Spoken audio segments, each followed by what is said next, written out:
One, two, three.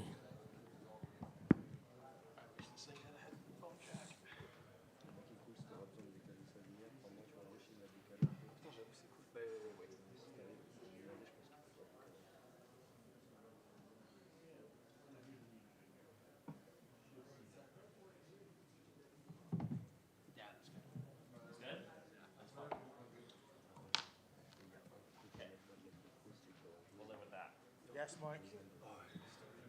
It was for the point where I told someone else. I don't care about it. Okay.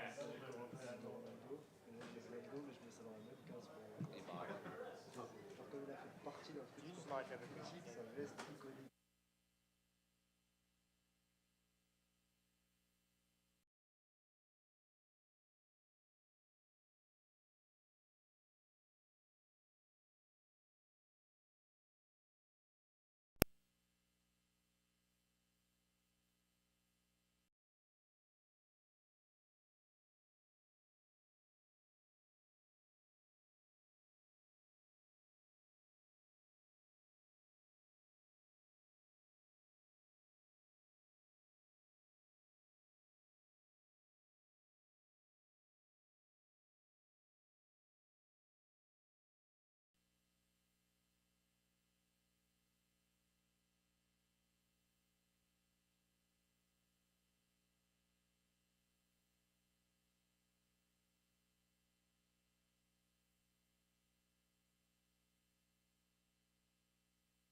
Aiemann, over here.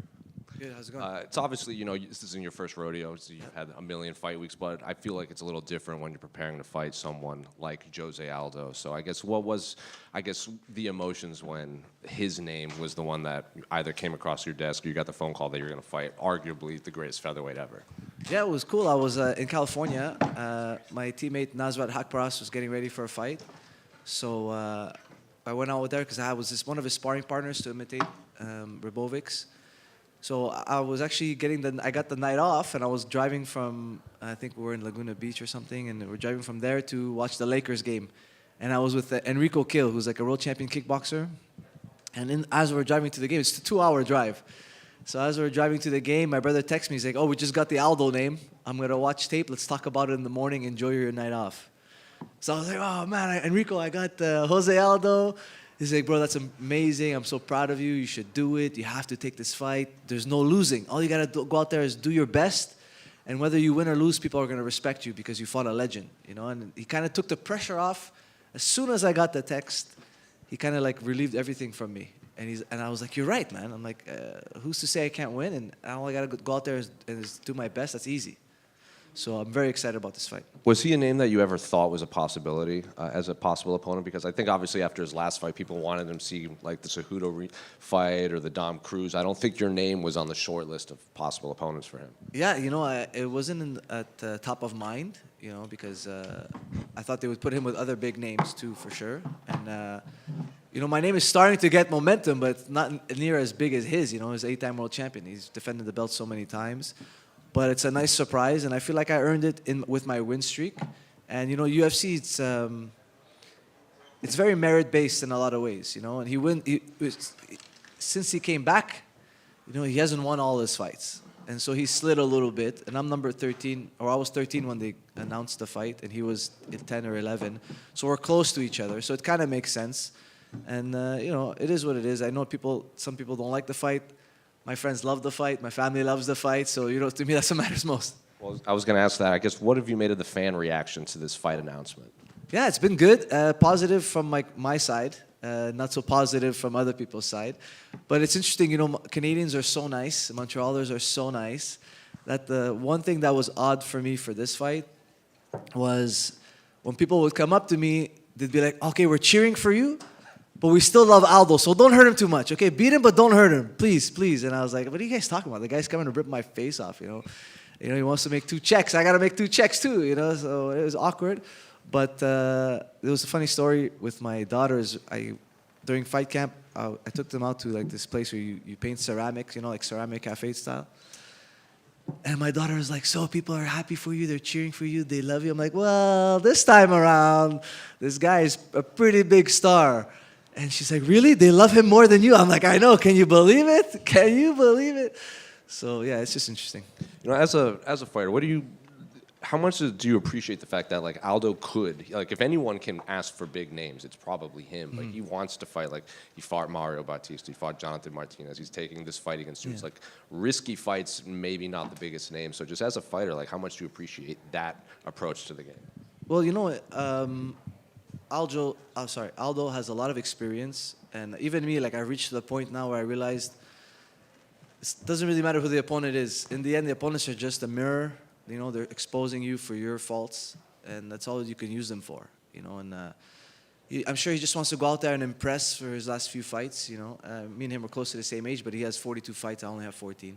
So he might be calling it quits soon in that sense. I'm talking about a number of fights. He's a great fighter and everything. So I think he just wants to go out there and perform. I don't think he really cares about who he's fighting. What did you make of his last fight? Did you think he had won that fight against Mario? It is up for debate. It's a tough one to call. I mean, it came down to the second round. I thought, he did have the control time, but Aldo did more of the damage. So for me, I like to favor damage. So I would have leaned towards Aldo, because I think whoever is closer to finishing the fight should get the nod. But that's just my opinion, And then just last one for me. I think Aldo is undefeated in Canada when he fights up here. So I guess how do you see the fight playing out when you do get to step in there against him? Well, I love breaking records, so let's take that one from him.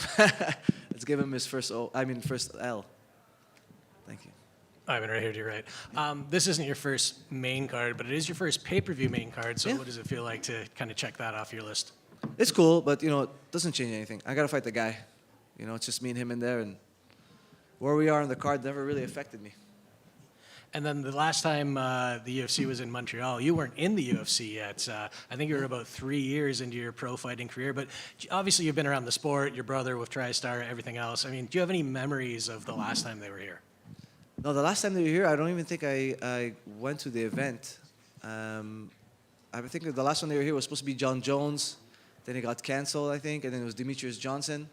Yeah, and for some reason, I didn't come to that event. I think I had either a smaller show out of town or something else. I couldn't make it. But so the last one I experienced was the GSP fight. And that was incredible. It was great. The atmosphere was amazing. I got to be backstage with him. I didn't walk him out or anything, but I was backstage with the team. And it was incredible to see my mentor, achieve greatness again. And then last one for me, it's kind of a crazy world right now, and Canada's in a weird spot. So just what does it mean to you to be able to represent both the country and Quebec on a big platform like this? Oh, it's going to be huge for me. I'm proud Montrealer. I'm proud to represent Quebec and Canada. It's a great country. Some awkward things happening on the world stage, but it's nice to do my part, and I would love to represent them properly Saturday with a great performance. I think the last time they were here was supposed to be Dillashaw and Barao, right? Oh, I don't know. I think someone got hurt. And they bumped it, and it ended up being DJ. Oh, so it was, okay, so it was Dillashaw. It was DJ and Horiguchi ended up being the main event. Okay, my bad. Yeah. Aiemann right here. Hey, what's up, buddy? What's going on, bro? I feel like you gave a very Canadian answer at the beginning. You said, it'd be great to win, but also there's a part of me that wants to go out and do my best against Jose Aldo. But I got to ask, what do you think of the state of Canadian MMA right now? Because I feel like we had a little bit of a lull on the Toronto card. We kind of picked it up on the Edmonton card. Contender Series didn't go our way, but we got a good chance to kind of pick it up this weekend, right? Yeah, we definitely have a good chance to pick it up. A lot of good guys fighting, representing. Jillian just won, and she's on a tear. Jazz is on a tear. Mike's coming back. All these guys are doing well. Brad's got a good fight this weekend.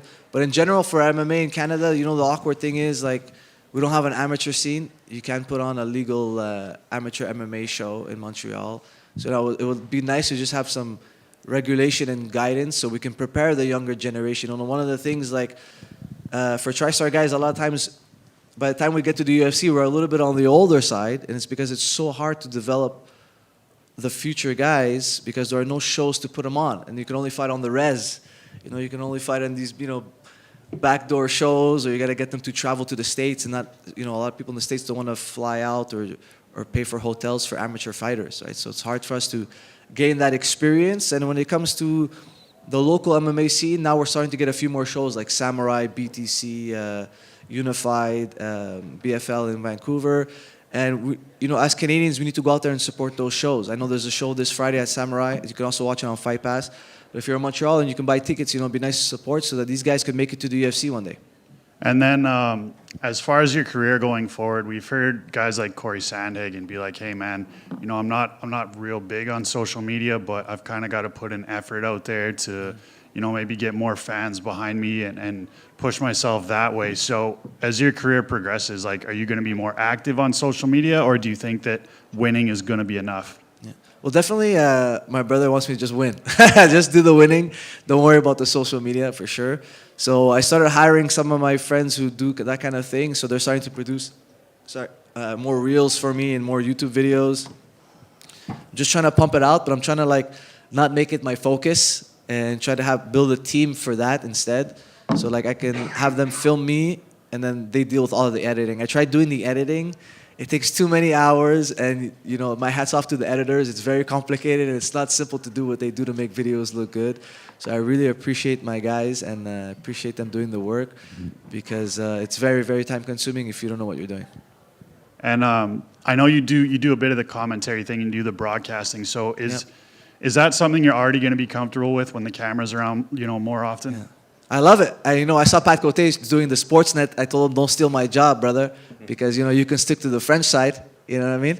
But we're just joking around. But yeah, I love that. I love that opportunity for me. I'm gonna do it in between the fights whenever I can, whenever it's easy, and hopefully, I'm just trying to set up my retirement career. I'm always trying to plan 10 years ahead. I'm not someone who walks around with no plan. I like to think about the future, my wife, my kids' future. It's very important for me. So same thing with fighting. You have to have a strategy for fighting, and then you have to have the tactics to implement the strategy. And life's the same thing. I'm running two things in parallel. My life and my fight life. Thank you. Right, yeah. Hey, man, just got a one in French, if it's okay for you. Bien sûr. En plus d'une victoire contre une légende, est-ce qu'une victoire justement contre José Aldo, ça t'offre un statut de contender pour la catégorie? Est-ce que c'est quelque chose d'important pour toi, au-delà du fait justement que ce soit une grosse personnalité? Sportivement, il est classé numéro 11 et ça pourrait justement te faire rentrer dans un top 10 et avec un statut de contender dans une catégorie qui évolue. I translate for the people. Does this win over José means more than just a big fight, like contender status for you? Oui, mais à chaque combat, tous les combats, c'est ma combat le plus important. À chaque fois. Même si je gagne ce combat-là, le prochain va être plus important que celle-là. Et si je perds, ça va être encore plus important parce que je viens juste de perdre. Donc, ça ne change jamais pour nous. Et à chaque fois, on vient pour nous donner comme notre meilleur effort. Et pour ces 10 dernières semaines, je m'ai tout donné dans le camp d'entraînement. Je m'ai presque tué pour ce combat-là parce que je vais avoir une très belle performance et je veux me combattre avec mon corps au complet samedi et avoir pas de doute que j'ai tout laissé dans l'octogone ce samedi soir. Et oui, en battant José Aldo, ce serait magnifique pour ma carrière. Même juste comme Montréalais, de le faire ici à Montréal, je souhaite que les partisans vont m'aimer encore plus. Mais aussi, ça va peut-être me pousser dans le top 10, dans les classements. Et je souhaite, après ce combat-là, si je le gagne, il me donne quelqu'un entre numéro 1 et numéro 9 et qui ne me fait pas battre contre quelqu'un en arrière de moi en classement parce que j'aurais gagné 6 de suite. Donc, je veux continuer à avancer. Et si je gagne contre quelqu'un entre 1 et 9, tu ne sais jamais s'il t'appelle pour le titre. Si quelqu'un se blesse ou les autres gars qui sont déjà bookés, peut-être c'est moi qui se bat pour le titre bientôt.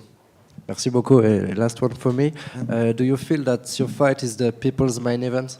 Oui, je souhaite que c'est le combat que tout le monde de Montréal va venir voir. Et je souhaite qu'ils me donnent le olé olé, comme ils ont donné à Georges et à Pat Côté, et tous les Canadiens, et les stars. Donc, je souhaite qu'ils vont bien engager avec moi. Good luck and thank you. Et je te remercie. Aiemann right here. Yep.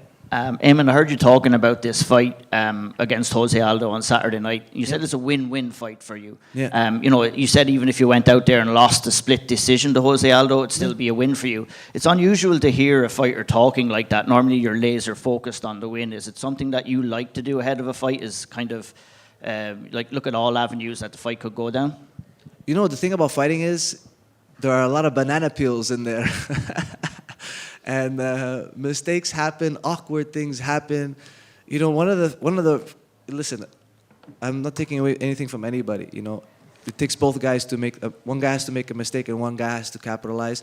But that fight with Paddy Pimblett and Bobby Green, I thought it was awkward because, you know, it was one mistake that he falls into a submission and he gets finished in one round. I did not expect in 10 fights it would ever look like that, and it's just something that happens, and so I don't want to get too hung up if something so low probability occurs. It's not going to crush me mentally and I can just get back on the horse and fight again as soon as possible. I've come to the point where I want to fight often and I want to perform every time, and I've come to the realization that UFC rewards performance, not necessarily only winning. You see guys who lose and they get a chance to fight again, and then when they win, everyone forgets about the loss. They only really care about your last fight. So I've been working with my mindset coach, and all we've been doing is if we give our best effort, number one, the fans are going to love you. And number two, the UFC is going to love you. You got to go out there and just do it, man. Just live that life and be about the game, and then you're going to earn that respect. When you're looking at Aldo's style and how it's progressed throughout his career, obviously he led with a very kick-heavy game early days. Kind of taking that back a little bit now. What kind of Jose Aldo are you preparing for on Saturday night? Yeah, I don't know. It's a tough, good question, man, because I don't know what he's going to bring, right? And I was telling the guys yesterday when I was doing the media, this fight with Aldo, it's not much of a chess match because we don't have the same pieces, okay? We have different tools. So I feel like it's more like a card game. I got my deck of cards, he's got his deck of cards. I have my strategy. So I'm going to start with 5 cards in my hand. And as the fight goes on, if a couple of those tactics don't work, I'll take 2 of them out, I'll put them down, reach in my deck, and take out a couple more tactics. He's got a lot of experience, he's got a lot of tools in his kit. So I have to be ready to adapt throughout the fight as the fight goes. When I watched him against Peter Yan in round 1, Yan was doing really well. And after round 1, his corner was yelling at him, begging him, please, throw the low kick. Throw the low kick. Obviously in Portuguese. I don't speak Portuguese, but they were telling him in Portuguese. And then he goes out there and starts smashing him with the low kick. And Jan had to switch stance. His leg was getting eaten up. So maybe he doesn't throw it in round 1, but then he throws it in round 2. Or maybe he throws it in round 1, he doesn't throw it in round 2. The fight's going to change over time, and it's going to get better over time as we open up more and more. We're both guys with experience who understand how dangerous striking is. This fight's going to be on the feet. It's going to be dangerous, but it's going to be well played. Last one from me, Aiemann. Obviously, Georges St. Pierre has been by your side throughout your career. He'll be in your corner on Saturday night for the biggest night of your career so far. What's it like having his guidance, and has he been telling you anything ahead of this fight, with the magnitude of it? Yeah, well, he just told me not to over-respect him. He said he did that mistake against Matt Hughes the first time around. And a lot of guys, they do it when they fight legends, so make sure not to over-respect him. He's just another guy, nothing special, I mean, not to disrespect his career. I just mean like he's a human being is what I mean, And then George is great. He's a mensch, So when I asked him to corner me, he's like, yes, okay, I'll corner you. He's like, I have to do a lot of work promoting the event and blah, blah, blah. He's like, when one of my sponsors call me, I'll call you. I said, okay. So then he calls me a few weeks ago. He's like, look, my sponsors need me on this day, this day, this day. What times do you need me? I won't do whatever events where you need me to be there for, which day. So I told him, don't worry, I got Fiorot and Neil. They're going to take care of everything. Just make sure you're there Saturday night. He's like, are you sure you don't need me during the week? I'm like, don't worry about it. You go make as much money as possible. I'll see you Saturday at 7, okay? Get ready for 7. He's like, okay, I'll be there. I said, perfect. Thank you, Aiemann. Thank you. Aiemann, si ce serait correct, j'aimerais te poser quelques questions en français. Oui, bien sûr. I can translate also. Juste pour revenir à cette semaine, là, tu sens-tu le buzz à Montréal pour le gala de cette semaine? T'as-tu vécu des petites choses dans les derniers jours qui te font croire qu'il y a de la fébrilité? Just asking him, if he's feeling the vibe here in Montreal for the Oui, bien fight. sûr, les gens ils commencent à savoir qu'on se bat ici à Montréal, l'UFC elle est là. On est allé au restaurant une couple de fois dimanche et lundi. C'était une drôle chose pour moi parce que les serveurs et les serveuses, ils pensaient que mon coach Neil était le combattant parce que lui, il a les braids, puis il a les oreilles comme toutes gonflées à cause de la lutte. Puis moi, j'ai rien. Je suis un gars beau, je suis un gars handsome, tu sais. C'est dur à savoir que je fais des combats. Je me fais pas frapper très souvent. Donc, c'était des drôles événements. Ben, c'est cool. Mais tu le sens dans la rue, dans la vibe là, autour Oui, on le voit. Il y a des gars en avant de l'hôtel qui demandent pour des autographes et des affaires comme ça. Donc, oui, ça commence. Si je pourrais avoir peut-être la réponse que tu as donnée pour Georges Saint-Pierre dans ton coin, just asking him about having George in his corner in French. Oui, c'est hâte d'avoir Georges. Tu sais, je connais Georges depuis que j'ai 16 ans, puis on s'entraîne ensemble très souvent. Et c'est un gars qui me donne de confiance parce qu'il croit en moi, il croit dans mes habilités. Et aussi pour ce samedi, quand je l'ai demandé pour venir dans mon coin, il m'a dit oui, bien sûr. Mais il m'avait dit qu'il y avait beaucoup de commanditaires. Il allait faire des promos pour l'UFC 315 à Montréal. Il y avait beaucoup d'événements. Mais il veut m'appeler avant qu'il schedule quelque chose. Puis ça fait une couple de semaines, mais il m'a appelé. Il dit, écoute, quelle journée tu as besoin, à quelle heure? Parce que je dois faire ça cette journée-là. J'ai dit, écoute, fais le plus d'argent que tu peux. Samedi soir, à 7 heures, il faut que tu sois prêt pour sortir avec moi. Il dit, oui, je suis là. Très cool. Je te demanderais aussi, qu'est-ce que tu penses du combat principal de la soirée? Oh, j'adore ce combat-là. Comment tu penses que ça va aller? Ouais, Parle-moi un peu, just asking him about the main event. Oui, c'est un combat magnifique. On est très chanceux d'avoir ce combat-là à Montréal. Je sais peut-être que les Montréalais ne connaissent pas les noms nécessairement de Belal Mohamed puis de Jacques. Mais c'est deux gars qui sont très compétents dans le striking, en lutte, en jiu-jitsu. Ce sont des gars qui amènent de l'action. Je pense que Jacques il a gagné comme 7 ou 8 ou 10 combats de suite. C'est un gars qui frappe très fort et est très, très bon en jiu-jitsu. Puis Belal Mohamed, c'est le champion du monde. Beaucoup de personnes pensent qu'il peut casser les records de Georges. Donc, si vous avez aimé Georges, vous avez adoré Belal. Dernière question. Ce building-là a été extrêmement bruyant dans les dernières semaines pour des matchs de hockey, mais c'est pas grave. Est-ce que tu te l'imagines un peu? Can you already picture what it's going to be like, the noise and everything, especially when you're walking up? Oui, quand Georges se battait, le Centre Bell, c'était le plus Bruyant aréna que j'ai jamais été dedans. Donc, je souhaite en sortant avec Georges que le monde va me supporter comme ça aussi. Et j'ai hâte d'entendre vos encouragements. Merci beaucoup. Merci à vous. Guys, thank you so much.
Check, check, check, check, check. 1, 2, 3, 4. 1, 2, 3, 4.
Check, check, check. 1, 2, 3, 4. Hey, hey, hey. 1, 2, 3, 4.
Check, check, check. 1, 2, 3, 4. Hey, hey, hey. 1, 2, 3, 4.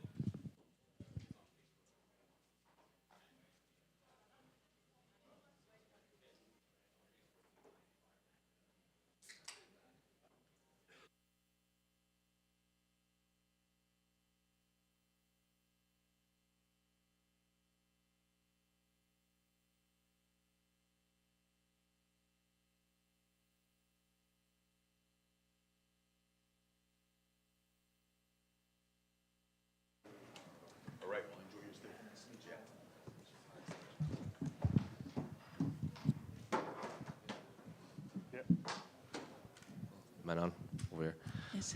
Obviously, you know, you've been through these fight weeks now. This is just nothing new to you, but to be preparing for your first title shot against who many people consider one of, if not the best female fighters of all time, just how's camp been and just how's fight week been as a whole for you? Comment tu t'es préparé pour ce camp, pour ton adversaire que tout le monde dit que c'est la numéro 1 pound for pound, ton camp d'entraînement et ta fight week?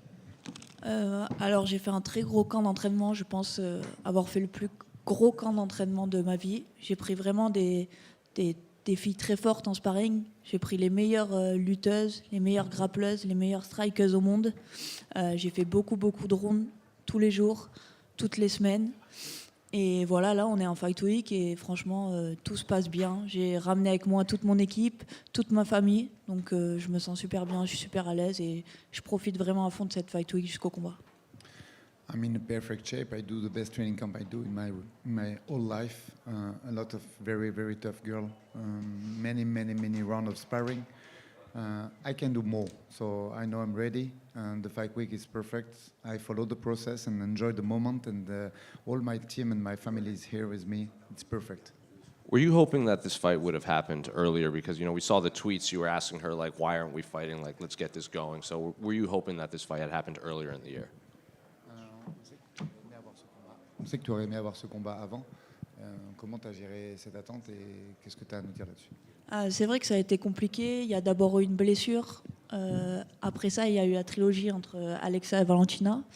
Donc sur le coup, c'était assez compliqué, mais avec le recul, je suis vraiment contente en fait d'avoir pas eu ce title shot de suite, car les deux combats que j'ai fait avant, que ça soit contre Rose Namajunas à Paris, où c'était mon premier co-main, et après ça contre Erin Blanchfield, main event, ça va beaucoup me servir en termes d'expérience, je pense, pour ce combat-là. I know I deserve this fight until Caitlin Choukadian fight. I'm number 1 contender, but it is what it is. I have an injury, stopped me in this place, but I think it's a good thing because the 2 more fights I do against Rose Namajunas in Paris and against Erin Blanchfield in Atlantic City was good for me and my experience. I do 5 rounds, so it is what it is, but I'm happy to follow this process. You know, leading up to this, all of your tweets about the retirement talk, and Valentina has said, you know, she has to honor this bet too. So have you run into Valentina at all during fight week, and what do you make of this whole, you know, retirement challenge that she's also said, you know, if you lose, you have to retire too? On sait que ça a clashé un petit peu sur les réseaux sociaux entre toi et Valentina, notamment sur Twitter avec le combat de retraite. Comment tu gères ça? Est-ce que cette semaine elle est spéciale par rapport à ça? Est-ce que tu as croisé Valentina? Comment ça se passe? Oui, j'ai croisé Valentina, on a fait le premier face-off, mais pour moi, il n'y a aucun souci, je suis sûre de moi, je suis sûre de gagner ce combat, donc ça ne me rajoute pas de pression, rien du tout. Yeah, I see Valentina Monday on the face-off, but well, I'm good and comfortable with this situation. I know about my skills. I know I win this fight, so yeah, it's perfect. And then just last one for me, you know, after the fights in Sydney with Wei Li, a lot of people were obviously, they wanted to see the fight between her and Valentina. Your fight hadn't even happened yet. Did you feel any sort of disrespect that, you know, fans were overlooking your fight ahead of a potential fight between Valentina and Wei Li? On sait qu'après le combat de Willy, ça a beaucoup parlé du fight champion contre champion. Est-ce que tu as pris ça comme un manque de respect? Est-ce que ça t'a agacé que les gens ils veulent voir ce fight avant que toi tu aies ta chance? Oui, ça m'a clairement agacé. Ça fait plusieurs fois que quand je dois combattre, il y a le nom de Welling qui revient. Mais c'est une bonne chose parce que du coup, c'est moi qui vais l'affronter après ce combat-là. Yeah, absolutely. To be honest, I'm not comfortable with always here waiting zone when I have to announce my fight. So That's it. If I had to fight her, I fight her later. It's okay. Manon, right here to your right. You are the favorite in this fight, and I'm wondering if you pay any attention to the odds and what you think that says about how people are looking at you. Sur les cotes de Paris, t'es favorite pour ce combat? Est-ce que ça change quelque chose? Est-ce que tu prêtes attention à ce genre de cotes? Non, je prête pas vraiment attention. Après, c'est sûr que ça fait. Pour moi, c'est toujours mieux d'être favorite. Je pense que c'est dû à mes dernières prestations, puisque mes 3 derniers combats, c'était une dominance totale, contrairement à elle, qui étaient des combats un peu plus serrés et plus difficiles. No, I'm not really paying attention about that, but I know it's normal. If you pay attention to the 3 last fights, I think I'm more dominant than her, so I think it's normal. And then, obviously, you guys have a little bit of a rivalry, a little bit of back and forth online. Will it mean more for you to defeat Valentina for the title because of how dominant she's been and now in her second reign, or would it have mattered who it was as long as you win the title in the end? Est-ce que c'est plus important pour toi de gagner cette ceinture contre Valentina ou est-ce que tu t'en fous et tout ce que tu voulais c'est prendre cette ceinture? Non, ce que je voulais, c'était vraiment combattre contre Valentina parce que depuis le début que je suis rentrée à l'UFC, c'était elle la championne et c'est toujours elle que j'ai eu en ligne de mire. Donc c'est vraiment elle que je voulais affronter. Donc c'est un honneur pour moi de le faire samedi soir. No, I really want Valentina because when I arrived in UFC, she was the champion. So it's important. She's a legend and I really want to beat her to take that belt. And then last one for me, with all the talk about Valentina and Weili Zhang, if Weili was still interested in moving up, should you get the win on Saturday? Are you interested in that fight as well? Pour finir avec cette histoire de Weili Zhang, est-ce que si elle veut vraiment monter à 57 et que tu gagnes samedi, tu as envie de la réceptionner en flyweight? Oui, c'est clairement le combat que je veux faire après. Absolutely, I want her. Thank you. Manon, Pierre, pour Docens, première question, on est à Montréal, c'est un pays enfin une ville qui est francophone. Est-ce que ça te fait un petit peu te sentir à domicile et c'est un élément dans lequel tu es plus à l'aise que combattre par exemple aux États-Unis ou ailleurs? Ouais, clairement, ça fait déjà plus d'une semaine qu'on est ici et ouais, je me sens super bien. Le fait que les gens parlent français, c'est beaucoup plus facile pour moi. Je me sens bien. J'ai l'impression que c'est un peu comme l'UFC Paris. Autre question, il y a beaucoup de gens qui parlent du niveau incroyable que toi et Valentina est en striking, mais est-ce que tu penses qu'il y a une incompréhension ou un manque d'information sur ton niveau de sol? Et est-ce que le gap entre ton côté striker et ton côté lutteuse, enfin MMA complet, il est beaucoup plus faible que les gens le pensent? Parce que tu es beaucoup décrite comme une strikeuse d'élite, mais est-ce que c'est la réalité?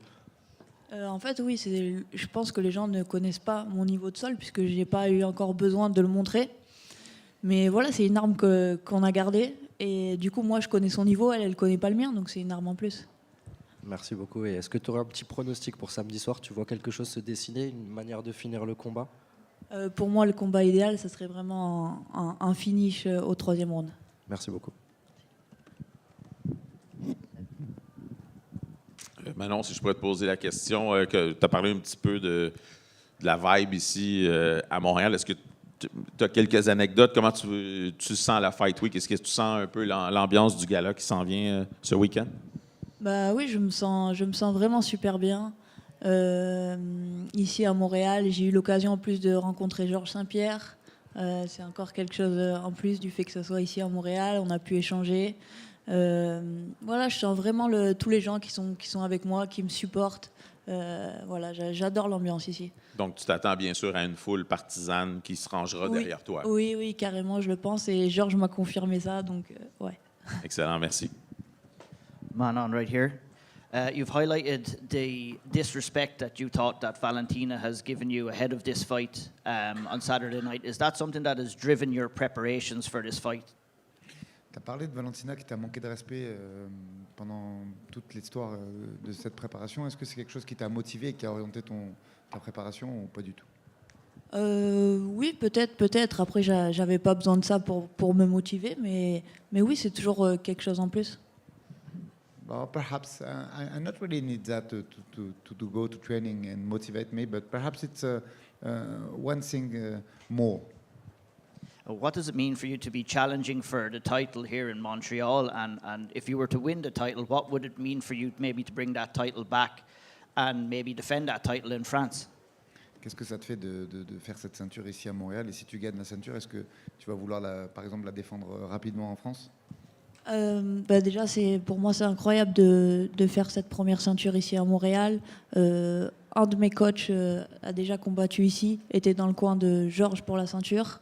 Donc c'est vraiment quelque chose d'incroyable. Et oui, l'idéal pour moi, ce serait vraiment de la défendre pour un UFC Paris. Thank you, merci.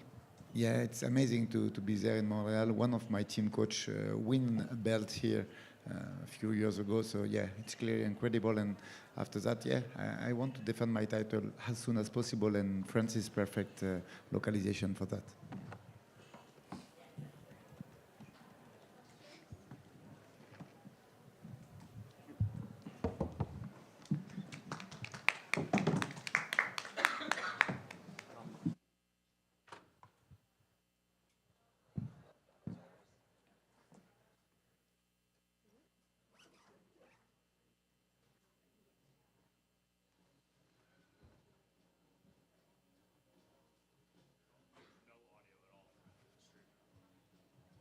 Restart the stream.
One. I'm not seeing it even show up here.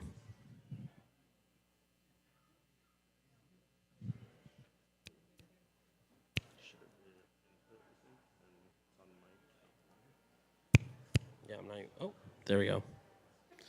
Check. Yep, it's right there.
Check, check, check, check, check.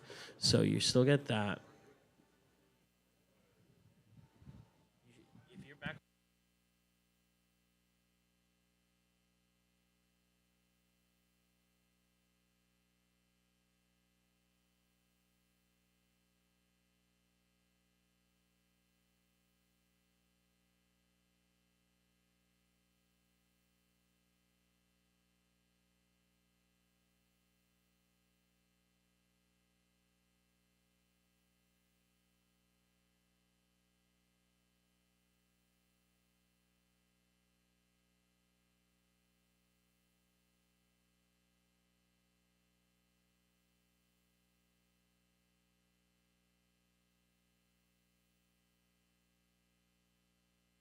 One, one, one, one, one. Check, check. Hey, hey. 1, 2, 3, 4. Check. 1, 2, 3, 4.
Let's go.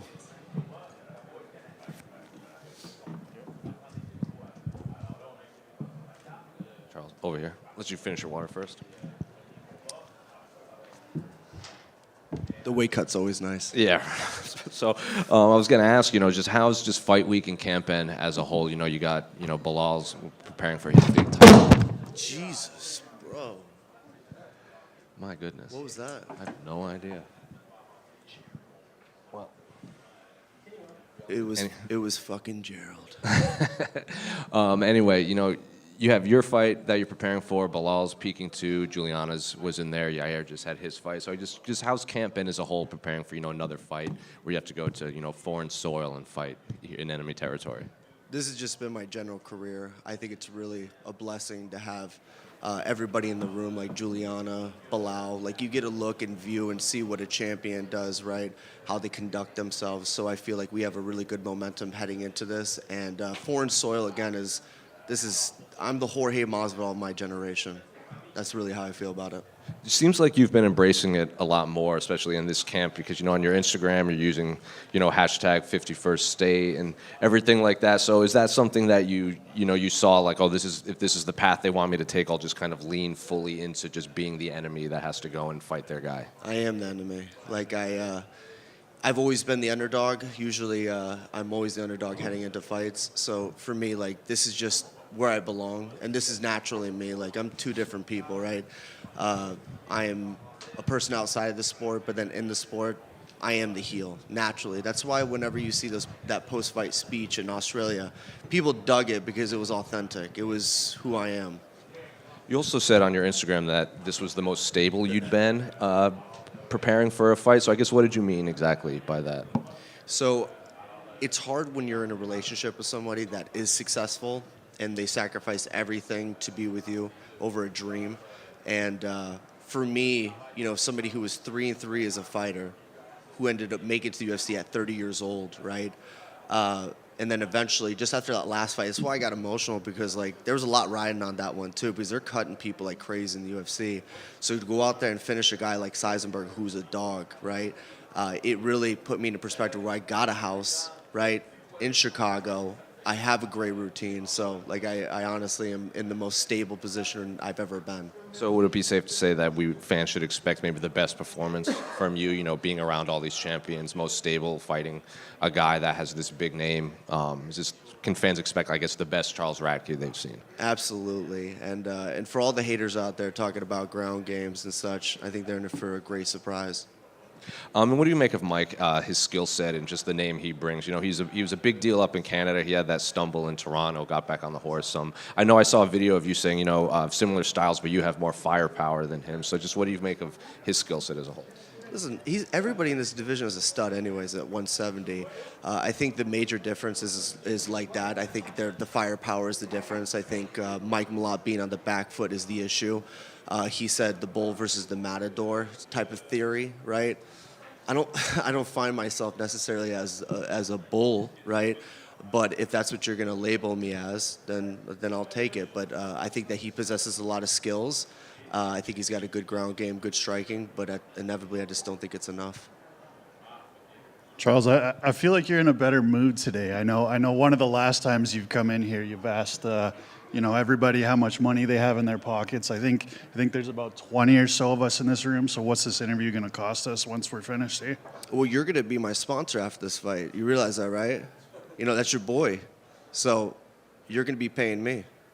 What do you think about that? Because I feel like there's going to be about 20,000 Canadians that are going to be booing you this weekend. I think I'm going to be real nervous. I think I'm going to be real scared coming in there. I think that's what it might be, right? Is that what you expect? That's what you hope, right? I'd hope so. Yeah, well, it's not going to happen. And then as far as the rivalry goes, right, Canada-US, Yeah. I don't think there's a better one on this card than you and Mike Malott. So there was a pretty big hockey game earlier this year, and the Canadians came out on top. So how are we feeling about that? So I don't give a shit about hockey, right? That's not my gig. But what I do hold dear is I grew up on a bison ranch with my grandfather, who's a sergeant major in the Marine Corps. And when you all boo the national anthem, somebody's going to have to pay for that. And somebody had said, oh, well, you know, you booed him the week after. Does it make it right? So inevitably, I take that to heart, because every year I'll change 50 flags going up our driveway. So, yeah, you're going to see the results of it. And realistically, do you think they're making a mistake by not having you guys at the press conference tomorrow? Listen, I think that if you guys are looking for more of a selling point, I think absolutely. I think when you look at the presser right now, there's a lot of respect there. There's not enough scumbags. You need a little scumbag in there, right? A little bit of Chuck Buffalo wouldn't hurt anybody. So, me personally, I think a lot of people aren't going to be necessarily paying for the pay-per-view. So the spot that I'm at right now is a great spot to be in, because there's going to be a lot of people viewing. So I'm honestly happy with my position. Final message to all the Canadians coming out this weekend. Basically, fuck you and fuck Full Send. Charles, right here. Just going to your right. Do you fight better when you're fired up? I would say so, yeah. I mean, that's just like my natural state. My good training partner over there, Gerald Mershart, knows what's up. I mean, I'm pretty fiery in the gym. I talk a lot of shit. That's just who I am as a person. I have a chip on my shoulder. I've had a chip on my shoulder since I started this, and it's going to be no different coming Saturday. And then one last quick one. Your only loss in the UFC came to Carlos Prats, I believe, and obviously that's aged pretty well given where he's gone. But what did you think of his performance the other week? I think personally, it was good. I think that he almost finished the fight on Ian Gary. But honestly, give it to Ian Gary for showing up for 3 weeks and putting on the performance he did. And I think it was just a cardio issue on his behalf. If you would have gave him more time to be ready for that fight, I don't think it would have even been close at all. The 3 rounds at the beginning had showed it. Thanks. Yep. Right here. When you're looking at Mike's game, where is it that you feel that you'll be able to better him, or is it more looking at his overall game and thinking you can beat him in every area, Charles? I think it's the mind. Right? You know, I actually fought one of Mike Malott's, is Chris Gonzalez and Bellator. The one thing that the one thing that Mike's gonna know is I'm not gonna stop. I'm gonna keep putting pressure down. The Neil Magny fight, I will say that he was winning majority of that fight. But I think one thing that will always impact you and always will stay in your mind is when you're staring at the lights in Canada and you see that is impacting you quit on yourself. That's just a dialogue. When you quit like that and you stare up at the ceiling, that haunts you for life. And also remember this. What was Mike's last fight and how did it go? Question for you. Well, he won. He won question. in Edmonton, yeah. Yeah, but how did it go? What did it look like to you? Well, he looked a little bit gun-shy, looked a little bit hesitant after coming off the loss. Was that guy a heavy hitter? No. What did my fight look like after a loss with Pratas? Yeah, well, it looked pretty good. You got him out there quick. Just think about that. And think about that I've done a 180 since this camp, too. Taking all that in mind, you know, looking at when you get to a certain level of mixed martial arts, there has to be something said about durability and how much damage you can endure when you're in there in a fight. Do you believe that your durability is better than Mike's and that's what you're going to prove on Saturday night? Well, fuck, man. I mean, I got kneed in the fucking liver. You know what I mean? I don't really get punched in the face that much, you know? But you never know what's going to happen in these competitions. I feel like that this is a huge opportunity. If this was a fight happening anywhere else, it wouldn't mean dog shit, okay? But it's happening in Canada, right? So I have to give appreciation towards Mike for this fight because, again, this is why it's on the featured prelims. It's because of him. So I give him that respect, right? But I'm a gangster. I came to his hometown to whoop his ass, right? That's the difference. Thank you. So just one right. So there's this rumor. You like it, huh? One more. Come on, give it to me. Let's go. There's this rumored Chicago pay-per-view in August. Is the goal to get Mike out of there quick and then, try to get on that one? No. My life ends on Saturday. That's it. I give him all the respect. I will never look past him, right? I'll see you motherfuckers on the other side. That's how I feel about it.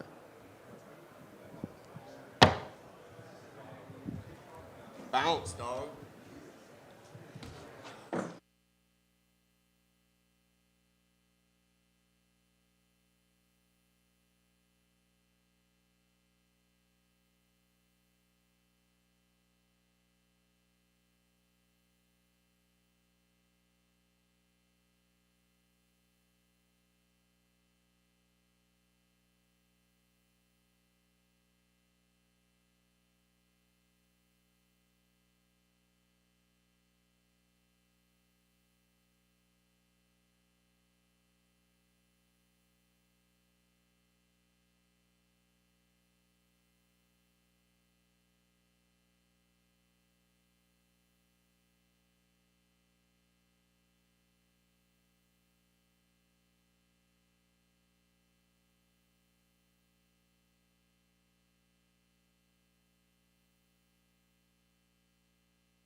Hello, hello. Go Birds. Go Birds. Hello, guys. Ó, meu inglês tá muito Oh. bom. Hello, hello. Just go over here. Obviously, you know, you're one of the more tenured fighters in any of the UFC women's divisions, but so fight week isn't anything new, but, you know, come up to Montreal, a place that the UFC hasn't been for quite some time, fighting a Canadian on enemy soil. I guess just how's camp been and how's fight week been as a whole? Você, obviamente, é uma das lutadoras com mais tempo de casa, não só na divisão feminina, mas também no UFC, lutando aqui. Ou seja, uma semana de luta não é nada de novo para você, mas lutando em Montreal, contra uma moça da casa. Como é que é isso para você? Como é que está essa luta em específico e essa semana? Eu estou muito feliz, né? Realmente são 29 lutas dentro do UFC, contando com essa de agora. Eu já lutei na casa de todo mundo, já lutei em casa, então é bom. Eu gosto de ser a zebra, eu gosto de chegar e mostrar o meu trabalho. Eu sei que eu sou uma adversária muito dura e estar aqui em Montreal está sendo muito legal para mim, porque é a primeira vez que eu estou aqui no Canadá e está sendo muito legal conhecer um país diferente, um lugar diferente. Eu passo pelas ruas ali, eu olho, eu fico encantada com o formato que é as ruas aqui. Então, eu estou muito feliz e eu costumo dizer que quando eu estou feliz para a semana da luta, isso aí é porque eu vou dar show na hora da luta. Well, it's going to be, there's been a lot of fights. With this one, it's going to be 29 fights in the UFC. So let's just say I fought a lot of people in their home, and I fought home as well. So, and also, I've shared the underdog position many times. So it's also not only because of the fight itself, but it's my first time in Canada. And being here in Montreal, I'm fascinated by the way, even like, it's a new place, new country, even like the way the streets are shaped. I'm fascinated by things here. So I'm very happy. And I like to say that when I'm happy on fight week is because I'm going to put on a show on Saturday. You know, we see a lot of fighters, they kind of put this end goal that they want, like, I don't want to fight past this time. I'm not asking if you did that, but did you ever think you would have like 29, possibly 30 fights in the UFC when you started this? Tem lutadores que colocam, às vezes, em entrevistas, ou mesmo para serem perguntados, ou mesmo falam que tem não uma validade, um tempo de inspiração, mas um objetivo de lutar. Tanto vou lutar até tal idade, vou lutar até tantas lutas, tanto tempo, X. Você pensou, não é isso que eu estou perguntando para você, mas assim, você pensou que você teria 29, possivelmente 30 lutas no UFC quando você começou isso? Olha, quando eu comecei no UFC, eu sempre falei que eu ia ficar muitos anos aqui. E realmente, eu estou fazendo muitos anos aqui. Já são, acho que em julho agora fazem 12 anos dentro do UFC, 29 lutas.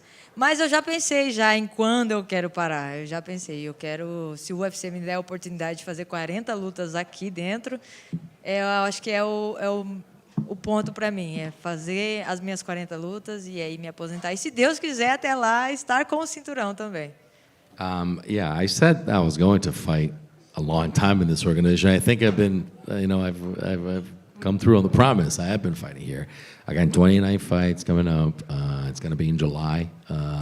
12 years in the UFC too. So I have thought about this. I think that if you think of a goal, I thought about doing 40 fights in the UFC. That's what I wanted to get to. The UFC keeps calling me back. I'll be doing 40 fights, and I think it'll be a good time to stop. But also, I would like to do those 40 fights, hopefully with a belt around my chest.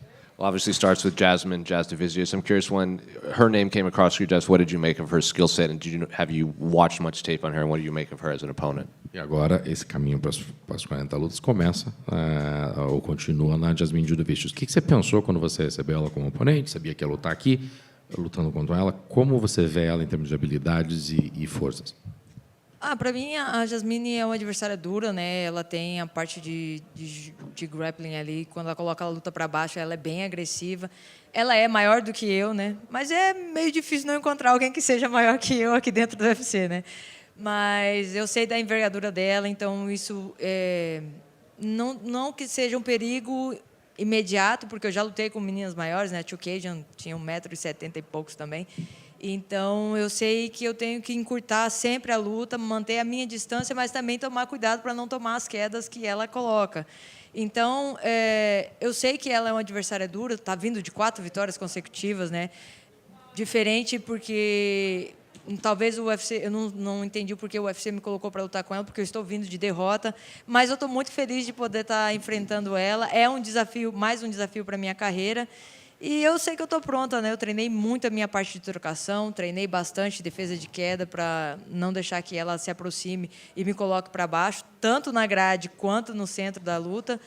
E, resumindo, ela vai ter que baixar bastante o nível, né? Porque eu sou baixinha, então ela vai ter que entrar muito para me colocar para baixo. Então, eu acredito que no começo da luta ela vai querer só trocar comigo e mais para o final da luta aí tentar me encurralar na grade para me colocar para baixo. Mas eu treinei bem.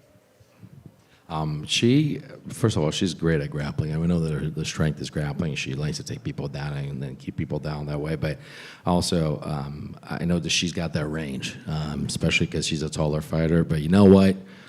It's not hard to find a girl that's taller than me in this sport. So let's just say that this happens a lot. So I'm ready for the range. I'm also ready for. I understand that I'm gonna have to be. I mean, I fought taller girls. I mean, think about like Caitlin Chokade. I mean, she's really tall, and I was able to get through that. I know I have to shorten the distance, and that's something I'm going to be working on. I need to be mindful of that range, so I need to shorten the distance, but I also have to be mindful of all the takedowns that could happen if I get close to her. So let's just say I prepared a lot for some things that need to happen. For example, she will. When she tries to take me down, whether it's in center of the octagon or towards the fence, let's just say we trained a lot on the takedown defense. I've had to go through that training. I'm very ready and have to be very mindful when I get in close distance. I am ready for this, believe me. I've trained a lot so that this doesn't happen. So I know that shortening the distance, getting the strikes, and I think that she's going to have to lower her center of gravity a lot to fight me. I'm expecting her to start the fight by trying to exchange with me a little bit, and at one point try to take me down. But I'm ready for when the time comes when she tries to take me down. You know, just a couple more for me, unrelated to your fight, but, you know, you've talked about your longevity in the sport, and you have quite a few of records, you know, most wins, most bouts, most fight of the night bonuses, most performance bonuses in general in UFC women's history. So I guess, do any of those records mean more to you, the ones that stand out over the rest? Falando da tua longevidade no esporte, da tua trajetória aqui, tudo que você fez, você tem muitos recordes. É mais luta, é mais vitória, é mais bônus, performance da noite e tal. Alguma coisa, algum recorde que você tem, que você detém, é mais importante do que os seus professores? Algum deles, assim, é bem importante. Eu estou bem orgulhosa desse específico. Eu acho que eu sempre sou muito orgulhosa de tudo que eu faço dentro do UFC, né? Às vezes eu nem imagino a grandiosidade que eu sou, né? Às vezes as pessoas têm que me lembrar de quem eu sou, porque eu sou assim, eu sou simples, eu converso com todo mundo, eu brinco com todo mundo, eu posto as coisas de todo mundo, e às vezes eu esqueço quem eu sou. Então, eu acho que tudo que eu fiz na minha carreira, que eu fiz no meu trabalho, para mim, tudo conta, desde os mínimos detalhes de uma finalização que ninguém nunca fez, que foi o katagatame em pé, até o batistaca para ganhar o meu cinturão contra a Rosina Mayunas, os recordes de mais socos dados dentro da categoria. Então, acho que, para mim, tudo importa, porque faz parte da minha história, faz parte do que eu vivi, mesmo com dificuldades. Para esse camp, nem cama eu tinha, eu dormi o camp inteirinho no chão, no colchão, no chão.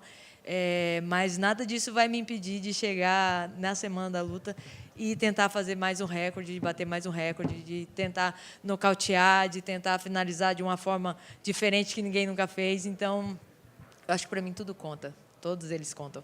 Só para confirmar, você falou que para esse camp você está dormindo no chão? Uhum. Tá bom. Just had to confirm some date.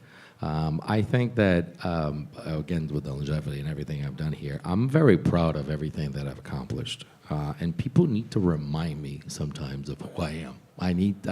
Listen, I talk to everyone, I joke about everyone, I repost everybody's content, and I'm like, some people need to really come bring and say, hey, do you know who you are, like what you've done? So I'm a simple, very humble girl that is very grateful for what happened. It's just everything. So I'm proud of all of the fights, all the victories, all the records, and every time I'm able to do something that wasn't done before, I do more than it was done before, some sort of finish that it wasn't done before. I think about this, like stuff that no one has ever done, like the standing arm triangle. No one, you know, that was was new. Also, be able to power drive rows to a championship. Look at these are things that I'm very proud and very grateful.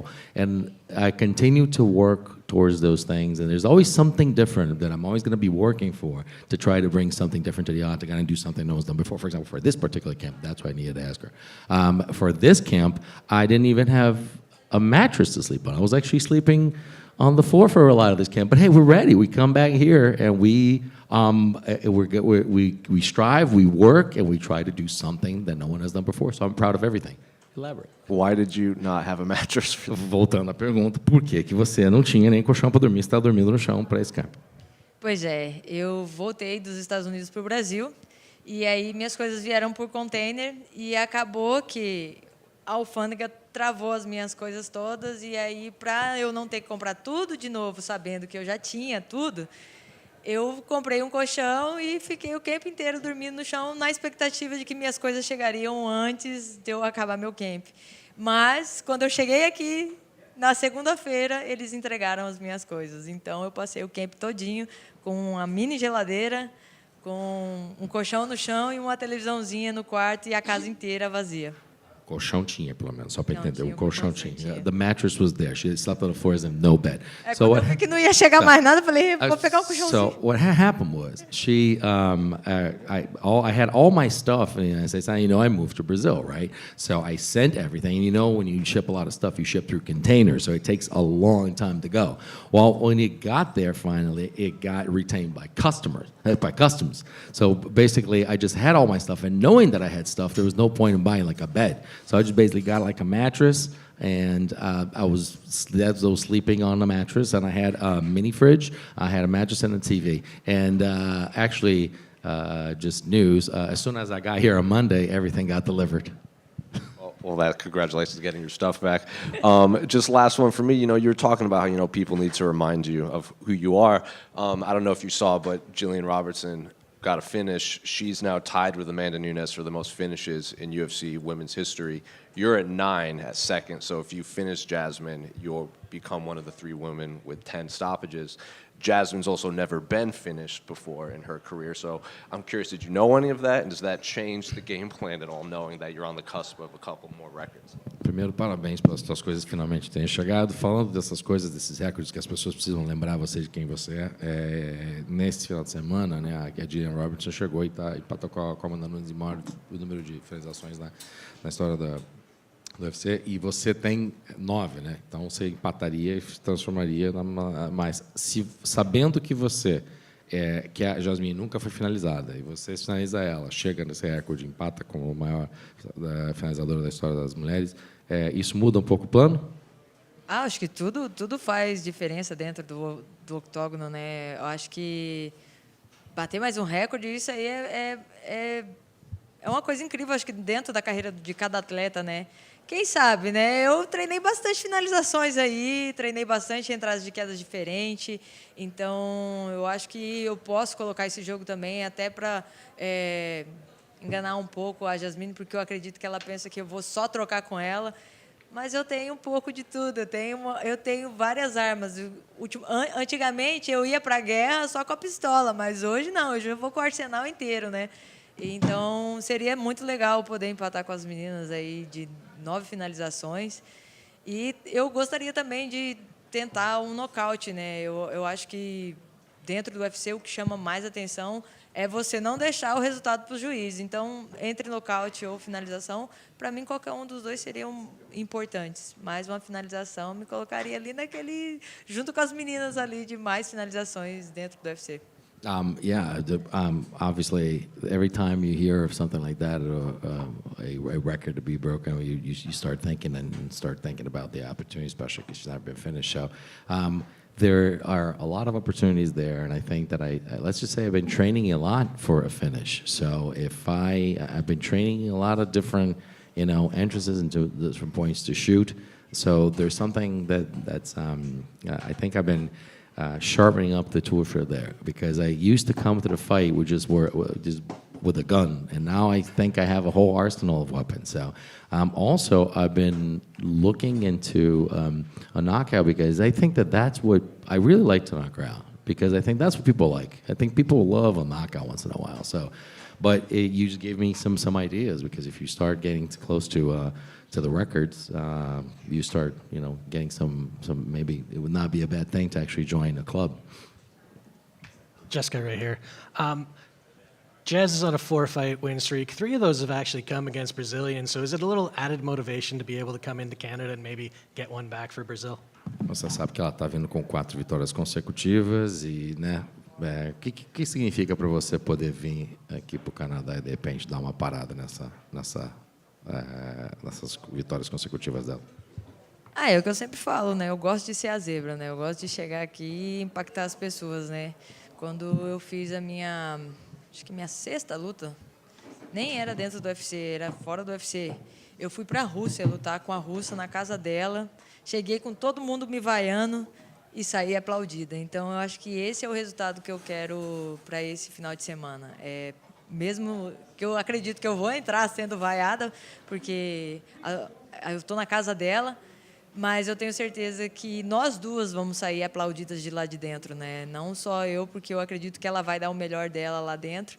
E para mim é muito importante parar ela e começar a minha sequência de vitórias, né? Eu estou vindo de derrota, então eu estou com fome, eu estou com vontade de vencer e é isso que eu quero para esse final de semana. I've said I've always cherished the underdog position. I've actually had opportunities to go into enemy territory many times.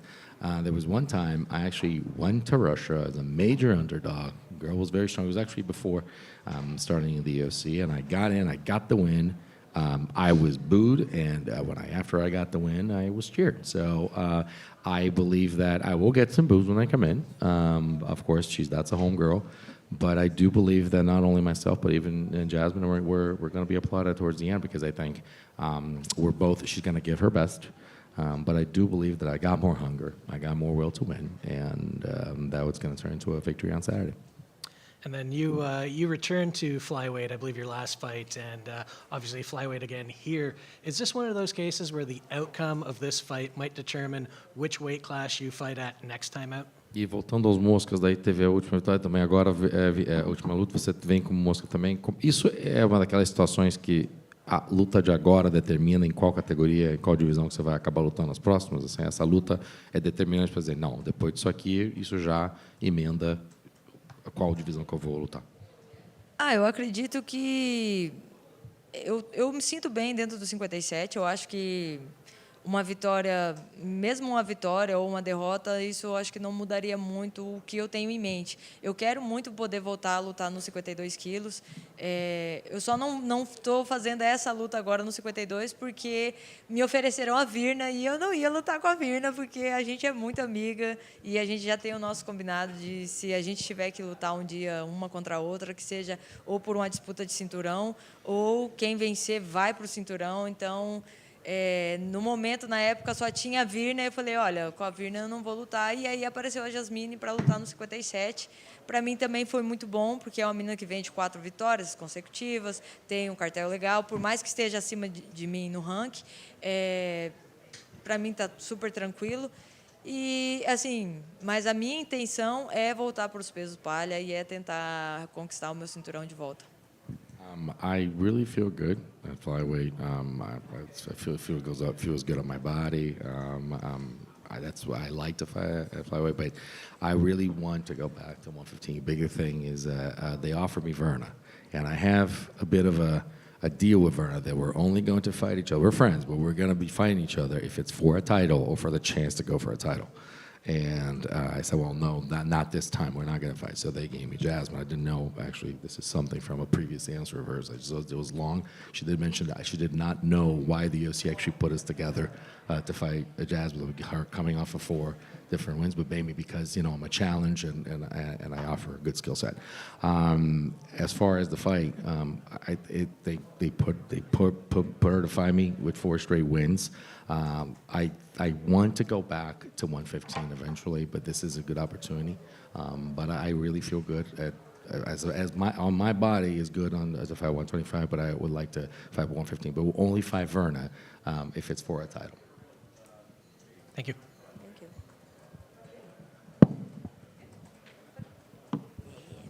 Thank you, guys. Bye.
Wow.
We just reminded ourselves what day and what time it is.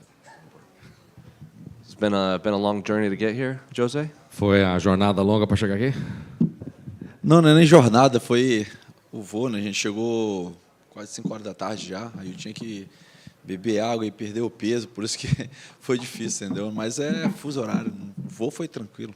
Porque sempre estar no Canadá é um prazer imenso.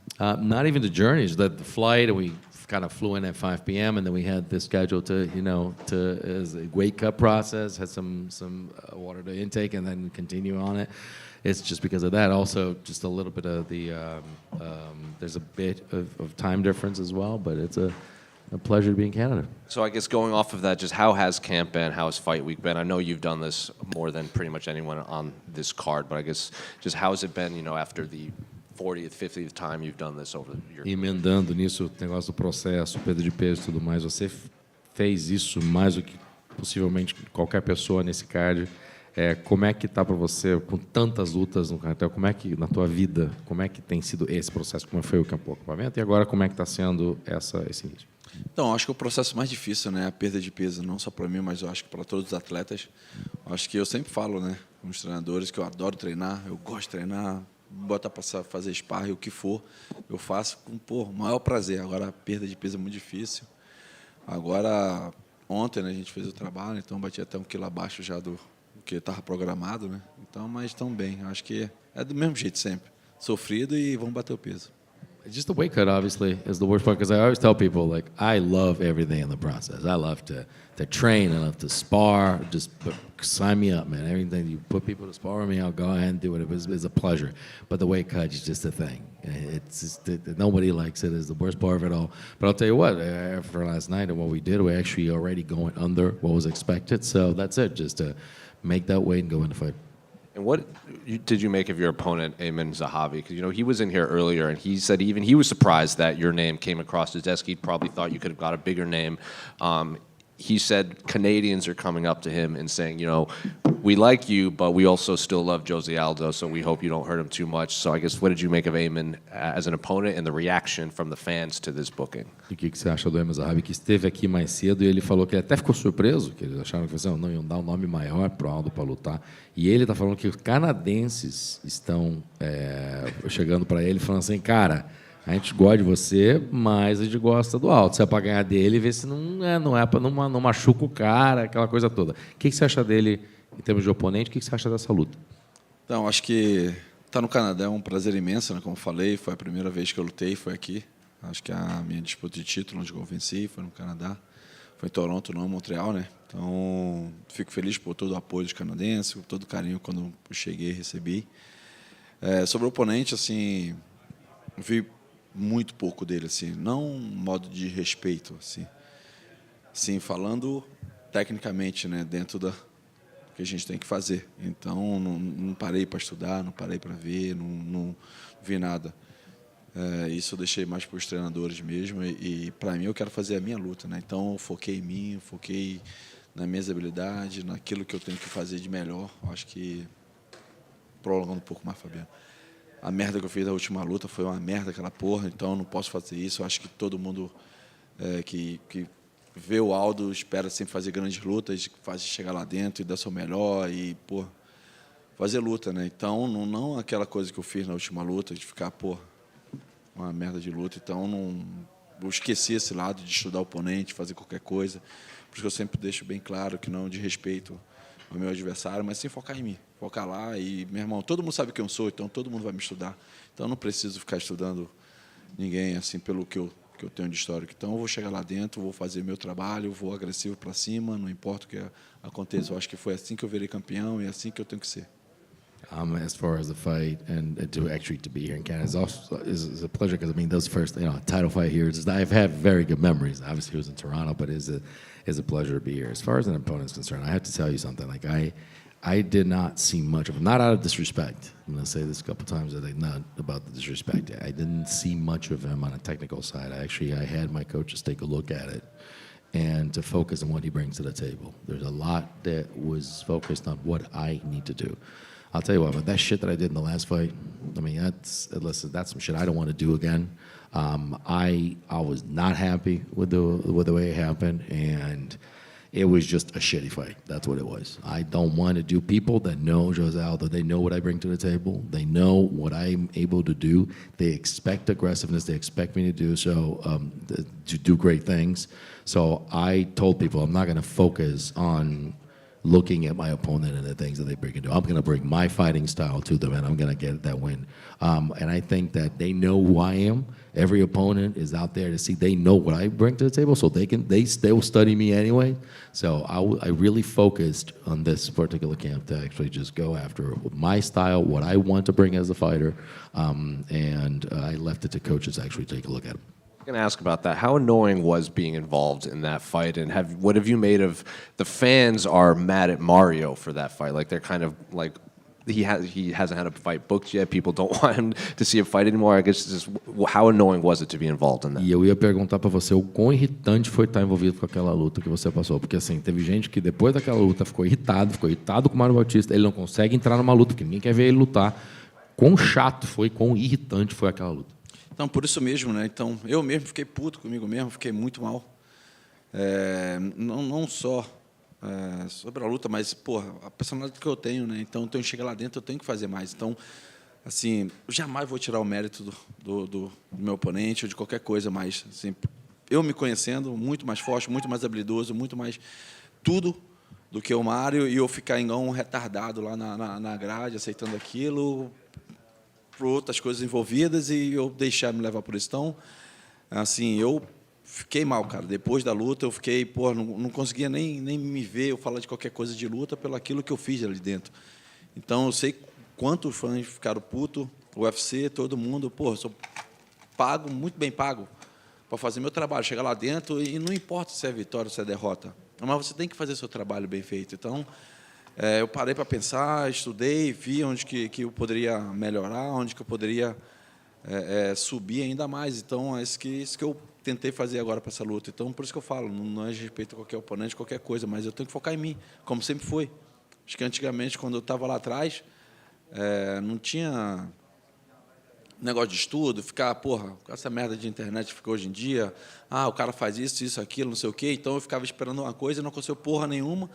E o juiz também não separava aquela merda, e ficou uma luta feia pra caralho, onde que eu, porra, fiquei muito puto, onde que eu não conseguia nem assistir luta, não conseguia falar sobre a luta também. Então, porra, eu falei, não, meu, então chega lá dentro, sai na porrada que tem que fazer, meu irmão, se é vitória, se é derrota, não importa, mas chega lá e faz o seu trabalho, para aquilo que tu recebe. Então, é isso que eu foquei, é isso que eu quero fazer. I was fucking annoyed too. It was just, listen, I was pissed off at myself. And it's not disrespect to the opponent, nothing. He went out there and he did his job. But the thing is, like, I couldn't talk about fights. It was just so, again, it was a shitty thing. I was like, and you listen, you go into the fight to do your job. You train so hard. I've been doing this for a long time, and people expect that of me. They expect me to be, there's a style, there's an aggressiveness, and win or lose, you deliver. No matter what happens, you're supposed to take your fight to the opponent. And there's a lot of stuff that happened. Like, okay, so I went out there. I had all these plans. You think about the studying of the opponent. So we just had all these plans of things that we could do in that fight. Study the opponent, to stand like a dumbass against the fence, and nothing happened. So I was pissed. Everybody was pissed. I couldn't talk about fight for a long time. It got me like off of fighting.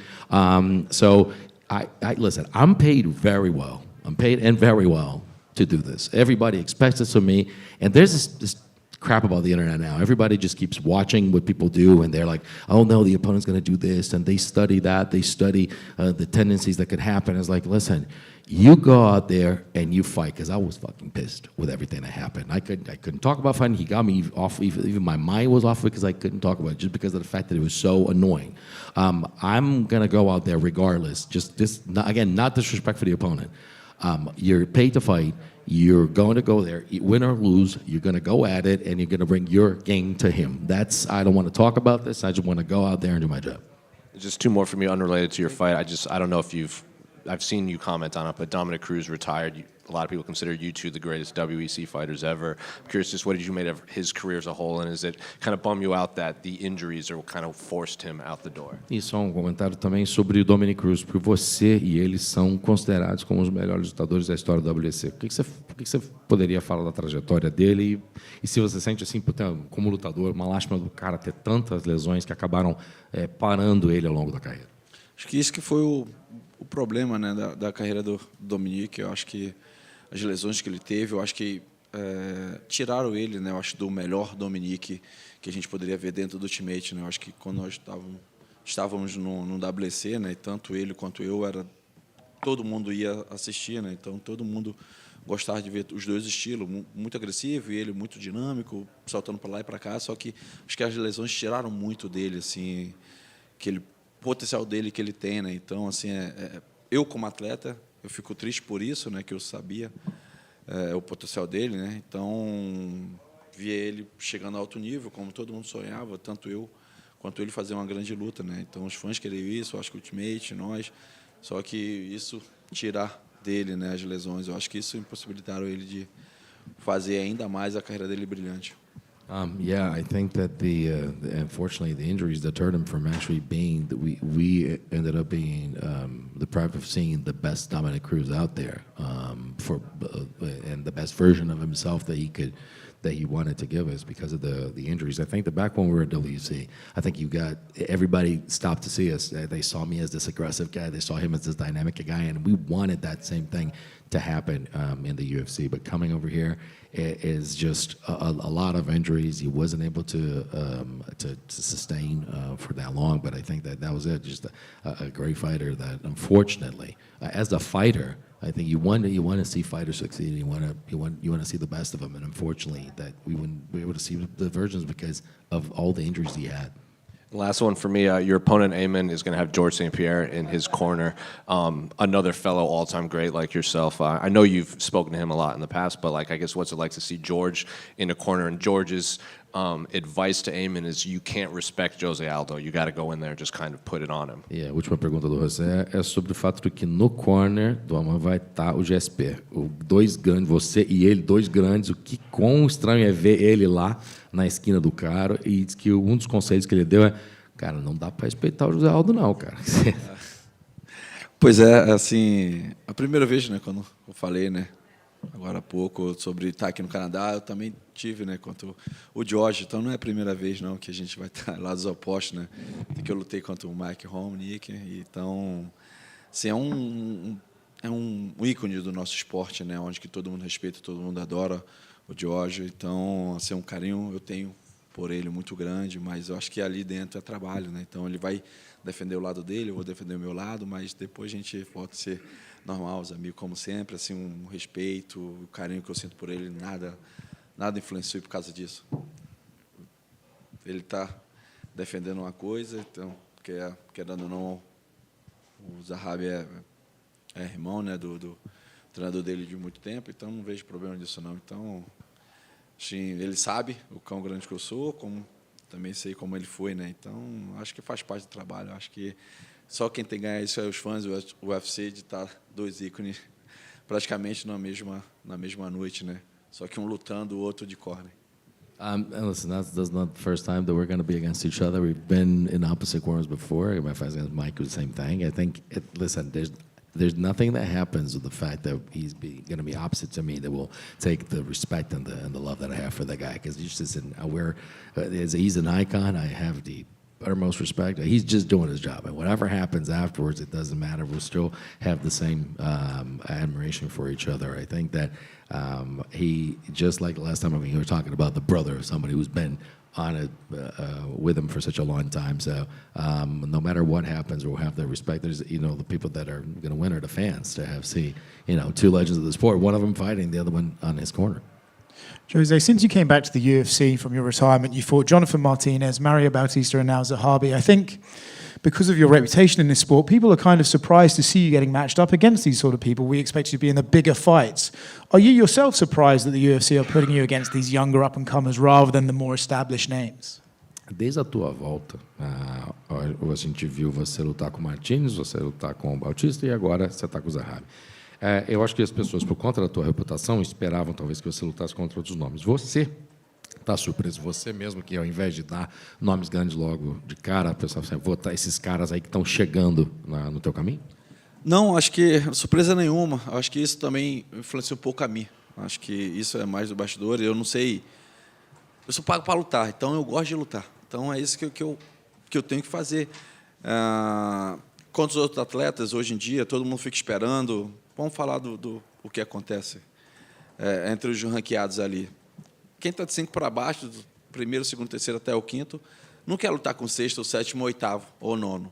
E quem está depois disso, do sexto, sétimo, oitavo, nono, décimo, não quer lutar com o 11º, 12º, 13º, por aí vai. Então, é uma coisa que eu não vejo na minha cabeça. Para mim, ser campeão, não importa quem seja, se for um nome sem expressão ou com um nome com muita expressão. É assim que eu me vejo. Então, eu tenho que chegar lá com toda a minha habilidade, com toda que eu tenho, chegar lá e passar por cima desses caras. Isso volta de novo ao Kumaro, com Johnny Martinez, né? Cara, fiz uma grande luta. Acho que todo mundo esperava onde que ele passar por cima de mim, porque eu estava voltando, querendo depois de 2 anos. Se eu alongar muito, falo, Fabiano, tu corta. Então, eu cheguei lá, fiz uma grande luta, com explosão, com velocidade, com isso tudo. Então, para mim, não importa. Com o Mário, por exemplo, acontecem outras coisas que eu fico numa merda daquela, onde eu não consigo nem olhar uma luta, por causa que, meu irmão, por tudo aquilo que eu sei que eu sou, eu tenho que fazer muito melhor. Eu tenho que chegar lá dentro, eu tenho que nocautear ele. Não tinha habilidade, não tinha mão pesada, não tinha nada. Eu vi os golpes, ficava brincando e não lutei. Então, eu não posso aceitar isso. Então, para mim, independentemente de qualquer outro adversário, eu entendo cada uma carreira. Querendo ou não, já fui campeão por longo tempo, já tenho uma história muito grande, então eu até fico vendo dessa maneira. Mas o Aldo não. O Aldo foi feito para lutar. Então, eles me pagam bem para me lutar, eu tenho que chegar lá, ou um cara com pouco nome, ou um cara com muito nome, eu tenho que chegar lá dentro, tenho que nocautear e ir embora. E assim a gente vai ser campeão. Listen, I like to fight, and people put me, obviously, they give me those names, and it's like, I like to fight, and I'm paid to fight, and I'm going to fight anybody that's needed. But what happens is a lot of stuff that happens backstage, and obviously related to fighting. But think about this: the people that are like, 5 and like below, meaning or above, meaning from 1 to 5 for number 1 contender into the fight, they do not want to fight outside the top 10. They don't want to fight the 6th or 7th guy. When you get from the 6th to the 10th guy, they do not want to fight people within the top 10 to top 15, and so forth. So they're not going to fight people that are below that. But the main thing is that I came back to be a champion, and I need to go through people that are on my way. And I'm going to go out there and show everything. For example, what happened to Jonathan Martinez, like everybody thought, okay, I mean, he's the up-and-comer, and Aldo hasn't fought in 2 years, so he's probably going to run through the guys. Like, well, no, I had a great fight. I did what I needed to do. People made it that he was maybe going to knock me out or going to run through me, and I showed after 2 years that I had everything that was needed to beat him, and I had a great fight after 2 years, so great. Well, and then what happened against Bautista, a guy that I don't know why, that crap happened again. The heavy hand was not there, the skill set was not there against me. I should have done better. I know why I was so pissed. Something that happens that turned me off of fighting. I know the skill set I bring. I know what I can bring to the table, and I should have ran through that guy. So whatever happens, regardless of Martinez, regardless of Bautista, I need to be able and ready to fight anybody that they put in front of me in order to be a champion. If those are the names that are going to put in front of me, so be it. But I just need to do it. E também no Cupo UFC, assim, desculpa, rapidinho. Parece que eu sou igual vinho. Quanto mais velho for ficando melhor, estou muito mais explosivo, muito mais experiente, muito mais rápido. Então, por isso tudo, então não tem que eu chegar lá dentro e ficar fazendo, escolher um adversário. Eu quero casar com um grande nome, fazer uma luta feia, querendo ou não, para ser cara que dá 2 aposentado, gordo, chega, pega um soco e cai. Como acontece isso? Comigo não. Então, se eu estou em alto nível, se eu estou fazendo ainda com a mesma explosão, se eu tenho condições de ser campeão, onde que todo mundo tem medo, o campeão tem medo de lutar porque sabe que foi uma luta dura, onde foi ajudado pelo juiz, então todo mundo sabe da capacidade que eu tenho ainda, e eu sei disso também, porque eu sinto no treino. Então, o que vocês vão ver na luta, eu passo isso na academia também, com garotos novos chegando, treinando comigo, os caras falam, caraca, é impossível, meu irmão, como é que o cara continua sendo assim ainda, fazendo isso tudo, e, meu irmão, dando pau nos caras novos, entendeu? Então, por isso que quando eu chego lá dentro, eu não posso chegar e ficar um retardado. And I don't blame the UFC either. I mean, I don't blame the UFC. Like, whenever you come back into the fighting game, you don't. What did you expect? Me to come back and just put a bunch of retired dudes that are like overweight or something like that, or that to fight me? No, they're gonna give me some young talent, and you need to be able to face those challenges. And I think that, listen, what happens, what you guys are seeing right now of them putting me out against up-and-comers, that's what happens in the gym. My work ethic and what I can bring to the table. And listen, while I can do this, while I'm able-bodied to do this, and while I still have it, I can tell you something. In the gym, when I come back, they always bring the up-and-coming dudes. And they're like, what the hell? How are you still delivering on the promise like that? Why you do so? I know my skill set. I know what I can bring to the table. Listen, I can't be there sitting like a dumbass last fight. Like I need to put my skill set and all the aggressiveness that I have, and I just need to bring to the table. And I will do that against anybody they put in front of me. Jose, right here to your back here. Just curious, Aiemann was in here earlier. He actually had you winning the Bautista fight, but your reaction to it, where you said you couldn't even talk about fighting, have you ever had that emotional of a reaction to a loss or any fight before? O Zahabi estava aqui antes, ele falou que ele acha que também você venceu a luta contra o Bautista. Mas você já teve alguma situação como essa? Você, em toda a carreira que você teve, em toda a quantidade de luta que você fez, de você simplesmente não querer nem falar de luta, nem ver luta depois de uma luta? Sim, né? Acho que tive uma derrota marcante também, né, contra o Conor. Então, ali onde que, não falava de luta, nem via luta, nada. Sim, então foi bem marcante. Quanto essa, né? Só que, eu perdi, querendo ou não, perdi. Então, sim, eu fiquei frustrado mais porque eu não consegui desenvolver tudo aquilo que eu treinei na luta contra o Conor. Mas contra o Mário, não. Eu treinei da melhor maneira, onde que eu estava bem pra caraca, treinando, fazendo tudo certo, e chega lá dentro eu não faço isso. Então, fico decepcionado comigo mesmo pelo fato de saber que eu tinha condições. Foram 15 minutos de uma merda que eu fiz. Well, to not watch a fight, I can tell you, I had a very, very important loss against Conor, and I obviously don't want to see that. But the thing is, like, still the problem there was that, first of all, I lost, and no, I was not able to develop.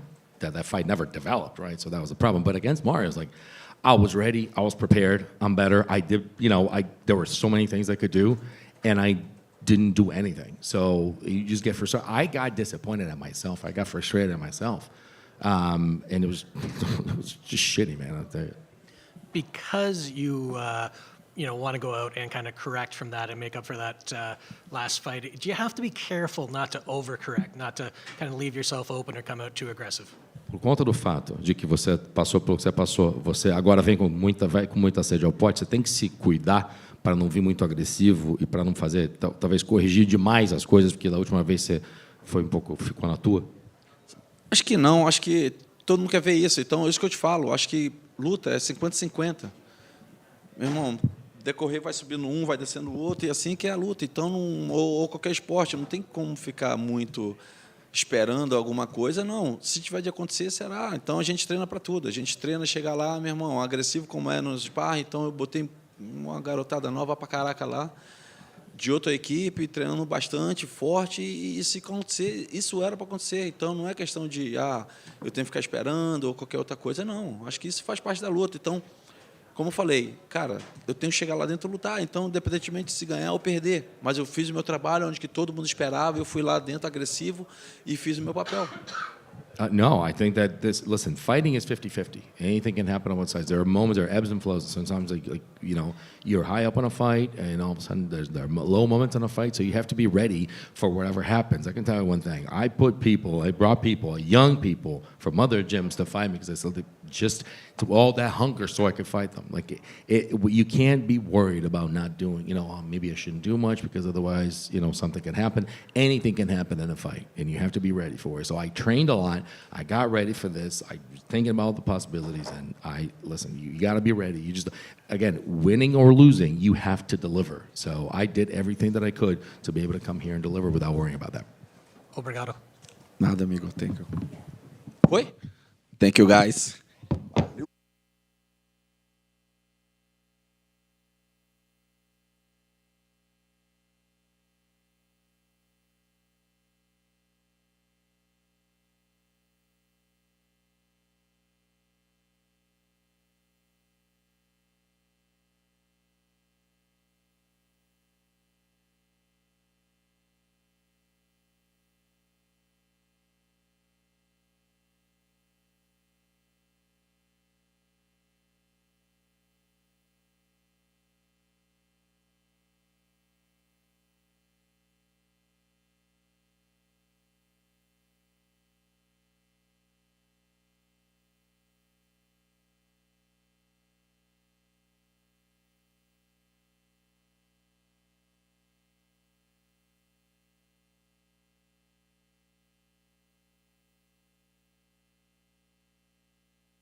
up?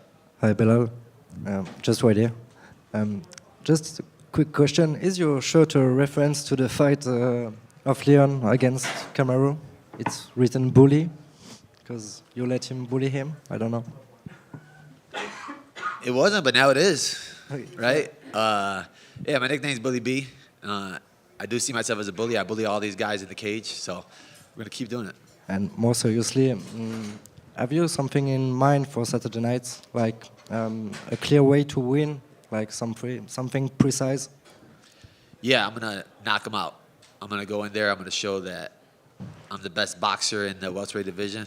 I'm the best fighter in the welterweight division, and I'm going to show my dominance again.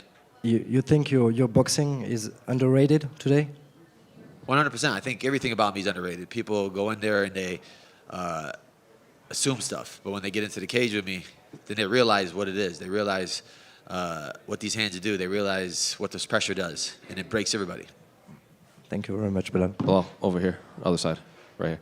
You know, I'm just curious, how's camp been for this one? Because this is your first, fight week as reigning champion. Charles Radtke, he was in here, and you were peaking at the same time with him. Juliana's got her fight. Yair had his fight last month, and he's just saying, seeing all these high-level fighters like in the gym at the same time is just kind of extra motivation for him to keep up. So I guess, was it like for you to just be, reigning champion here for your first fight week as reigning champion?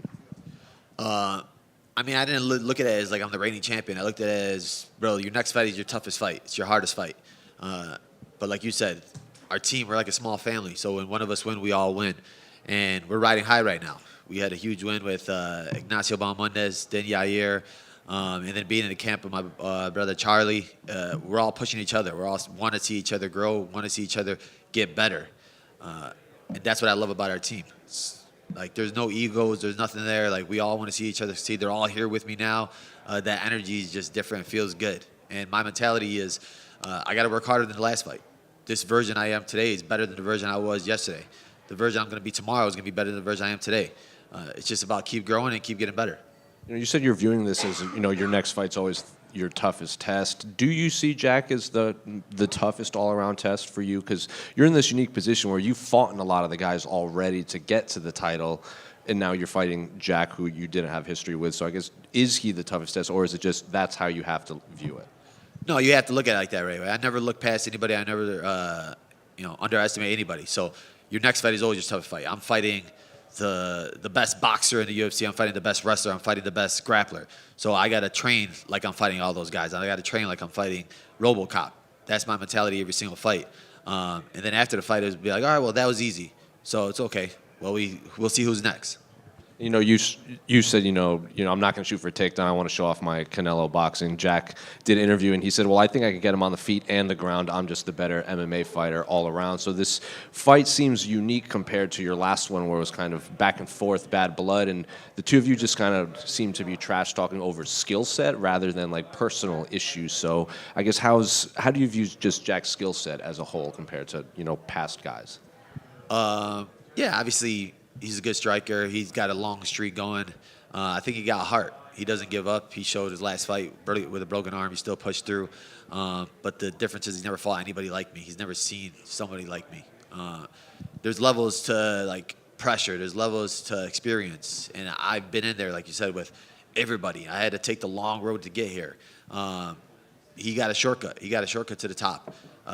And it's nothing against him, right? You can take whatever comes your way, but I think that's going to hurt him because when he's in there and, stuff doesn't start going his way and he's looking for his coaches to tell him something, his coaches, or trying to look to the past and think of what he did to adjust, there's not going to be no adjustments. Whatever he adjusts, I'm going to adjust better, and I'm going to break him. I know you've been asked this 1,000 times, so I'm not going to ask again, but is it strange that a lot of fans are viewing this fight as kind of the linchpin to two weight classes, like welterweight and lightweight? After Saturday, they can start booking a lot of fights. Is it like every interview it seems to do, that seems to be one of the prevailing questions, like, oh, what about Islam? What about Ilya? What about Shevchenko? What about middleweight? So is it get annoying after a while so close to a fight? Yeah, 100%, right? But for me, it doesn't matter. Like I told all these guys, book your fights right now because I'm not leaving Saturday without the belt. And what do you make of Usman's, he's saying, like, if you guys are backstage together, you might need extra security after the issues you guys have had. Who? Kamaru Usman. The former champion on a 3-fight losing streak, I would have to be afraid of that guy with no knees and no cartilage and a big head. Nah, man, I think I'll be fine. And what have you made of Ian? We saw you and Ian's son have a little, fun thing where he interviewed you. And what do you make of Ian's, weighing in as the backup in a possible next opponent? I mean, I think he's doing all the right stuff, right? He took that short notice fight against a guy with a lot of hype, and he won convincingly. I think for him to step up as a backup 2 weeks later, he's talking the loudest right now, especially in a division where if Shavkat's hurt, there's not a clear number one contender, and the loudest guy in the room is going to get the call. So I think he's doing the right stuff. I think you better hope that Jack shows up, because if he does have to step in at short notice, it's going to be a bad night. Belal, we've recently seen pictures of Hunter Campbell over in Dagestan talking to Islam, Habib in Dubai and stuff. And it seems like the vibe is they're waiting to see if you win or lose, right, if he moves up or doesn't. Is there a chance that they've made a decision to move up and challenge you without speaking to you internally? I know you guys are friends and stuff. No, I don't think they would do that. Like I talk to Habib all the time. He even messaged me the other day. So, like I said, them guys are so big about loyalty, and I'm the same way. What's the issue with you and Craig Jones going on at the moment? It seems to be a bit of back and forth online. He's talking, right? He's a character. It's always fun again. I love guys when there's a little bit of trash talk, right? When there's a little bit of build-up. Jack's not a really big talker, so let's put Craig in the press conference. I'm sure he would love to do that, brother. And then lastly, I just saw a video online. Colby Covington hid your food at the PI. I don't know if you're aware of that or if you even care, but curious what you think about Colby still throwing shots at you at this point. He hid my food. I'm not even in Vegas. That's how much of a moron he is. I don't know what he's doing. These guys are like YouTubers now. Kamaru's a podcaster. Kobe's a YouTuber. They need to do a podcast together, the biggest losers. And last one, speaking of that podcast, do you think there's a reason they haven't put it out yet? Or do you think they may be holding it in case he gets a title shot? Or is there a reason why? Did he come off worse is basically what I'm asking. No, I mean, if you're a grown man and you start crying on a podcast, and it's your podcast, and you start tearing up, why would you want to put it out there?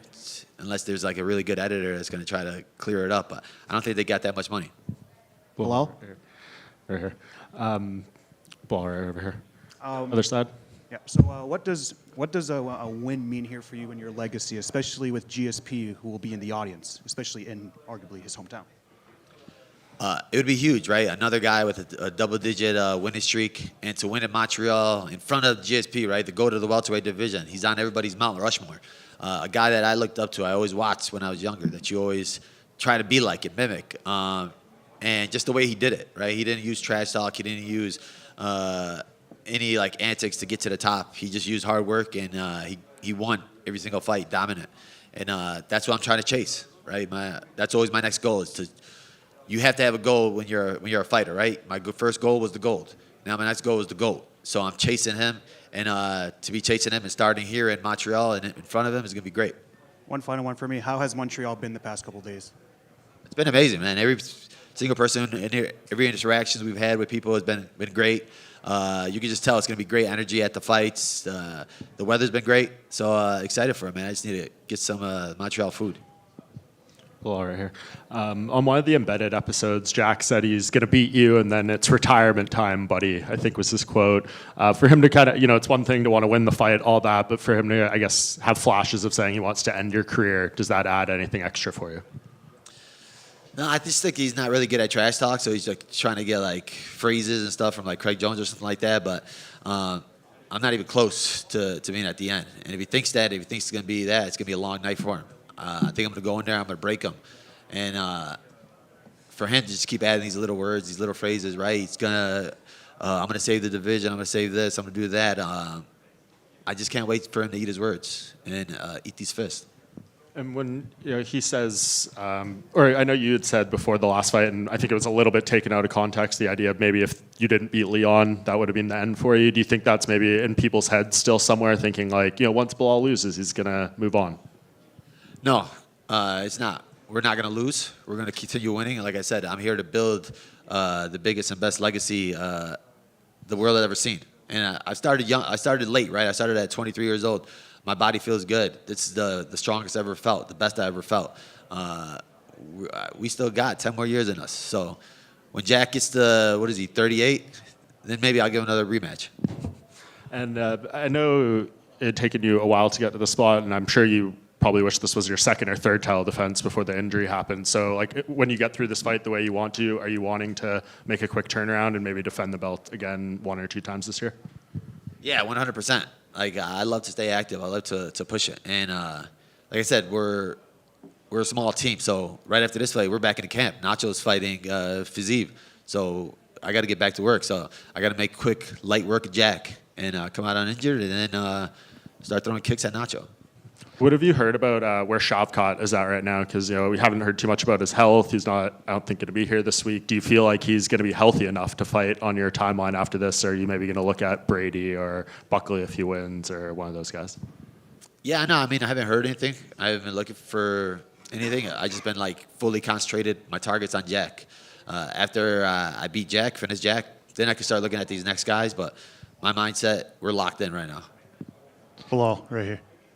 Right here, brother. One here, yeah. International audience. I know you mentioned them yesterday. I prefer the international audience. Usually a rock star, when they get on stage, they get to introduce their crew. Could you tell us, because they've been with you forever, what these gentlemen do for you and who they are? Oh, appreciate you, brother. Yeah, obviously head coach, that's the man at the helm, Mike Valley. I think the best coach in the world that doesn't get the credit that he deserves. He got 2 world champions, and we're just a small gym in Chicago. We're the only gym in the world with 2 world champions. That's my brother right there, Louis Taylor. Been with me since the beginning, since high school. I wouldn't be a fighter if I never met him, didn't get with him, and we've been on this journey together from the start. So that's to win the belt with him and to see him win his belt at PFL and come here and watch me win my belt should be a Netflix series. And obviously my brother Nacho, my main man, my main sparring partner, my main training partner, my brother. I'll do anything for him. And literally I get better and I get hungrier every single day, every time I train with him. Yeah, Belal, just one.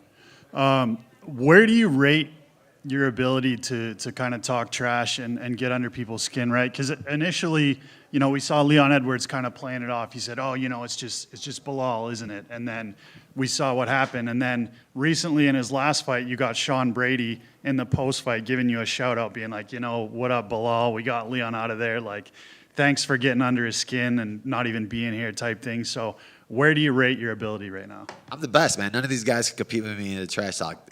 That's what I want. I need a worthy adversary, somebody that's going to try to build it up and talk. But it's just all fun to me, right? Like you said, now they're all trying to be friendly with me because they're like, man, I don't want to talk trash to him because he's going to embarrass us. So let's just keep it friendly until we get to fight night. Belal right here. You talked about taking the long road to get here. You've also in the past talked about, the journey is not complete until you're considered the best welterweight to ever do that. So what does that look like to you? Is it chasing GSP's records? Is it quality of competition? Like, how do you measure what's going to make you the best welterweight? I think quality of competition, right? When you look at the guys I have in my resume, they're some of the best to ever do it. So now these young up-and-comers that have these long streaks, so I end some of these streaks. I take some of their O's. And I think it's just inevitably going to happen, where they're going to talk about it, right? Where GSP is like 10 in a row or title defenses in a row. We're chasing that. We could reach that, but I think I'll be good enough with my resume where you'll be like, he's right next to him. He's competing with him. Like, they were always talking about Kamaru and him. There's not going to be no talk after I'm done. It's just going to be me and GSP. That's it. There's nobody else in the conversation. And just one more. I mean, there are fighters who will say that you're not the champion until you defend the title. So do you have that mindset, or do you not pay attention to that? No, I'm the champion. I won it. I earned it. But for me, we're not defending the belt. We're fighting for the belt again. That's always my mindset. I'm not coming in here, as the guy that's being hunted. I'm the hunter. I want Jack's record. I want Jack's streak. I want Jack's soul. Thank you. Belal, right here, over here. In your career, obviously, as has been said many times today, you've taken the long road to get to the top of the mountain. Is there any particular moment that you can pinpoint in your rise up to become champion where, something changed and you got yourself to an elite level status? Yeah, I think after beating Wonder Boy, he was one of the guys that, you always watched. He fought for the title twice, and I was so nervous to fight him. And I've seen a couple of camps with like Anthony Pettis and Woodley in there, and it was like they're like, man, he's nothing like these guys. He's nothing like this. So going in there and dominating him like that like told me that I belong with the elite, and I'm good enough to be the champion. Obviously, Ian Gary is the stand-in opponent if anything happens. You've kind of somewhat poured cold water over him being the next challenger. Normally, when we do see someone coming in as a backup fighter, they do get the next shot. How do you feel about that whole situation? No, I didn't pour cold water over. I said he's the one talking the loudest, right? I think when you're looking at the guys in the division, he had a big win over Pratis. Brady had a big win for Leon. Shavkat has a win over Ian. And then you got Kamaru and Buckley about to fight right now. So there's a lot of movement that's going to be happening. And like you said, Ian's waiting up as a backup. He stepped up on short notice. So, I mean, if the UFC calls, we're answering no matter what, who it is. Thank you. Well, just one more. I know you made the Canelo hands quote a couple months ago before he had just fought this last weekend, and obviously there was a very low output from him. Are you still promising the Canelo hands, or do you want to amend the quote a little bit now? Well, it wasn't his fault. It was his opponent's fault. He was just moving. He was trying to survive, right? And it's hard to do like that. Jack's not going to do that. I think Jack's going to step in front. And when he stands there in front, he's going to get hurt. Just curious, who do you have in the Usman and Buckley fight? Usman and Buckley? I got Buckley. I think Buckley's riding high right now. He has a long streak. Usman's been out for 2 years. And when you're out for 2 years, it's hard to come back.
Jack, on the cusp of a first title shot in the UFC against a dominant champion, dominant performances by Belal. How are you feeling ahead of your chance at gold? Yeah, I'm feeling good. It feels like any other fight week, and I feel like all the preparations have gone well. I feel like I've left no stone unturned. I'm ready to go out there and perform. It's funny, right? This one sort of came to you a little bit unexpected. You know, you were sort of preparing, I think it's for Leon, right? And then suddenly this title shot comes to you. Does that give you an extra fire, or are you just putting in the miles and the work in the gym anyway? So it doesn't really matter if there's a gold belt on the line. You're going to be putting in the work as hard as you can anyway. Yeah, for sure. Obviously, fighting for this is the big one. You know, I've been working at this for a long time. But yeah, just for another fight, you know, 5-rounder. I was prepping for a 5-rounder, and now fighting the best guy in a 5-rounder. Couldn't put all the work in. Toughest fight of my life. Belal's a funny one, right? Because everyone sort of looks at him and thinks, okay, forward pressure, lots of takedown attempts, just try and control you. So in a way, you would think, okay, that gives me something that I know what I have to prepare for. But then he's coming out and saying, no, he's not going to go for one takedown. He's going to beat you on the feet and all this, maybe trying to play with your mind a little bit. What exactly have you prepared for from Belal? I mean, I guess just all you can do is just watch his previous fights, and just that's what you can expect. You know, I think his bread and butter is pushing a high pace, mixing it up, takedowns, striking. So yeah, I try not to listen too much to what he's going to say, and just prepare as to what we see in his previous fights. I don't think it's out of line to say that sometimes he doesn't really connect with the fan base. Do you feel like you're getting a lot of support from the fans to try and get this guy out of the title picture? Yeah, I feel like I've got good fans, you know, fans that have stuck by me for a long time, and I think they believe in me. I mean, I appreciate my fans, but yeah, that's it. I'm just coming in here to do a job. And I believe I saw you say in an embedded that you think he's had a nice run, but it's time for him to retire, buddy. What exactly are you going to do to him to make him walk away from the sport on Saturday? I'm going to try and finish him dominantly, you know. That'd be the way I'd like it to go down. Dominant finish, and then, yeah, that's up to him at that point, what's next for him. You know, Belal was just in here, and you know, we talked a bit about how this fight compared to Belal's previous fight against Leon, there's a lot of bad blood, but here it's you guys, your trash talk is I'm better at grappling, I'm better at striking, I'm better at MMA. It's much more skill-based trash talking. Is that something that you prefer, or is like if you do become champion, you might have, you know, guys kind of trying to pick at you, kind of like what Ilya did to Volk, and Volk was like, I kind of like this because it brings more attention to the fights. I mean, whatever, I'm just going to be myself. Yeah, I'm a professional, you know, so I'm just coming in to take him out. He can say what he wants. I'm prepared for it all. And there is probably as much tape on Belal as anyone in the welterweight division against, you know, Wonder Boy, high-level striker, Damian Maia, and Gilbert, high-level grapplers. So I guess, have you seen this massive progression that I guess fans seem to think Belal took this big leap in skill? Or if you break down tape on him, has he always been this good and people have just been overlooking him for a long time? I think he's always been pretty good, you know. He's always done what he needs to do to win, and I think that's his strong suit, you know. He's a winner, so it's a tough fight. It's a tough guy to beat, but I believe we've got the skills. There's a lot of tape on him, so yeah, I've been studying, and I think I've got the ability to beat him. And then just last one for me, I asked Belal this too, and he said it is kind of annoying that pretty much every interview he does, it's how does this fight shape two weight classes, right? Lightweight and welterweight, and even middleweight if Belal wants to go to middleweight at some point. So is it annoying for you too that you're fighting for your first title and everyone seems to be asking, well, what's next, even though the fight hasn't even happened yet? I mean, it's sort of, it kind of always happens, you know. It's always what's next after this, but yeah, I've got my eyes on Belal. I'm going to get through Belal and then see what happens. Just one right here, Jake. Belal confirmed that he wants to beat you on the feet. Do you think he wants to play mind game with you, or do you actually think he believes that? Like, that's what my question, because it seems a little bit odd that he wants to beat you on your style. I mean, I think he's hoping, and I think he believes in himself. I believe he believes in his striking, and I think obviously the fight's going to start striking, so I think he'll test it out. But I think when he gets uncomfortable or when he feels that the advantage might be leaning towards me, I think he'll lean back to his bread and butter. Yeah, so you expect him to shoot early in the fight or to try to box at the beginning? I try not. Yeah, I'm not expecting too much. I think he's shown in the past that he mixes it up. So I think he'll strike a bit, mix it up, shoot takedowns. Expect it all. Last one for me. Predict a third round knockout. What's your prediction? Yeah, I think a third round knockout sounds pretty spot on. Thank you very much. Jack? Yeah. Just one over here. So it's been about 10 years since the UFC has been in Montreal. I mean, what can Montreal fans, and even Canadian fans for that matter, expect Saturday night? Yeah, I think this is the high-level match, you know, especially my match. It's the champion versus a solid contender, and I expect a tough fight, you know, tough 5-rounder. Thanks. Jack, right here. You win this fight, you know, you'll get the big paycheck, have lots of opportunities coming your way. Do you use that money to get the nose surgery, or does that wait till the end of the career? Yeah, maybe we'll see. Jack. Good one. I just kind of want to go off one of Jose's questions earlier. What specifically about Belal do you think it is that some of these guys don't take serious about him, and then they go into the fight and they think, man, maybe I should have taken him a little bit more serious, you know what I mean? Just like we saw it with Leon when he was at the media day. He said, oh, it's just Belal, isn't it? You know, so is there anything specific about Belal? Like, is it his character? Is it the way he acts? Or is it... I don't know. I don't necessarily think people underestimate it. I think it'd be silly for anyone to underestimate anyone in this sport, but I think he's just proven that he's better than these guys, you know? I think that's the bottom line. That's what I believe. I believe he's better than everyone he's fought, and that's why he's got the victory. And then what's the interactions been with Ian Gary this week? Because we see him running around, he's trying to play jokes and do banter. Like, he's handed me a bag of M&Ms with an autograph on it.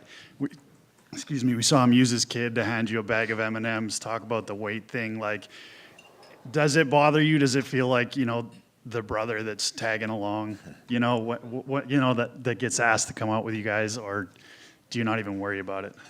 Yeah, I try not to worry about it, you know. He's doing his thing. He's staying, trying to just stay relevant, you know.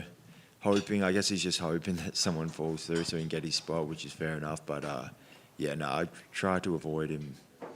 Except if it's fight time, then yeah, I won't avoid him. I'll go right in his face.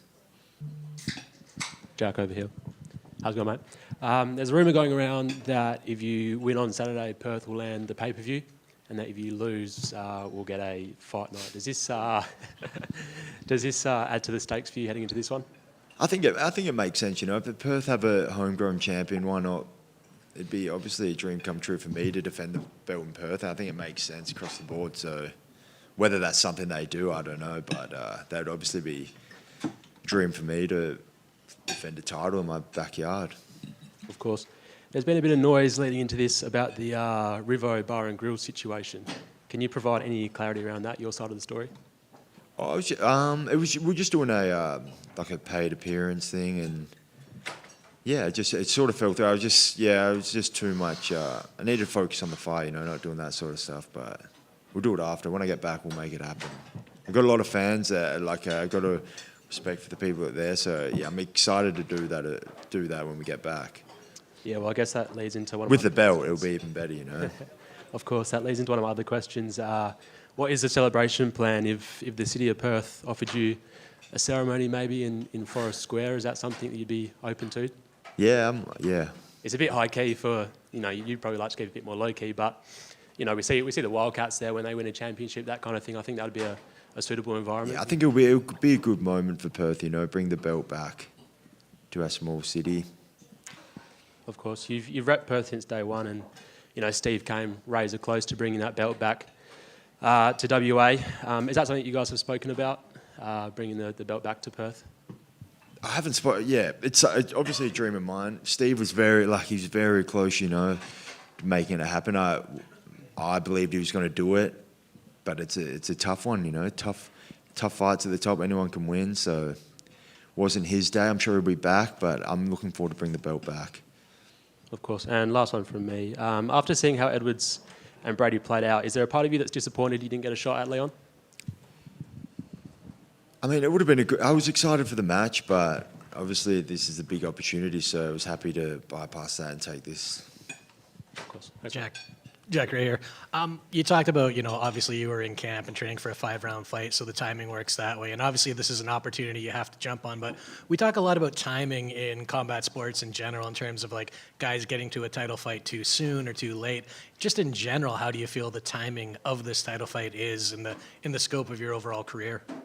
Yeah, I think it was good timing. I think if I hadn't got the injury, my thoughts would have been I probably would have been fighting for a title at a similar time. I think I would have had to fight one of the top guys later in the year, and then I believe it's worked out the same. I've obviously missed a fight. I think perfect world would have had the fight beforehand, but I think timeline, it works out well.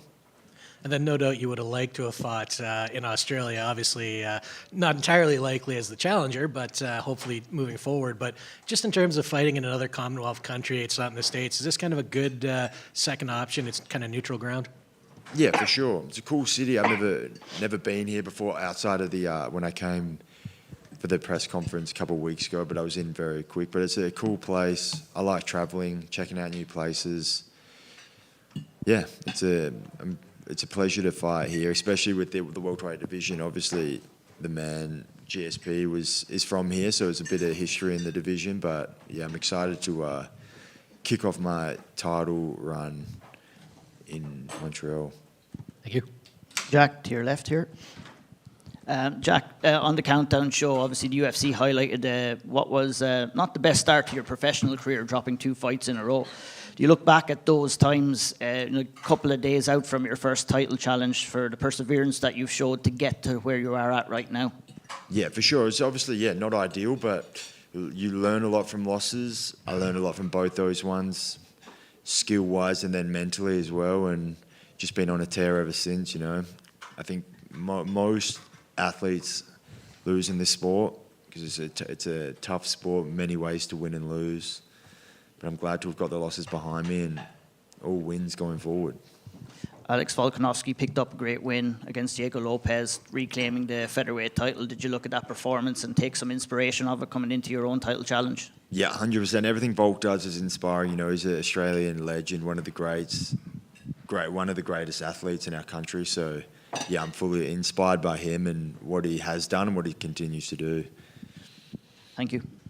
Sorry, just one more, Jack. Belal in here earlier said that he thinks he's the best trash talker in the sport. So I'm just curious what type of heated lines you're expecting tomorrow at the press conference. Yeah, he all he does is talk trash. So it's I expect whatever from him. It's going to be good. Jack, you might be the chillest guy in the UFC. When was the last time you got mad or angry at someone?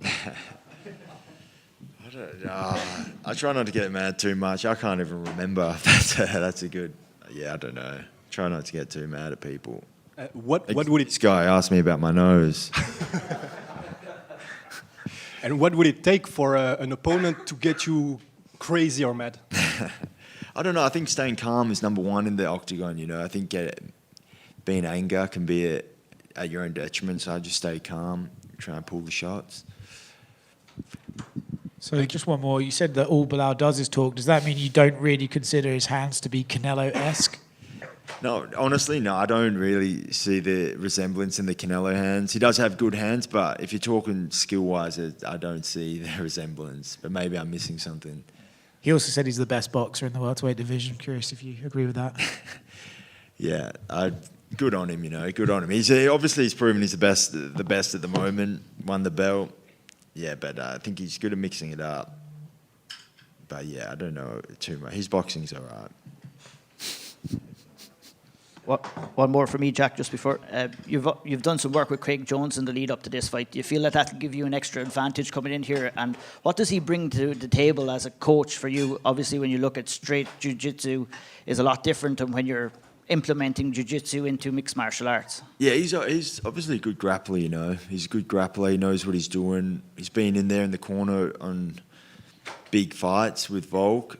And, yeah, he's just been helping us out, small details, but... Yeah, he's sharpened the tools for us. I believe he's given me some different stuff to work so I can get back to my feet. He's definitely helping you out with the trash talking as well. Yeah, that's it. And the after party's going to help us out there. Yeah, big time. Thank you. Sick. Thank you. Just one more in the back. Sorry. Hey, Jack.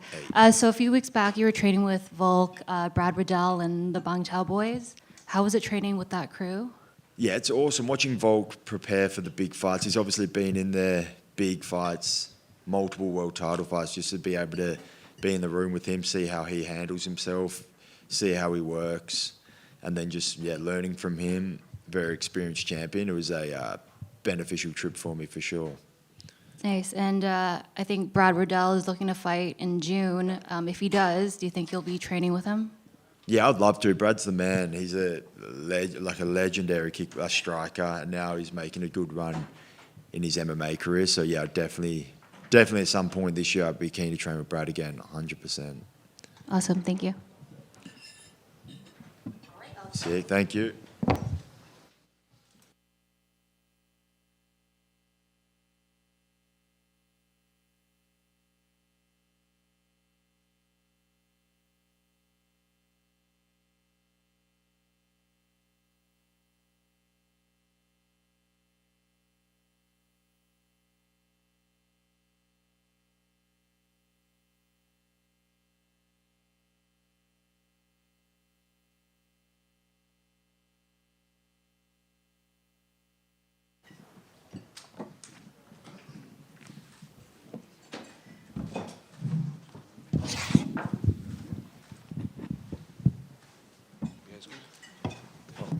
Valentina, this is nothing new to you. You've done fight weeks as a reigning champion for so long. So I guess just how's camp been, and just how's fight week been as a whole preparing for Manon?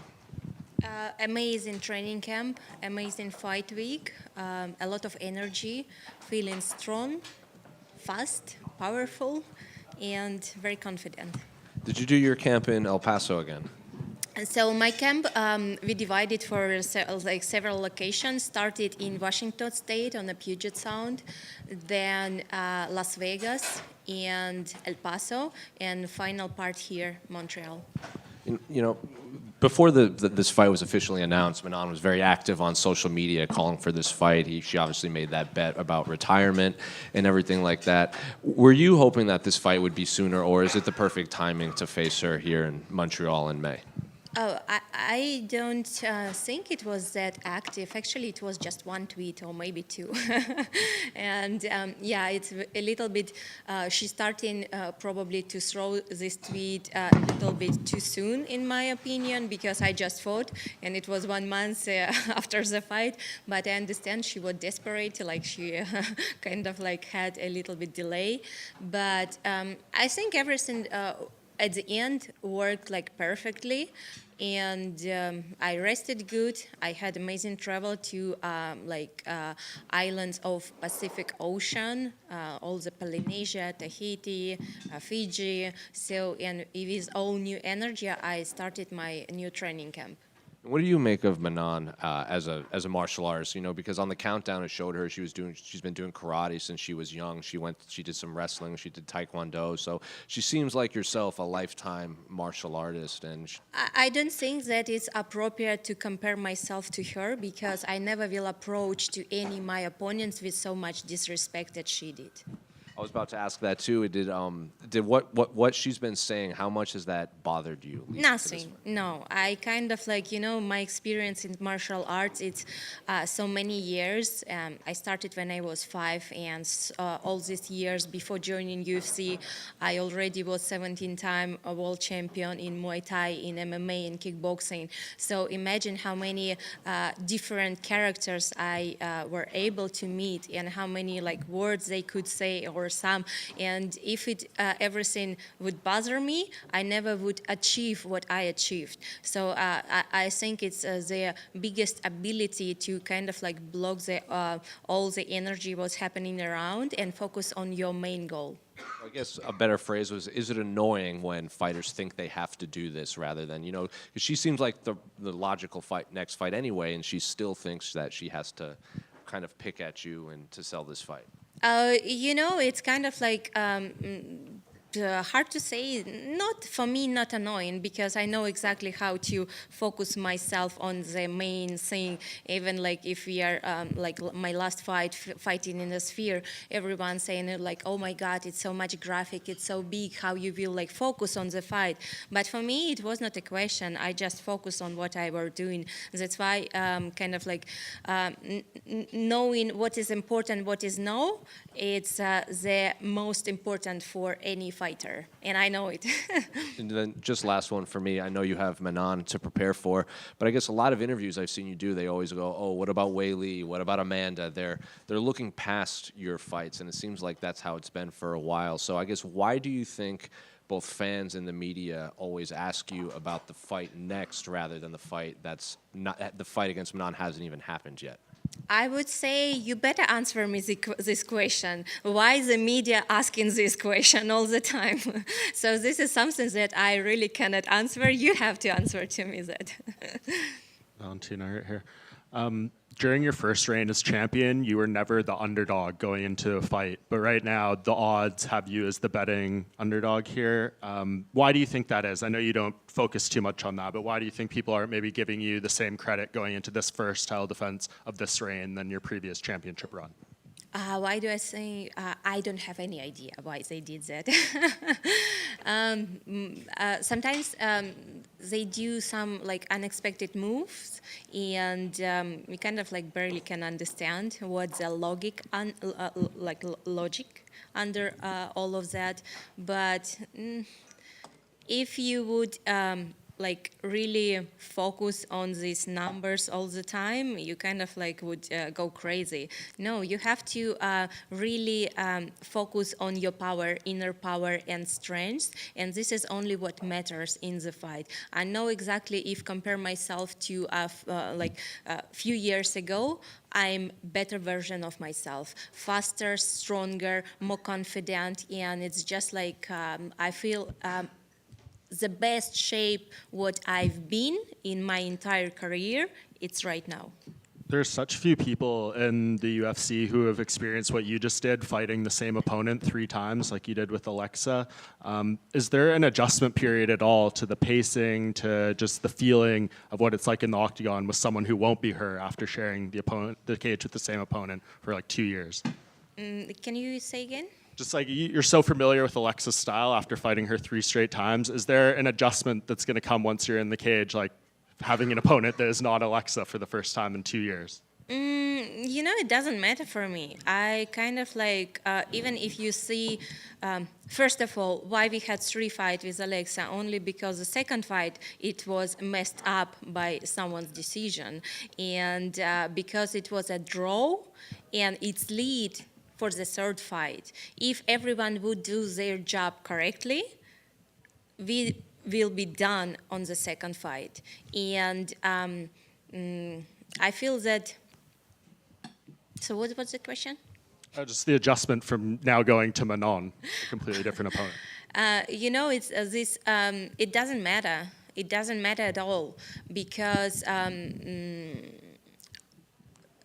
had so many different opponents, so many fighters I faced with different style. It's kind of like, even if you see all like these 3 fights, it was completely different fights, different strategy, different like tactic, different technique, everything. But now it's kind of like, yeah, definitely we had to focus on a little slightly different tactic and technique, what is this opponent is representing.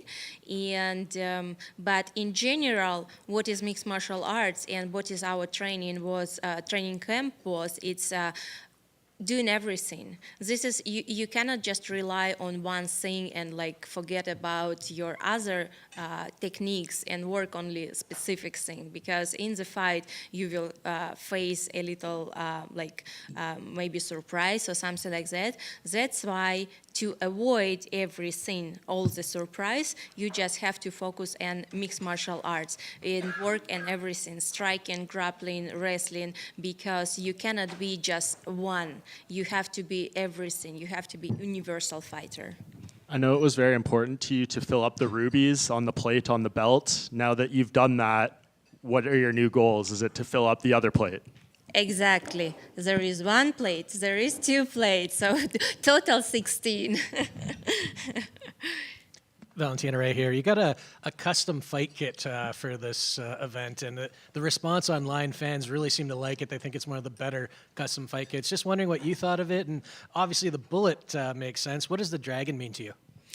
So on this fight kit, we was working together with the designer Erwin, and he did so amazing job. First of all, I share with him my ideas, what I would like to have in the fight kit, and then he came up with several designs. So it was not just one; it was several that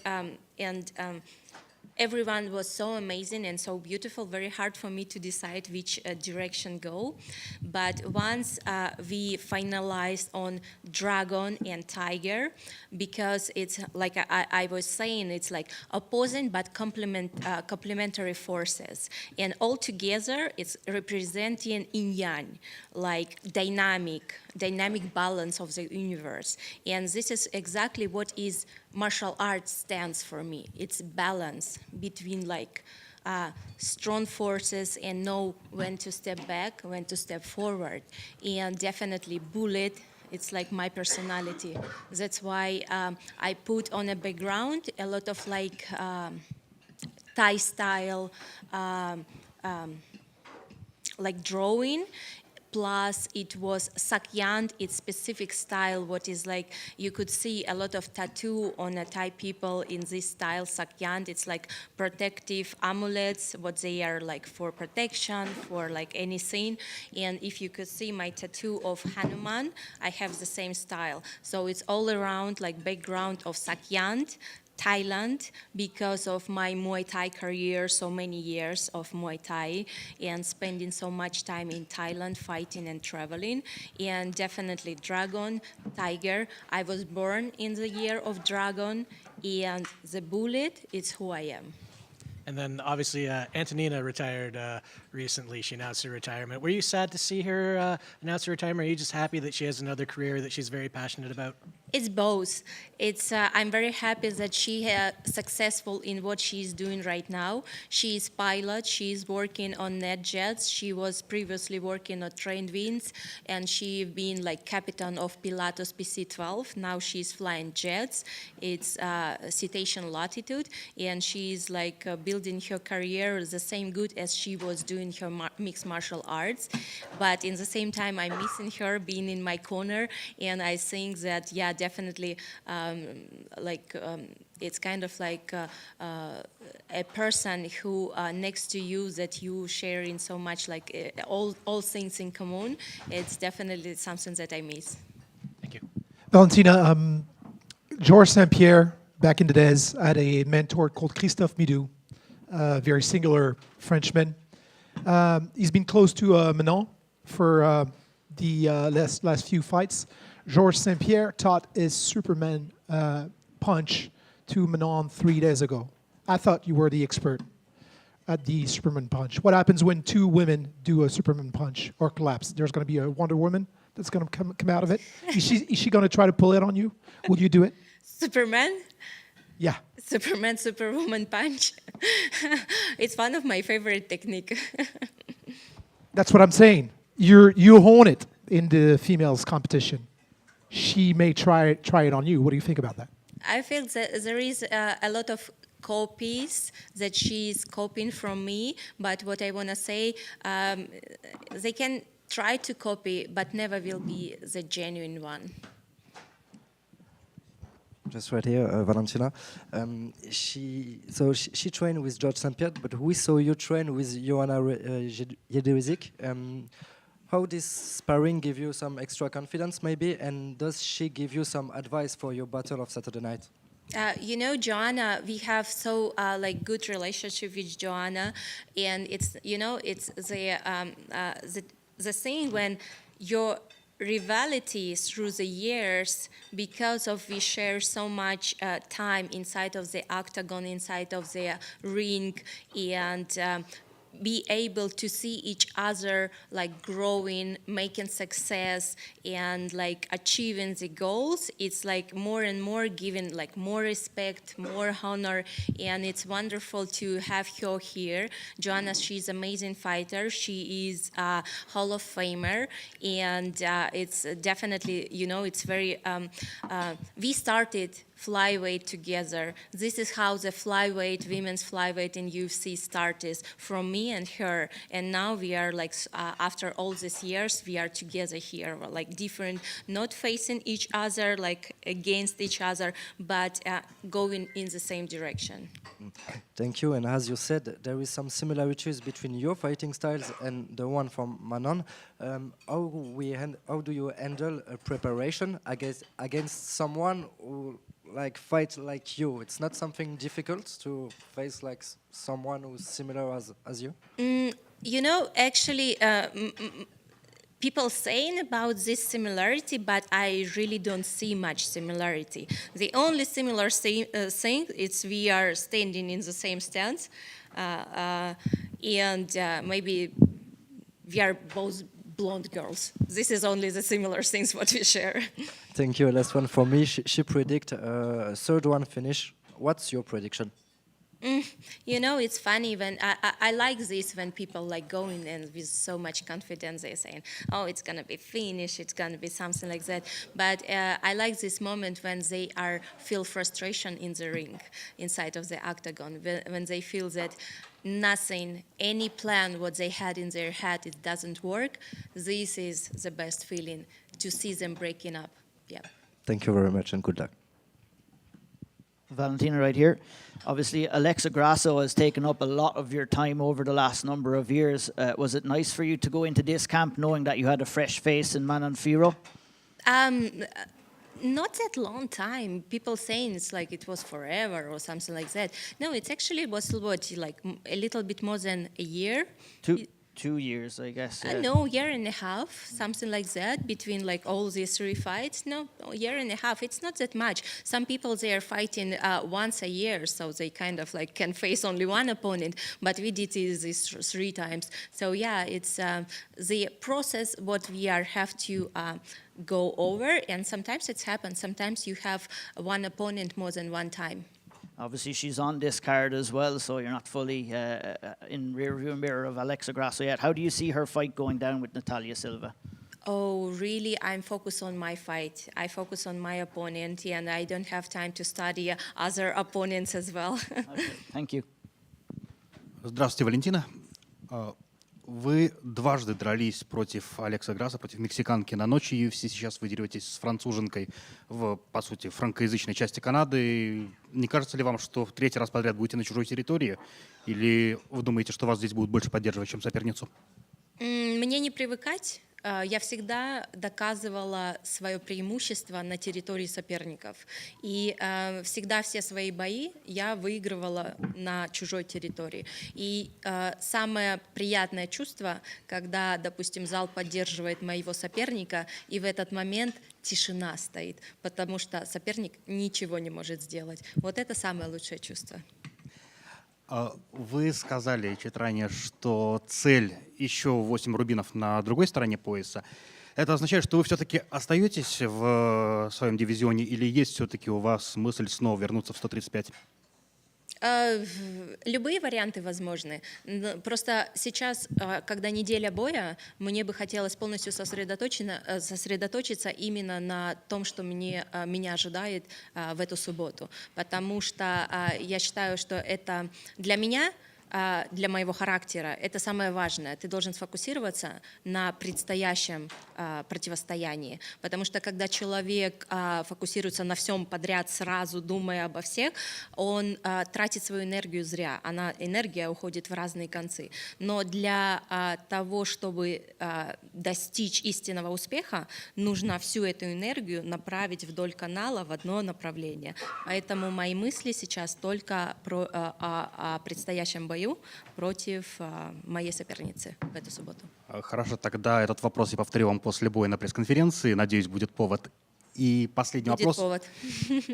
Верим в это. И последний вопрос. Манон, это та соперница, которую вы хотели после победы, после возвращения пояса? Ну, по сути, вы были в том статусе, когда вы могли выбирать себе любого соперника. Манон, это та девушка, с которой вы хотели подраться? Или чисто стилистически, или, может, какие-то личные, внутренние ощущения у вас были? С кем бы вы хотели подраться? На самом деле это так не работает. То есть, да, существуют какие-то предубеждения, что чемпионы выбирают себе соперников. Ну, тогда бы, я думаю, чемпионы выбирали себе там и 20-й номер, там еще может быть какой-нибудь. Нет, это так не работает. Существует определенный ранкинг, который составляет UFC, и вдоль этого ранкинга выбирается соответствующими представителями, выбирается следующий оппонент. Поэтому у меня всегда была в моем характере именно такой же, как меня воспитал мой тренер Павел Федотов. Мы никогда не выбирали соперников себе. То есть кто следующий, мы готовы. Где угодно, когда угодно и в любое время. То есть никогда не было такого выбора, что там, хочу этого, хочу не этого, что-то такое. Нет, для меня всегда было, если драться, то надо драться честно. Спасибо большое, удачи в субботу. Спасибо.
What up?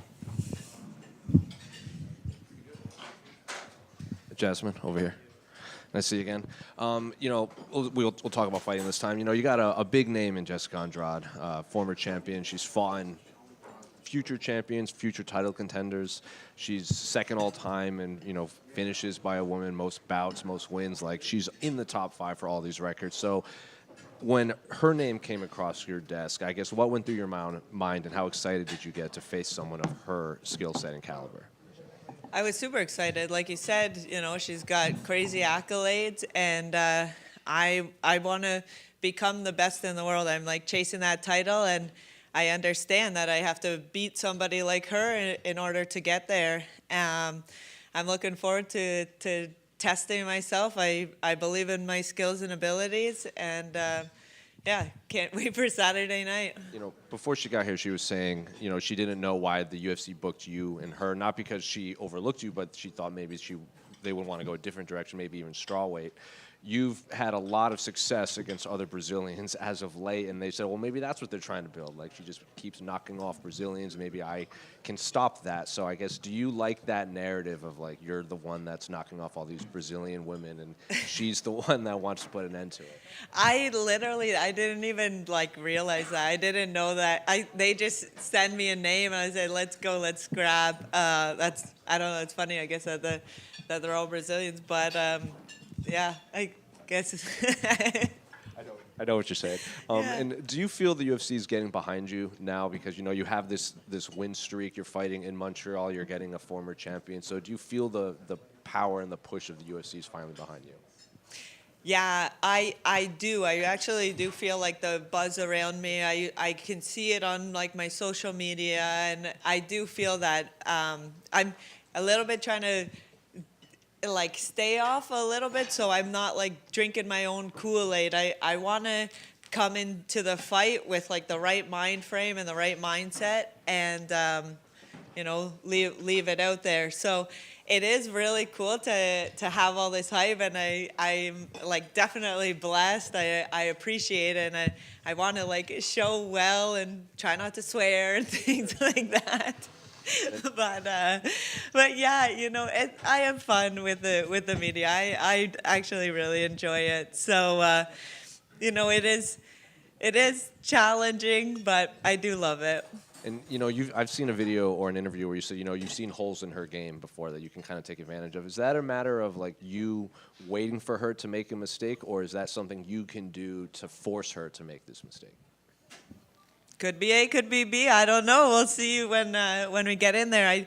I'm not gonna try to force anything unless I think I can really force it. But at the same time, I'm not going to be desperate. I'm going to wait for the right opportunity to kind of strike. And obviously, there's, you know, the big women's flyweight fight as the co-main event. I guess, what are your thoughts on that fight?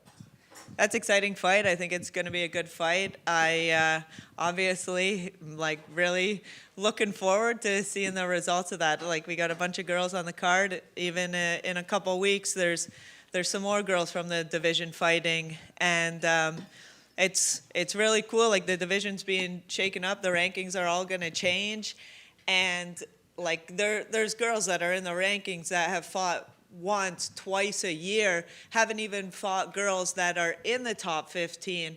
Like, I'm active, I'm fighting. I like, look at, the UFC respects it. Look at what they gave Diego Lopez that shot. And I believe like I'm on kind of that same trajectory. I could see a big opportunity coming my way. So before you weigh in, are you thinking of maybe hitting that 125 mark just in case some weird Arman Sarukian situation happens? They need to have a backup on the spot. Well, I mean, the other fight, they're both ranked higher than me, so I know that's why I'm not gonna cut that extra pound for nothing. You know what I mean? But I find like I hope that all those fights fall out and then I'm in the title. You know. Jasmine, right here. There we go. Hey, you know, you talked about activity there, and I saw you kind of fielding that question on Twitter the other day about, you know, how active people have been. How much do you credit your activity for where you are right now and just being able to get in there repeatedly and get that cage time in? That strike while the iron's hot, right? Like, I'm in here, I'm active, I'm fighting. That's why I'm clawing my way to the top, tooth and nail. Do you worry about burnout at all? Yeah, definitely. I was, prior to this camp, you know, I just fought. I was just in Saudi Arabia, my whole camp in Thailand. You know what I mean? There's a lot of sacrifices that come into play. But I said it from the start, I'm not here for a long time, I'm here for a good time. And I believe that you kind of reap what you sow, and the amount of sacrifice and work that I'm doing now will show well for me. And the last one for me, we've talked about it before, but you know, this is an opportunity again for you to represent Canada. You're one of the faces of Canadian MMA now, and now at a time where Canada's at this really weird spot with everything going on in the world. So how much does this particular fight and this weekend mean to you? It means a lot. I feel like Canada is like really looking for someone to kind of, I guess, like inspire them and, you know, give them courage and give what martial arts teaches is like, you know, strength and courage and facing your fears and like that type of behavior. So I really feel like blessed to kind of be the body doing it. But yeah, you know, hopefully everything goes well and I can continue on with like this train and make Canada proud. Thank you. Charles, right here. Charles Radtke was in here earlier. He's got a fight with Mike Malott. And he was talking a lot of trash, right? Talking about Canada, saying things about Mike Malott. Is there any part of you, like with you talking about, I'm liking the social media part of things and the cameras being around. I know we don't see it a ton in women's MMA, but is there any part of you, like down the line, hoping, one of your opponents, starts talking trash and you can let loose a little bit? I know you said you're trying not to swear, but. Yeah. Oh, I do. I think that would be so much fun, like, because it's building the fight. It's not, as long as you're not like making it legit, like, bringing family and whatever that type, whatever whoever's boundaries are. I think it's fun. Like, let's talk some shit a little bit. So maybe sometime in the future, next fight or something like that, there'll be something. But I don't want to start it because, like, I don't want to be a dick or anything like that. But I would love to engage in it. And then, I know you can't give away too many secrets in the gym and talk about sparring and things like that, but how are the hands feeling going into this one? I'm hearing rumors that you're dropping girls during sparring. The hands are feeling pretty heavy, so how are they going into this one? They feel good. I really credit a lot of that to when I was in Thailand. I would go to sparring and I'm with these people from all over the world. I have no idea who they are. I don't know their skill set. I don't know their abilities. They could be some person that's, hardly thrown a punch, or it could be some killer in some organization that I don't know about or I don't recognize. You know what I mean? And so I was there and I had to like hone my skills and figure out my game, kind of what works transitionally through all kind of like styles and people, boys, girls. Like, I'm worried about these dudes knocking me out. I don't know how they feel about me. I just partner, oh, you're good, you're free, let's go, kind of thing. And so I feel like a lot of that, like the things you learn in one camp almost don't translate until the next camp. Like, there's a little bit of a lag time in the learning process with them, at least there is for me. And I really feel like I've like honed in on striking and my grappling's solid, and I just trying to be the best martial artist that I can possibly be. So realistically, a girl like Jessica Andrade, who's known as, having pretty heavy hands herself, can we expect you guys to kind of meet in the middle at one point? I mean, I wouldn't be surprised. Right here, Jasmine. Obviously, to piggyback off the last question, I was going to go down the road in saying that, Jessica Andrade, good takedown defense, your style as well. In previous fights has shown you want to take the fight down, you want to be dominating on the mat.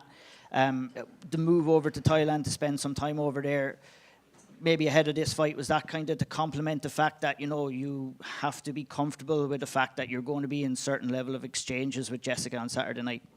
Yeah, that's exactly it. Like, she's very talented. She's good striking, she's good grappling. So I got to be ready everywhere. I don't know where she wants to take it. And so, I'm in the camp. I'm working everything. I'm working on my strengths and trying to close the holes of my weaknesses.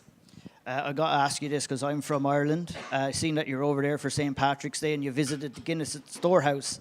In the storehouse, it's probably one of the nicest pints of Guinness that you can get in the world. You looked absolutely horrified when you took a sip of the pint of Guinness. So what's up with that? Well, so I was sponsored by Forge. But I gotta be honest, I'm not really a beer drinker. Like, I'm Lithuanian, and so I like vodka. It's not, Oh yeah. Sorry to all the beer drinkers. Don't listen to me. They might deny you access now after that reaction. And if you're looking to go over to Ireland again. Thank you. Best of luck. Thank you.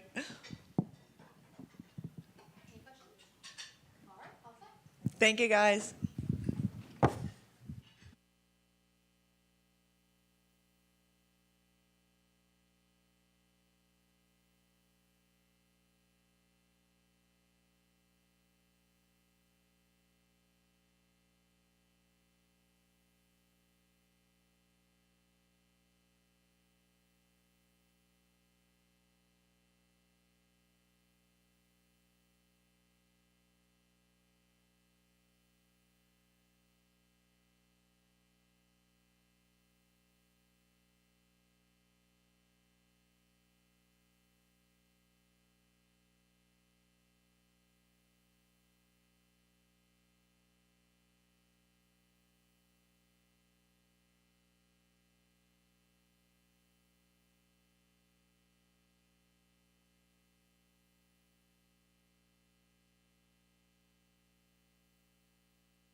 over here. First of all, looking very lovely. I like the jacket quite a bit. Thank you. You're welcome. I have to ask, just how's preparation and fight week been for, the biggest opponent you've had to date and such a massive card here in the UFC's return to Montreal? Como é que foi a preparação? Como é que está essa semana de luta? O maior adversário que você já enfrentou nesse card gigante aqui em Montreal? So I am so happy for this moment. I love the fight week. I am enjoying all the moment, and I train a lot. I train with my team Borracha in Contagem. I had a good preparation for this fight. During the build-up to your last fight, a lot of it was about your sister. Now it's been over like a year since then. So I guess, have you felt a difference in the preparation for your last fight to now? Na última luta, muito foi dito sobre a sua irmã, etc.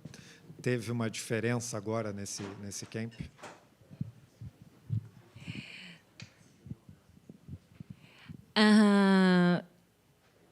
A diferença, na verdade, desculpa.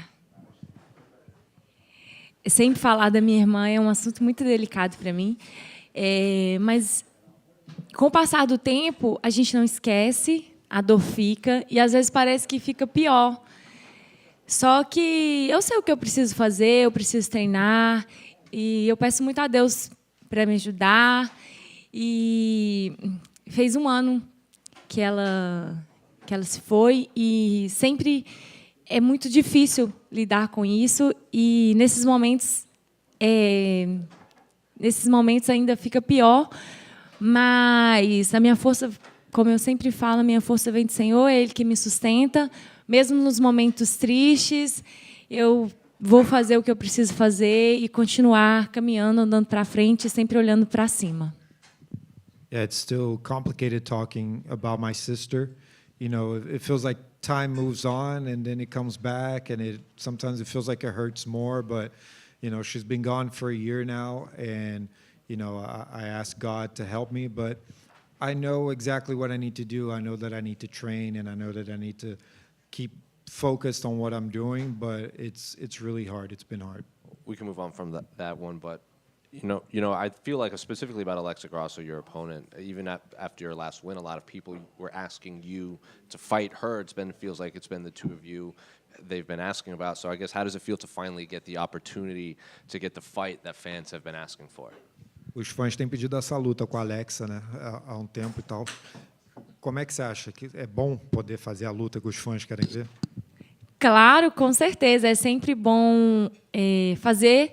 Na verdade, é sempre incrível fazer o que os fãs querem ver, ainda mais quando isso significa muito para mim.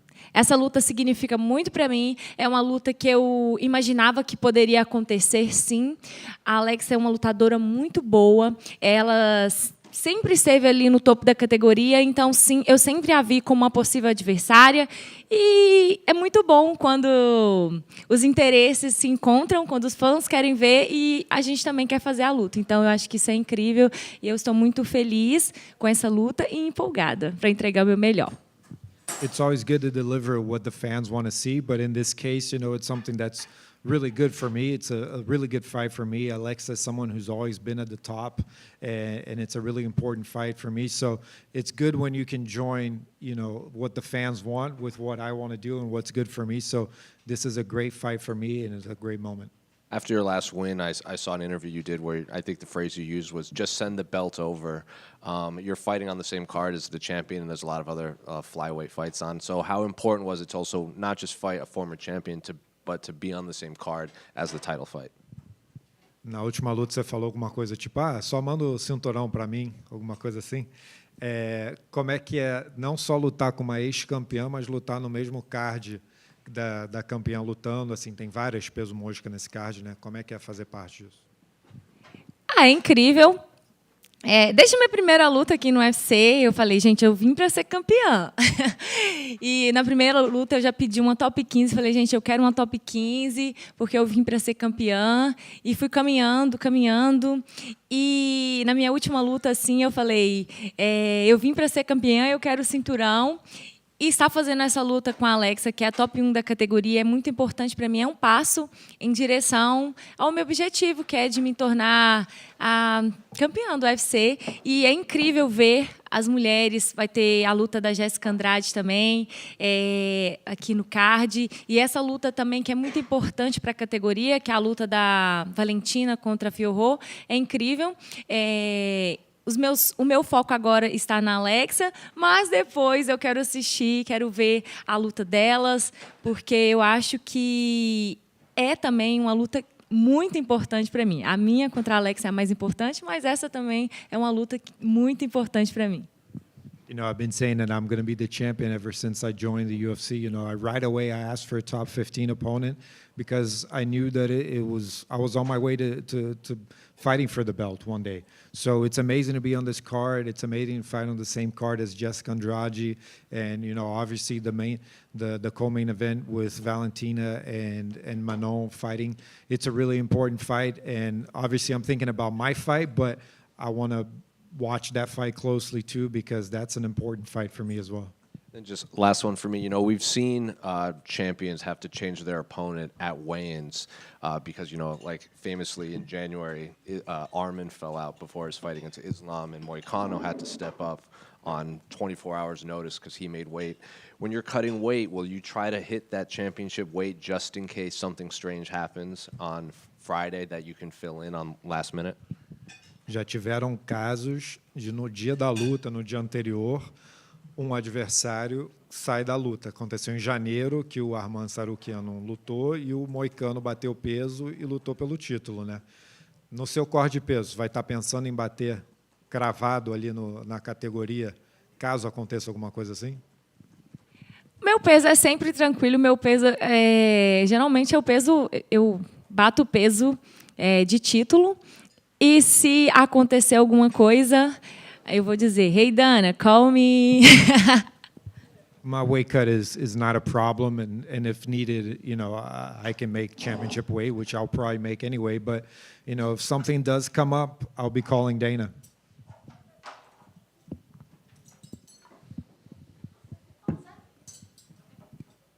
Okay. Thank you.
Good. Well, Benoit, you know, we didn't know if we were going to be able to see you this week after your original opponent, Yoel, fell out. So I guess, how far back did you hear about the opponent change, and was it important for you to stay on this card in Montreal? Yeah, the most important thing for me was I'm here. I'm ready for a fight, and I really wanted to fight here in Quebec. I love the fact that it's the home soils of so many champions like GSP. There is Manon Fiorot, who can become the first undisputed French champion, and I had to pass away the deception of having this last-minute change of opponent, because it was gonna be a very violent fight. The two guys with a 100% finish rate in the division, number 13 against 15. I was really happy about this fight, but the fight game is like this, and it was between my flight between Biarritz and Paris. I learned it. So I had the flight to digest the news, and thanks to God, the UFC is a huge war machine, and they are able to find me an opponent for Saturday night. Did it matter who you fought? Because I'm sure you've seen Gamrot say you turned down the fight against him on last minute. Did the UFC offer any other opponents besides Kyle? I think everybody knows me now. I think if he could have done it in Montreal, you all know it was gonna happen. But what I wanted to do is fight in Montreal. So waiting 3 weeks or 1 month to have another opponent is an option we could have had, I think. But I didn't even discuss it with my manager, because I told him I'm ready, I'm fighting. And, if the UFC wants to fight me to fight Gamrot in 2 weeks, I will do my job on Saturday night, and I will be there in 2 weeks. No, don't worry about it. But no, I'm concentrating on my opponent and on fighting this Saturday. I came here for that. I came here in Montreal to have a fight. So if you cannot fight on Saturday night, you are not welcome. But I can come on your card. No, don't worry. And your current opponent, Kyle, have you had any opportunity to watch any of his previous fights? I know he was in the UFC earlier. He was 0-2, and now he's back. So what do you make of his skill set, or have you not had the time to watch his fights? Yeah. We have watched his fight because that's something I didn't do before having a new head coach. Now I have a head coach. I'm only concentrate on fighting, and don't do the general work no more. So we watch the fight and we study our opponent. It's a huge lesson we have learned, and he's a tough guy. He hasn't been finished since 2013 against Kevin Lee. So he's a tough opponent because he only loses by decision since this period, and he's a really experienced guy. Yes, he didn't go his way during the fights in the UFC, but it was a good opposition. When I watch the fight, it's close. He has a lot of weapons, and it's a tough opponent. And you know, in this division, there is a lot of well-rounded and experienced fighters. You cannot underestimate anybody. He never made this mistake, and I'm gonna have a war with Kyle on Saturday night, and I'm getting ready for him. I'm only focused on Kyle Prepolec right now. He's my only focus. Just last one for me, because you brought it up. You have the 100% finish rate. Joel had a 100% finish rate. Kyle hasn't been finished in a long time. I feel like fans have this high expectation of your fights to always be violent. Like they just want blood and war when you fight. How do you find the balance in giving these fans these exciting fights, but also making sure that you can come out on top and not overly damaged? Tough question. If you like tough fights and you like violence, it's what's gonna happen, and you don't get any scrambled eggs without doing your homework. So it's part of the job and the journey as my type of fighter, and as what I want to produce inside the cage. Hey Benoit, I have 2 questions for you. First one in French for the French audience. Ton adversaire est dans une position que tu connais, c'est la position à laquelle tu étais quand tu es rentré à l'UFC. Tu es ultra favori sur le papier, mais est-ce que le fait que tu t'es retrouvé dans sa situation, ça te donne entre guillemets un avantage pour ne pas le sous-estimer et prendre ce genre de combattant très très au sérieux malgré ce que peut indiquer les odds et les analystes? Non, je le prends très au sérieux. C'est un combattant qui est en France, qui ferait partie des mieux classés chez les lightweight mondialement. C'est quelqu'un qui est solide, qui a une vraie expérience. Nicolas le compare un peu au Michael Lebou canadien. C'est un peu le cas. C'est un mec qui tape tous les prospects canadiens qui sont aux portes de l'UFC et qui se positionne toujours comme potentiel revenant pour cette organisation. Là, il a cette opportunité. On est tous arrivés à l'UFC comme ça, quasiment. avec une opportunité qui nous a été donnée, en étant prêt et préparé. Il devait faire le main event de l'orga, une grosse orga locale. Ça rappelle des choses qui sont déjà arrivées en France, donc à ne pas sous-estimer. I switch in English. There is a lot of noise around you the last years. Simple question, how do you feel technically and personally today with all the changement you've done? I feel a lot better because after the Dustin Poirier fight, it was hard for me to take lessons because it was in special conditions.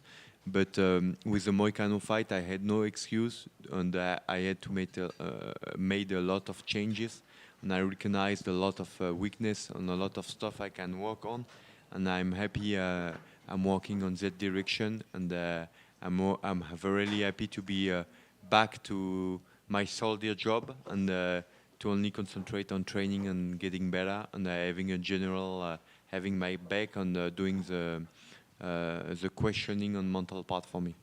And last one for me, do you have something special in mind, or with the changement of opponents, it's a question of imposing your style in the cage, or with your new coach Nicolas Hoch, you plan something, without saying it, do you plan something special, or do you just want to go there and impose the BSD style?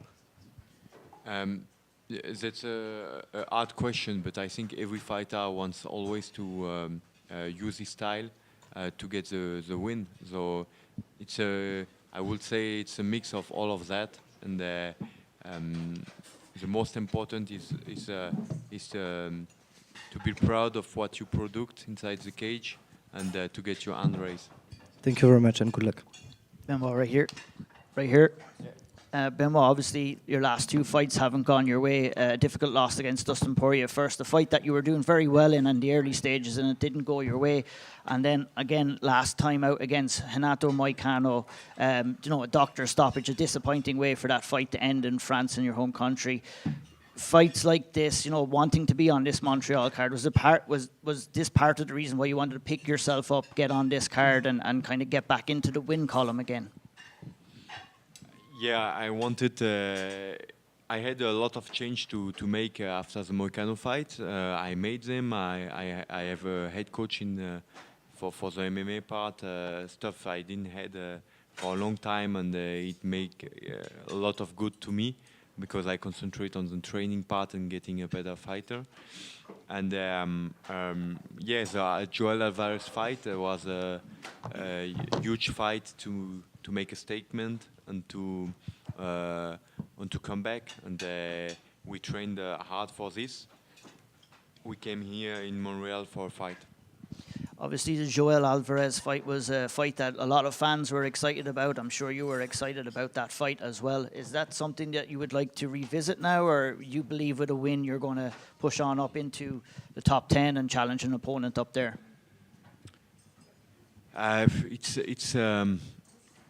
don't like to make plans before anything is done, and you have to respect this game. And I have a tough opponent ahead of me on Saturday night, and I expect to do my job on Saturday night. And if it's the case, don't worry, I will let the news. Thank you. Benoit, right here. How did you wind up being your own coach for so long, and what made Nicholas the right choice to be the general for you? I have seen the job he has been doing from the outside. I have seen the job he has been doing with Nassourdine since his Strickland fight. He's his head coach, and the way he trains him, the way he is able to get the best out of him, and to get him the best way of getting his job done inside the cage. And I had also the privilege to see him work with Nassourdine during the Paris card all week long, and I felt like okay, there is really something there, and yeah, it was then a fast decision to take after this loss. A lot of questions for me, and yeah, after the deception was was gone, I went this way because it was important for me. And because I felt like in the Moicano fight, it was the first time in my life where in the first round I didn't know. It's not. I was prepared, but I didn't know which direction to take to win the fight. But in the second round, I knew. But the problem is with somebody this experience, this level, you cannot come into a fight and have one round of discovery. You have to know him from the first seconds of the fight to the last. And this is a mistake I will never do again. Was there ever a point before that where you thought, hey, maybe I should get a head coach? Or were things just going so well that you decided to keep going with just doing it yourself? Yeah, the problematic is if you look at my career, even on the Paris card, I'm from all the male fighter, I'm the one starting my MMA career in the latest time. I started MMA late in 2018, and I started my pro career in 2019. If you look on Tapology, nobody in the top 15 is unknown on Tapology before. Even Tsarukian, who is a lot younger than me, started in 2015 or 16. They are all doing this sport since a long time. I discovered a pair of mitts in 2018, so everything went very fast for me. But I'm blessed for this, and I think it's been the discipline and the will to get a better fighter, skill set base that has been bringing me here, and the intensity, the fire that I bring into my fights. But the hardest part is not the first 1,000 steps, it's the 10 last steps in the UFC. The 10 last steps, it's all guys that I have long life experience. All the last guys I have been fighting were already in the MMA professional world when I was still in high school. So it's experience has also a value. I do believe it, and I feel like it's hard for me to learn those lessons this way because it's on your own soul, in front of a lot of people that are counting on you. You feel the weight, you discover the weight of the media, of a lot of stuff, but it's something you have to learn if you want to compete at this level, and it's something you have to deal with. Thank you. Bonjour Benoit, pouvez-vous me dire quel impact ça a sur votre préparation là, de vous battre ici en territoire ami au Québec? Comme je dis, en fait, c'est vraiment une carte qui est particulière pour moi. J'ai en plus de Rafael Dos Anjos, qui est un combattant que j'admire, il y a GSP, il en fait partie. J'aime beaucoup ce qu'a apporté le Québec à la francophonie française d'un point de vue du MMA. C'est vous qui avez performé au plus haut niveau bien avant les Français. Et aujourd'hui, on a aussi des athlètes qui sont très hauts. Et on pourrait avoir d'ailleurs notre première championne. Et voilà, historiquement, ça pèse lourd dans la balance. Parce que moi, je me suis mis très tard au MMA, mais je m'y suis intéressé beaucoup, très vite. Et voilà, ça fait partie de l'histoire. C'est comme combattre Madison Square Garden. Pour moi, le Center Bell, c'est là où il y a GSP qui a défendu sa ceinture un paquet de fois. Donc, c'est un honneur. Et pour moi, c'était hors de question de venir ici, d'avoir fait une préparation complète. Et parce que mon adversaire se blesse, de ne pas combattre. Est-ce que c'est le meilleur des deux mondes pour vous, à savoir que vous allez être en territoire ami, vous allez être probablement accueilli en triomphe, mais d'un autre côté, vous n'êtes pas la pression d'évoluer à la maison en France? J'affronte un Canadien, donc je sais que le public canadien va être pour lui, mais bien évidemment, je sais que on est un peu cousins avec le Canada, hein, donc je pense que ça va être assez sport. Et je pense que c'est un adversaire qui est très expérimenté, qui est dans cet état d'esprit-là aussi. Je m'attends à un combat dur.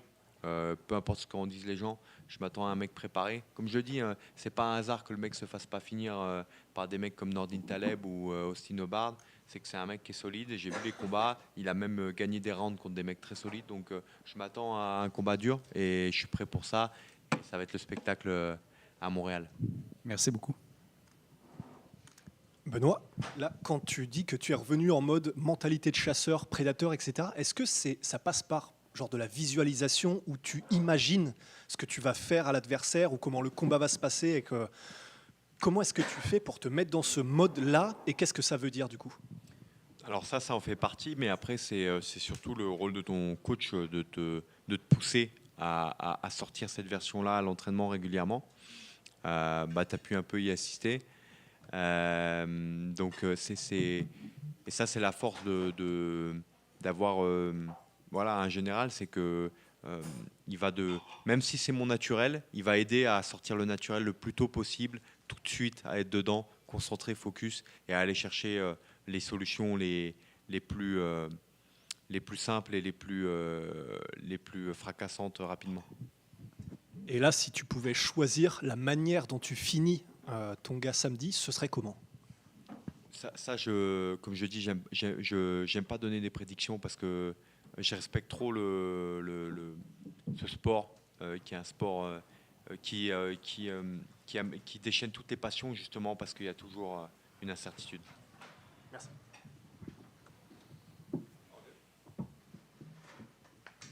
Merci à tous. Thank you all.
Ok, ouais, c'est pas nécessaire. Ok, du coup, là, il est en train de faire Gauthier normalement. Et là, c'est on va passer. Je pense que sur la perte comme ça, il You guys good? Well, Mike over here. What's up, man? I don't know if you've seen the clip going around already, but, Charles was in here earlier, and, a lot of what he's building this in his mind is Canada versus the U.S. type thing. He's using hashtags like 51st state, free speech, all this stuff on Instagram. He said that, he respects that he's in the position he's in because you're the big name in Canada, and that's why you guys are the featured prelims, but he didn't appreciate Canadians booing the national anthem, so someone has to pay. So that is how he is building this fight to himself, so I'm curious, do you have a response to that? Yeah, man, if he wants to build that extra pressure for himself or, if that's what he needs to do to motivate himself, go for it. For me, I'm focused on the task at hand, which is a fight in the octagon. I'm not focused on all the outside things that you could possibly, focus on as far as all the other stuff that can come into your mind when it comes to fighting, but really doesn't actually affect what happens in the octagon. Yeah, I feel like fans don't realize how long you've been in this sport, like not even just fighting, but like with the Alpha Male boys and everything, like you've been around, like Uriah is when he had to do this, and the Dillashaws and everything. So do you think Charles is you guys are approaching this two completely different ways. Like to you, this is like an athletic competition. This is what we're going to go out to, and he's building this like he has to defend America against Canada. It's just, I guess, how do you it's like I said, two different ways to approach this. I don't really know how to phrase this, but when you see someone doing that, it's like, all right, that's just noise that you're bringing in. Like you don't need that. It's just an athletic competition. Well, that's how I feel about it. Yeah, he's just creating more unnecessary noise. Again, if that's where you want to put your energy, go for it. That's not where I'm putting my energy. I'm putting my energy into the octagon. And what do you make of his, in terms of just skill set, athletic, what do you make of his skill set in there? Because I guess we asked him about you, and he goes, very similar styles. He feels he has more firepower and more durability than you. So I guess what do you make of just his skill set in there? Yeah, he's a solid fighter, but I've been fighting solid fighters my entire career. You look at everyone I've fought at welterweight, it's all been killers, nothing short of elite level fighters. So I'm focused again on what I bring to the table. If anything, you know, I know he's kind of a bit of a bull in there, and I have no problem playing the matador if that's how it comes down to it. And I've done a really good job of doing that throughout my career. So I don't see Saturday night being any different. Will it, I know you said you're just kind of focusing on this, but like with what he's selling the fight, I'm sure it will, like the Full Send boys approached him and he was like, 20,000 people are going to be booing you. You're going to be the most booed person in the arena. And he kind of smiled and laughed at that. Win or lose, like it will be the biggest fight probably in terms of like Canadian pride. So does that make a win over him bigger in your mind, because it could propel you into like superstardom, maybe even in America? I mean, it's definitely a cherry on top, right? For sure. That's an awesome addition to getting the win. But I mean, let's look at it realistically. It's not like I didn't care about winning without this factor, right? I've cared so much about my career and winning all these fights, even without this type stuff. So again, you know, it's how much do you want to focus on it, and that's cool. If somebody else wants to focus on it a lot, I'd rather stay dialed into what I need to do on Saturday night rather than build up outside factors. And then just last one for me, what do you make of the welterweight title fight at the top of the card between Belal and Jack? I think that's an incredible matchup. It's cool. They've got such a stacked pay-per-view card for Canada. As far as like who I think is going to win it, again, man, I haven't put any thought into that matchup at all. Still just dialed in on my performance on Saturday night, focused on having the best performance of my career to date. Mike, right here. To your, there we go. How different is the feel going into this one compared to the Trevin Giles fight, where you were maybe coming off a loss and maybe had a little more you wanted to prove or wanted to show, or is there any difference? I mean, man, you want to prove every time. You know, it's like every fight you have to win. Every fight's the most important fight of your career, right? So, you know, there's always, you know, there's me right now. This is the most important fight of my career to date.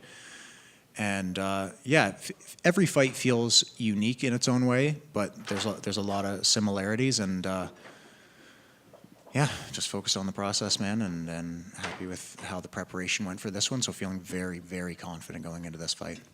And then growing up an Ontario kid right down the road, you had the ACC, and for hockey, and for a Toronto fan, that's the venue. But, you know, when we talk about MMA with the GSP era, it might actually be Montreal that really is the kind of venue and the building for MMA in Canada. So is it nice to get a chance to finally fight here?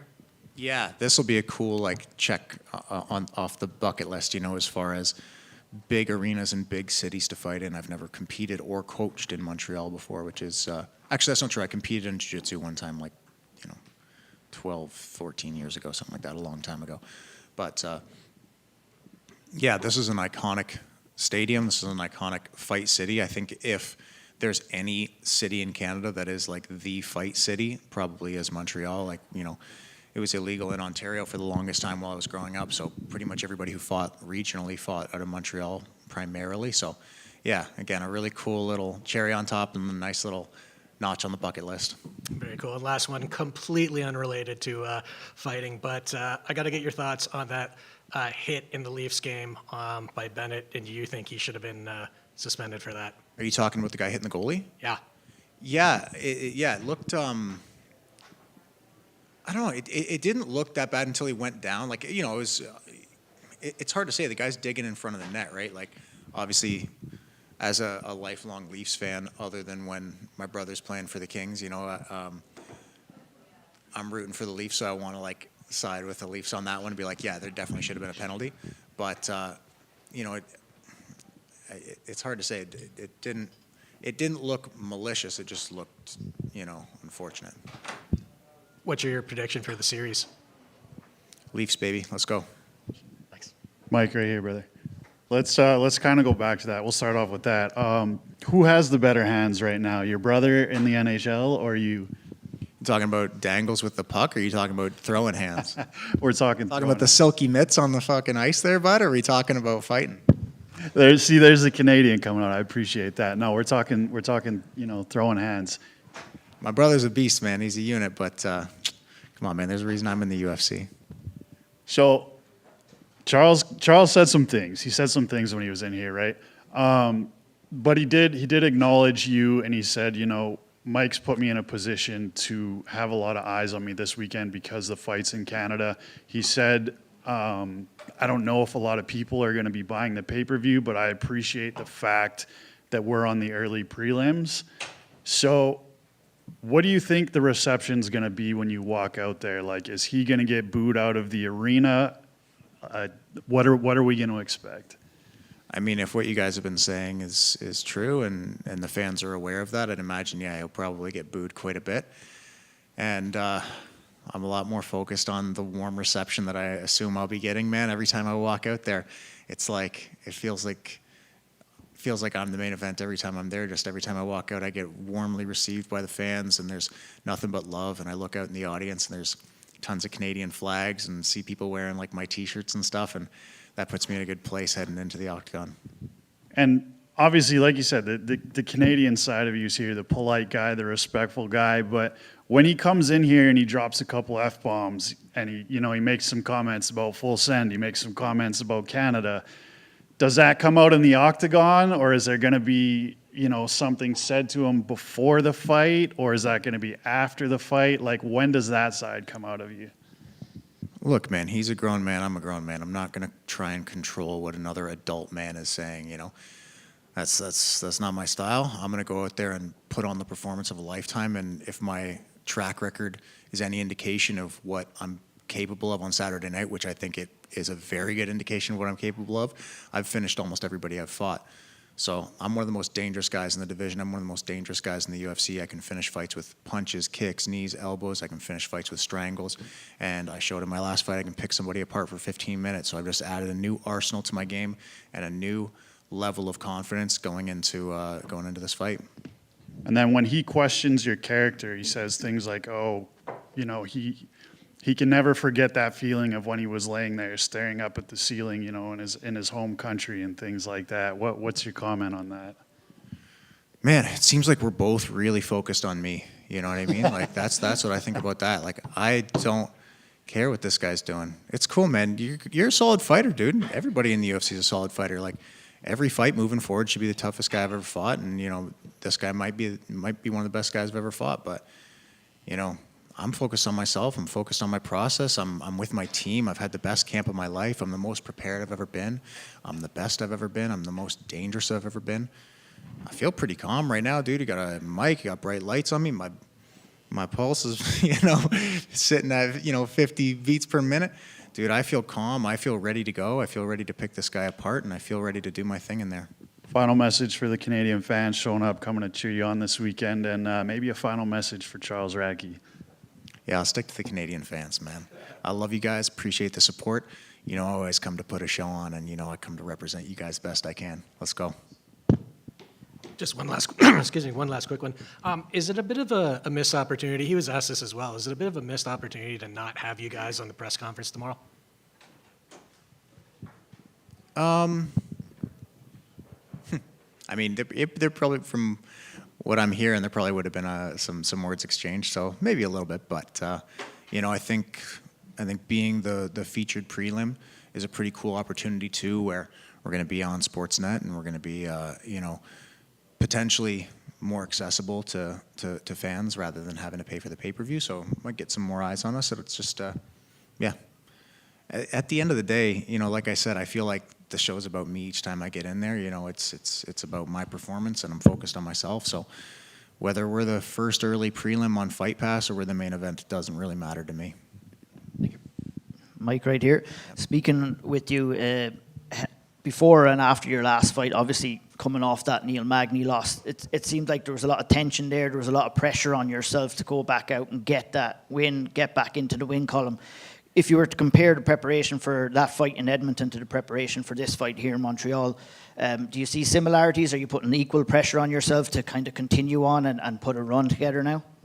Well, like I said, man, every fight's the most important fight of your career. It's not like, I'm coming off a win, so it's not as important to get another win. Like, you have to win every fight, man. Every fight is the most important fight of your career. So preparation for this one, there's a lot of similarities as far as preparation, but yeah, all I can say is feeling good, feeling dialed. Thank you.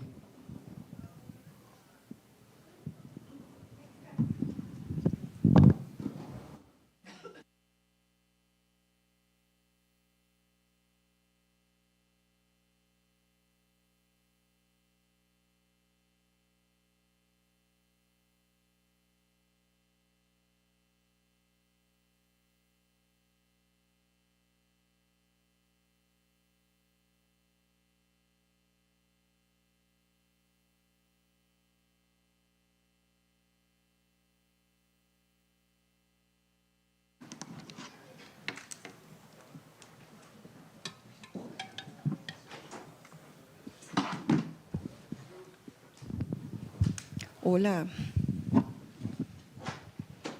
All good? Hola. ¿Cómo está? muy bien, ¿y tú? That's all I got right now. Alex, obviously this is the first time we've seen you prepare for an opponent not named Valentina in quite some time. And, we asked the same thing to Valentina, like, has it been different or anything? And she said, no, not really. It's just another opponent. Actually, wasn't that much time. So I guess how much different has it been, if at all, has it been not preparing for Valentina? Well, it's different. Of course, every fighter represents a different challenge, and every fight I take this as a new one. So this is obviously a new one, and it's good. I mean, it's good to have a new opponent. Were you happy that they put you on the same card as her? Because I think a lot of flyweights kind of want to compete around the same time as her, so the timelines can be the same. I mean, any card the UFC wants me to fight, I'll do it. And then when your opponent Natalia, when her last win, a lot of people asked her about you specifically, like a future fight against her. And we asked her this question too, and she says she likes the fight, but she likes that the fans are more excited about the fight even more. So I guess, what do you make of Natalia as an opponent, and have you felt the excitement surrounding your fight with her? Yeah, I mean, it's a great challenge. She's background with Taekwondo. She kicks a lot and she moves a lot, so I think it's going to be a super exciting fight. She shines with her legs, I shine with my hands, so it's going to be a beautiful war. Did you know much about her before her name came across your desk? Because you were the champion for a while and she was in your division rising up. So did you know much about her? Had you watched her before you signed the contract? Yeah, of course. I like to watch all the flyweights. I mean, I watch all women's fights, but especially the ones that are in my weight class. I like to watch each one of them. Just, you never know who you're gonna face next. So yeah, I've been watching all the girls. And she made a joke after her last fight to just send her the belt now because she thought she could have been champion even like a year ago. So do you like that confidence in your opponent, or do you think like it's hold on, like you have to get through me first? Well, I'm not in her shoes. I mean, anyone can say whatever they want. Then just last one for me. Obviously, like in January, when Aiemann and Islam were supposed to fight, Aiemann fell out at weigh-ins and Moicano stepped in last minute. So when you're cutting weight, will you try to make the 125 just in case they call you to fill in for that title, that main event? I mean, I don't think they're gonna need me. They're both super professional. Manon has been waiting this opportunity for so long, and Valentina is super professional. I'm pretty sure they're gonna make weight. How do you see that fight playing out, by the way? It's an important fight, an interesting fight. Both of them are southpaw, and Manon is natural southpaw.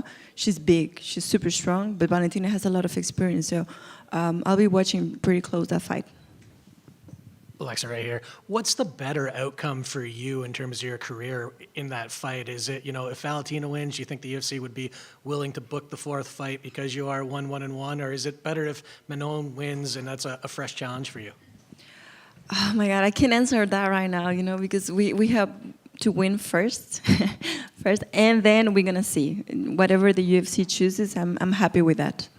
And then going back to a 3-round fight for the first time in a couple of years, I think since maybe 2022, has there been any difference at all in terms of preparing for that? And do you have to put more of an emphasis on getting a fast start?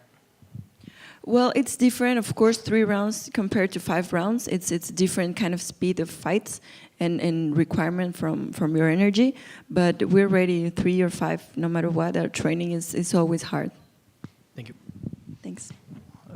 Alexa, right here. Alexa obviously fought last time in the Sphere in Las Vegas. Quite the experience, I would imagine. Not what you would have been used to in comparison to other fights. Did the whole experience kind of maybe take away from your performance, in your opinion? Or like, you know, the distraction of the graphics and the big screen and kind of a different look overall? No. It wasn't my night. It was a bad night for Mexico. And I mean, I just came back to the gym as soon as possible and trained hard again. Thank you. Alexa, Omar Guardado, Dimensión Latina. Antes que nada, un placer. Bienvenido aquí a Montreal. Espero que vayas a aprovechar de tu estadía. La pregunta es, ¿cuál ha sido tu preparación los últimos meses y cómo has sabido canalizar la concentración cuando sabemos que las últimas 3 peleas han sido contra Valentina y que tal vez la mayoría de personas le hubiera gustado ver una 4ª temporada este sábado? ¿En español? Sí. Bien, pues me siento muy contenta, gracias. Es la primera vez en Canadá, un nuevo oponente y pues estoy muy contenta. Entrenamos súper fuerte, cada peleadora representa un reto distinto, entonces estamos listos para todo. Alexa, this is your, you had that legendary trilogy with Valentina there. You made the rise to the top, accomplished things that every fighter gets in the sport to do, right? So now that you're on the back end of that and trying to be one of those people that becomes a 2-time champion, how has that changed your mindset? And I guess what have you learned through the first experience rising to the top that you're taking into this one? Oh my God, it's always like climbing a new mountain, no? You get to the top and you realize that there's another one and another one. And I'm just, it's good to be like contender again, to try to fight for that place. And yeah, I mean, just training super hard. Thank you.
Here.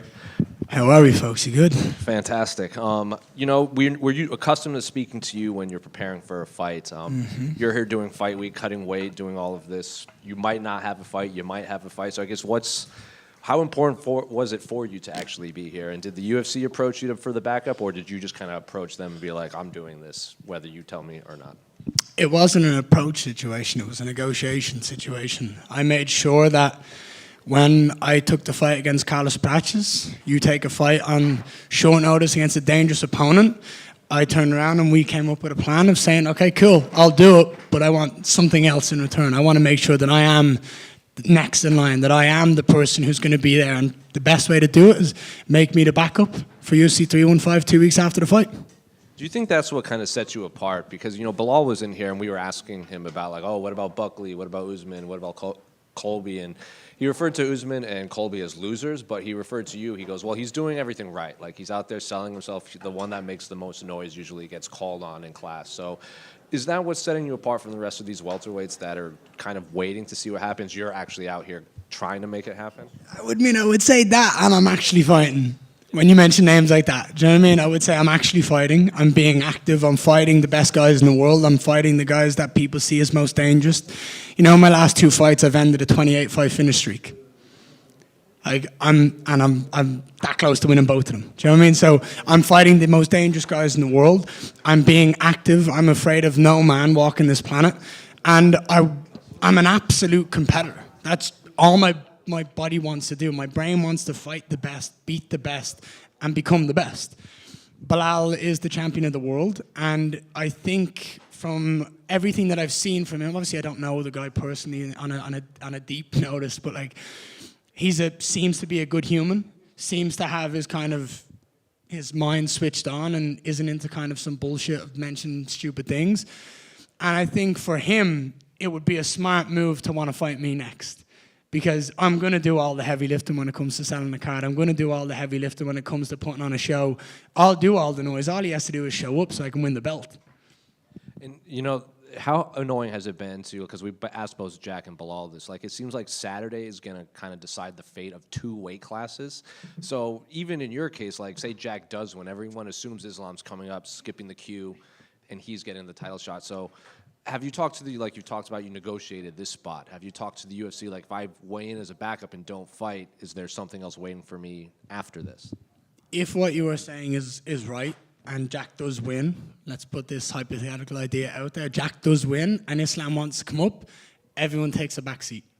And you go, okay, you're the #1 pound for pound in the world, you deserve that ranking, you deserve that status.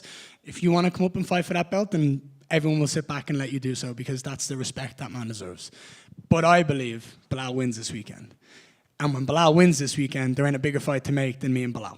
And I want to do it in his back garden. I want to do it in Chicago. I want to sell it out. I want to be the guy to do it, and I want to take his belt in his hometown. That was going to be my next question. How enticing does that sound to, it might, Belal has, to his credit, has wanted to stay active. It's his body that hasn't let him stay active. So do you think that is a realistic possibility? Like, I'm sure Belal will want it. It's whether I think if he puts his mind to it after this fight and he gets out of here relatively unscathed, I don't see why not. I had a 5-round fight 2 weeks ago, mate. I'm here. So I think if he wants it hard enough, he can make it happen. If he doesn't want it and mentally he's like, oh, that's a tough one, I'll say I'm injured. Then it all depends, you know what I mean? We find out often how tough people are mentally when opportunities like this come about. I think for him it would be idiotic to not want to fight in his hometown and defend his belt on home soil, regardless of who's in front of him. That's like offering me a fight in Dublin and going, would you fight anyone in Dublin? Me going, oh, you know, I can't. I'd tear off a leg and still fight in Dublin if I could. Then just last one for me. It seems, you know, your son has stolen the spotlight a bit yesterday at the partner day. He was running around with microphones trying to interview everyone, giving Jack candy. So I guess is he aware of how popular he's become? And what do you and Layla make of how popular he's become on the internet? So we have this kind of talk all the time about, like, my son. And he is just trying to be like his dad. That is all he is trying to be. He is just seeing what his dad does. He has the exact same energy as I do, and he is just copying me. Dude, when I tell you last night, we left this hotel and decided to walk home, and I took maybe about 50 photos with fans on the way home. He was getting annoyed that he was not getting photos as well. I had to take him out of his buggy and take photos with fans and him because he just wants to copy everything. If I lie down on a massage table, the kid wants a massage as well. Last night I was up getting a massage with Heather with the PI with my whole team with me, and he's like, Olivia, can I have a massage? Do you know what I mean? He goes into the gym, he wants to lift weights and squats. He goes into the gym, he wants to hit pads. Like he is a mirror. And as a father, I've learned that everything I do will be reflected in my son. And if I curse, my son will probably curse. If I do and treat people in the right way, my son will do the same. If I say my please and thank yous, it's setting a good example to him. When I'm doing everything that I'm doing, it's hard not for him to want to copy daddy because he's seeing how much fun I have and how much dedication. But yeah, the kid's a superstar. Whether he knows it or not, like he's a superstar and he steals everything. He steals all the shows. Any fear that when he has to go to school, he's going to start like wheel kicking people out of nowhere? Dude, I have seen him already when we go to like some play areas. I have stopped some like bad situations already. Like I see what he's about to do and I'm like, do not need that kid in the head. He's just, again, because him it's just playing like at the end, this is another one I think about, right? I go to sparring. So I'll spar in Brazil or I'll spar in England or wherever I am in the world. And I'll use Marco Tullio for an example, one of my good friends. Me and him will try beat the shit out of each other for 5 minutes. Then we'll hug each other afterwards. We'll sit down. We'll chat about it. We'll go get food afterwards. He has the same idea. Oh, well, my dad does it with his friends, so why can't I do it with mine? I have to go, yeah, the kid didn't sign up to do that. you gotta understand it. So we'll figure it out. But it's a process. He's still only 2.5, which is mental, but we'll get there at some point. Yeah, brother. What's the energy been like with Jack Della Maddalena recently? Because we've seen like your son brought him the candy. The candy's been brought in here today. We asked him about it and he kind of avoided it. I don't know if he seemed annoyed, but he was kind of like, you know, I try to avoid him. You know, I don't really want anything to do with the guy. But then he also said, unless we're fighting, then I'm going to get right in his face. I think that's a perfect Jack Della Maddalena response. There's nothing really straightforward about it. It's kind of weird. It's kind of questioning. There's no real straightforward answer. Look, I believe Jack will show up and fight. Do you know what I mean? I don't think he's afraid of a fight. I can tell the guy's always ready to go. I've seen his fights prior to, and I know that he knows how to fight.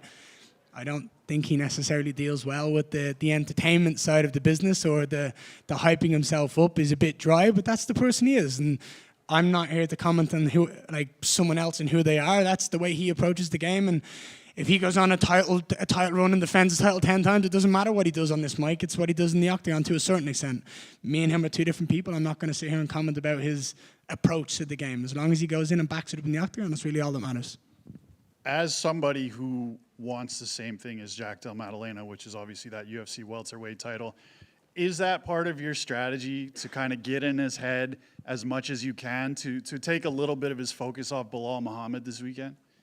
I think me just being here is taking both of their focus off each other. I think me being here, they're both a bit more frightened about me than their opponent. Because the truth is, I've shown back to back to back on short notice that I'll fight anyone, anywhere, anytime, and I know how good I am. And I'm so good at dissecting opponents. I'm so good at getting into that octagon and fighting the fight I want to fight, that if I was both of them, I'd be afraid that I'm here too. And then finally, like, do you encourage somebody to kind of push back on you a little bit? Like we saw the pizza with D-Rod, we've seen the M&Ms. Like, are you waiting for the day that somebody does something back towards you, like just banter-wise? Listen, I'm Irish. So you push back, I push back more, and it's a never-ending cycle, and it will never stop. I often have to like tell my team to stop, because if I get going, like I can't control it. Like, dude, you want to know the truth of what we wanted to do? We wanted to hire a pizza truck and put it outside the hotel, and I wanted to say free pizzas for anyone named Jack Della Maddalena, but we had to have like a license to sell stuff, and we were like, we tried to do it. And I just thought, God, that would be so fucking funny if we could pull something off like that and just create good content, wind people up, be interesting, because we've also said that we had a conversation last week in Kansas about it and stuff. The UFC has no lack of good fighters. Like, you can look at any fighter in any roster, they're all good fighters. They're all the best in the world, that's why they're in the UFC, and they're all striving to be the best. But personalities, people that are interesting, Do you know what I mean? When you talk about stardom and superstars and genuine interest that is outside of the UFC bubble, that's what people are finding hard to break through. And it's things like energy and aura and having a laugh and all that I find like people just don't get. And we're trying to just have a lot of fun on this journey, because the journey is the most important part. And I never want to sit there and go, well, oh, you know, I missed out on so many opportunities to have a laugh and like wind people up. So I will always let that 16-year-old mischievous kid inside me come out if I can, because it's security's job to stop me and it's other people's job to kind of rein me back. But yeah, I think it's only going to get worse, to be honest. Hey, Jan. First, congrats about your last win. The transition was perfect. I want to ask you about the border between self-confidence and skill set. Is your skills who build your confidence, or you begin MMA with this kind of confidence and that's helped you to become the fighter you are today? That's a very good question. Thanks. I think you need to have confidence regardless of your skill set, because you can be a fighter who doesn't have the best skill set in the world, and we've seen it many times in the UFC where fighters who just have heart and toughness, they can beat people who are more talented than them. So that you need to have that confidence. You need to have that willpower and that mental strength. But when you mix it with skill set and that elite talent, it becomes a very, very dangerous combination. And that's when you start to see people like John Jones and like Anderson Silva, who just become dominant and untouchable because they have this aura of, I know how good I am, I'm going to show the world, and I have the skill set to back it up and beat anyone, anywhere, anytime. So I think confidence is the first thing you need to have, because you can build your skill set. It's hard to build a confidence, and the more you naturally have it and the more you genuinely believe it, the better it is. And last one for me, like, do you have no injuries after your fights? No, I'm good. I've told everyone this before. I approach this game a lot more professionally than most in this world. I maintain a healthy diet. I maintain a professional attitude inside and outside of fight camps, because I always want to be ready. And this weekend for me, like, I see a lot of people asking questions about, like, I seen Belal yesterday say, like, why is he even here? I'm here as an insurance policy.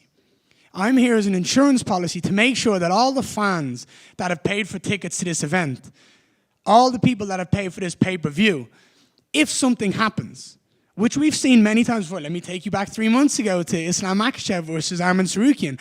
If something happens, they're all going to get a better fight than they paid for. So that's why I'm here, because I never want an opportunity to come my way, and because of my own choices, I can't say yes. So for me, I will always be ready. And last one for me, is the media training important as wrestling, boxing today in 2025? You talk about character. How important is to have one today for a UFC fighter, no matter which ranking? Again, like I said, there's many good fighters in the UFC. There's many great fighters in the UFC who are phenomenally talented in this sport.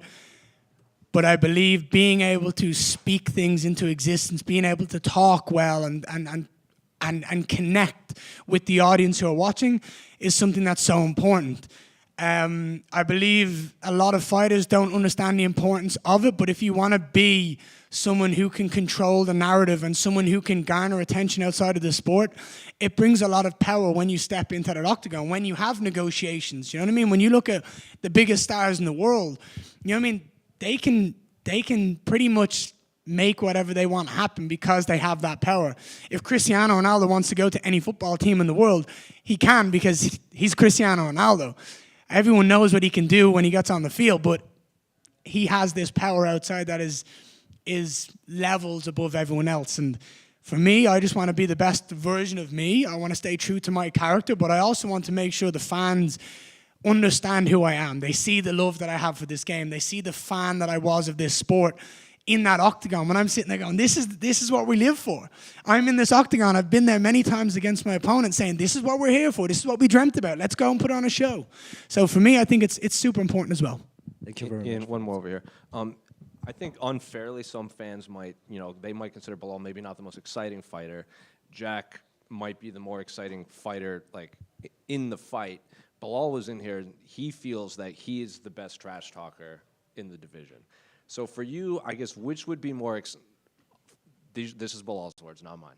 Which would be more interesting to you? I know you want the belt, but would it be the build-up with Belal or the fight with Jack that would excite you more? Come on, you know the answer to that question already. Like, that's kind of, I love you, but that's kind of a silly question. The belt. I want to be the best in the world. Anything, anyone, I don't care who it is, I don't care how they got it. If they've got the belt, that's what I want. That's it. If Jack wins this weekend and he gets the belt, I couldn't care about Jack. It's the belt that I want. If Belal wins and he has the belt, I don't care about Belal. I care about the belt. I want that belt so I can control this welterweight division and I can do what I want when I want. And I want to be active. I want to fight the best of the best of the best. I want to keep that momentum going. I've talked to you guys about consistency. I'm the second most active fighter since I made my UFC debut in the UFC. The second to only Alexis Poitin. Do you know what I mean? He's at 11, I've had 10. Do you know what I mean? I am as active gets. I fight the best guys. I've got 5 wins against top 15 right now. I want to fight. I want to prove that I'm the best by beating the best. I want to hold that belt so I can fight the next best guy time and time again. And I can have those legendary, like, title reigns where you look back and you see. Because for me, the greatest of all time in the Mount Rushmore, they've all eventually moved up, but they've ran through their division. The John Jones, the Anderson Silvas, the GSPs, the Mighty Mouses. They dominated the division until there was no one left. And then it's, okay, let's go up and have that super fight when the time is right. Ian right here. Ian, obviously Paul Hughes is getting his home. Do you know what? It's nice to hear an Irish voice. How are you, man? You good? I'm doing good, thanks. Paul Hughes is getting his homecoming fight this weekend. You've alluded to this already. You know, when are you going to get your homecoming fight in Dublin? It seems like it has to happen at this stage. Dude, you're asking the same questions I'm asking. Again, like I just said, the second I get that belt, I have control and I have more power than I do right now. So for me, the focus is getting that belt strapped down my waist, and then we can have genuinely serious conversations about it. Because for me, it's all I've heard from every conversation I've had is it's a logistical problem backstage with how big the UFC has gotten and the technology they need backstage. That's the problem I've heard. I don't think it's the fact that it's not a big enough stadium in the world, but I think it's more, we've got Croke Park, we've got the Aviva we could do. Do you know what I mean? We need to find a way around that and make it possible. But I'll do whatever I can in my power to get the UFC back to Dublin. We deserve it. We've earned it. And when I win that belt, you can guarantee that I'm going to be pushing to get them back to Ireland. It's crazy. Your journey has only seen you fight once in Ireland. That was in the Neptune Arena in Cork. It'd be a great moment, I think, and much needed I feel, for Irish mixed martial arts, who, like a lot of stars in the UFC right now, a lot of up-and-coming fighters too, but it's all about Ian Garrett. Relighting the flame. Yeah. We need to relight the flame for those youth. There's a lot of people, I'm the first of a generation that watched Conor McGregor on the rise. I'm the first of a generation that's made it to the UFC and that's doing everything that I've dreamt of doing as that young 16-year-old kid sat in my bedroom in Dublin, Ireland. We can create that again. And we need to have an event in Dublin, Ireland, because kids cannot travel across the world. They can't travel across the world and soak up and feel that energy in that environment. The Fighting Irish is a phrase for a reason. It's in our history, it's in our blood, it's in our DNA. So to bring the UFC back to Dublin, Ireland, it's a dream and a goal of mine, and I'm not going to rest until that happens. I don't care how it gets done, it will get done, and when I have that belt, I told you I have a lot more manipulation, a lot more power. Ian, last one from me. I think following your career, you've always taken great pride in how you prepare for fights, breaking down your opponents, using their skill sets, what they're good at against them, right? That's been kind of taken away in recent times because you're fighting at such short notice. You've less time to prepare. Do you think it's just the UFC that have given you these opportunities, or now you're at a certain level that you can just take on anyone at any time? Someone asked me this week, what's the biggest lesson I learned from the Shevchenko fight? And it's that I'm better than I think I am. I was always confident. My skill set from a little kid growing up in Dublin, Ireland, I had confidence. When I was playing Ga, hurling, whatever it was, I was always a confident individual. But when I set my mind to something, I know I can achieve it. And that fight showed me against the baddest man in the world in our division. 18 fights, 18 finishes. A lot of people didn't want to fight him. I said, fuck yeah, I'll fight him. I'm not afraid of anyone. And I went in there and I brought that man to the wire. and I very nearly won that fight. Obviously, I didn't, and I'm not saying I did right now. You know, it was 3 rounds to 2, but on short notice, I proved that I deserve to hang with the best in the world. I'm better than I think I am, and that gave me more confidence to go out and fight practice on short notice and to be able to show up here 2 weeks after a 5-round fight. I'm able to fight the best in the world whenever I want, and I'm able to do what I want because I'm aware of the talents that I have. And God gave me talents. I'm simply here to show the world what he gave me and put on a show. One last one for me, actually. There's a lot of people will say you're not a finisher, but you've gone in there against Shavkat. He's injured his knee after the fight. You've gone in against Carlos Praches. He's a broken foot after the fight. So, you know, you might not be finishing fights, but you're definitely going out there and doing damage when you get in the cage. Listen, those 2 individuals are 2 of the most dangerous opponents in the world, right? You put them in against 99% of the rest of the division, they win, right? I can tell you this. Carlos Praches was not a nice energy to stand across that octagon from. He was game and he was ready and he was mentally violent. I could feel it. But I went in there and I ended a 28-fight finish streak, twice in a row, against Shavkat and against Carlos Praches. And I went out there and I did things that the world didn't know was possible against both of those guys. I out-grappled Shavkat. I outstruck Carlos Praches. And I did it both of them on short notice. Do you know what I mean? You give me a full camp, what do you think is going to happen? I'm going to be far more well-prepared. I'm going to be far more excited. But that's now in the past. I know what I'm capable of doing to the entire division. I want to go out there, have fun, put on a show, sell out pay-per-views, sell out cards wherever I go. Do you know what I mean? I don't even necessarily want to be on pay-per-views. I don't want a paywall. I want to put on a show for the entire world to see. And for me, I just want to prove that I'm the best against the best opposition that the UFC has to offer. I'm not afraid of anyone. I really live that lifestyle of I will fight anyone, anywhere, anytime. And I want to always be in a position where when the UFC call me to save a card and they call the tall blonde and they go, look, we need you to save the card again. You know, you're our saving grace. Can you do it one more time? I always can say yes. So I have nothing but confidence in my ability that I can go out there. I've said it since day one. I'm going to be a world champion. It's inevitable. It's a matter of time.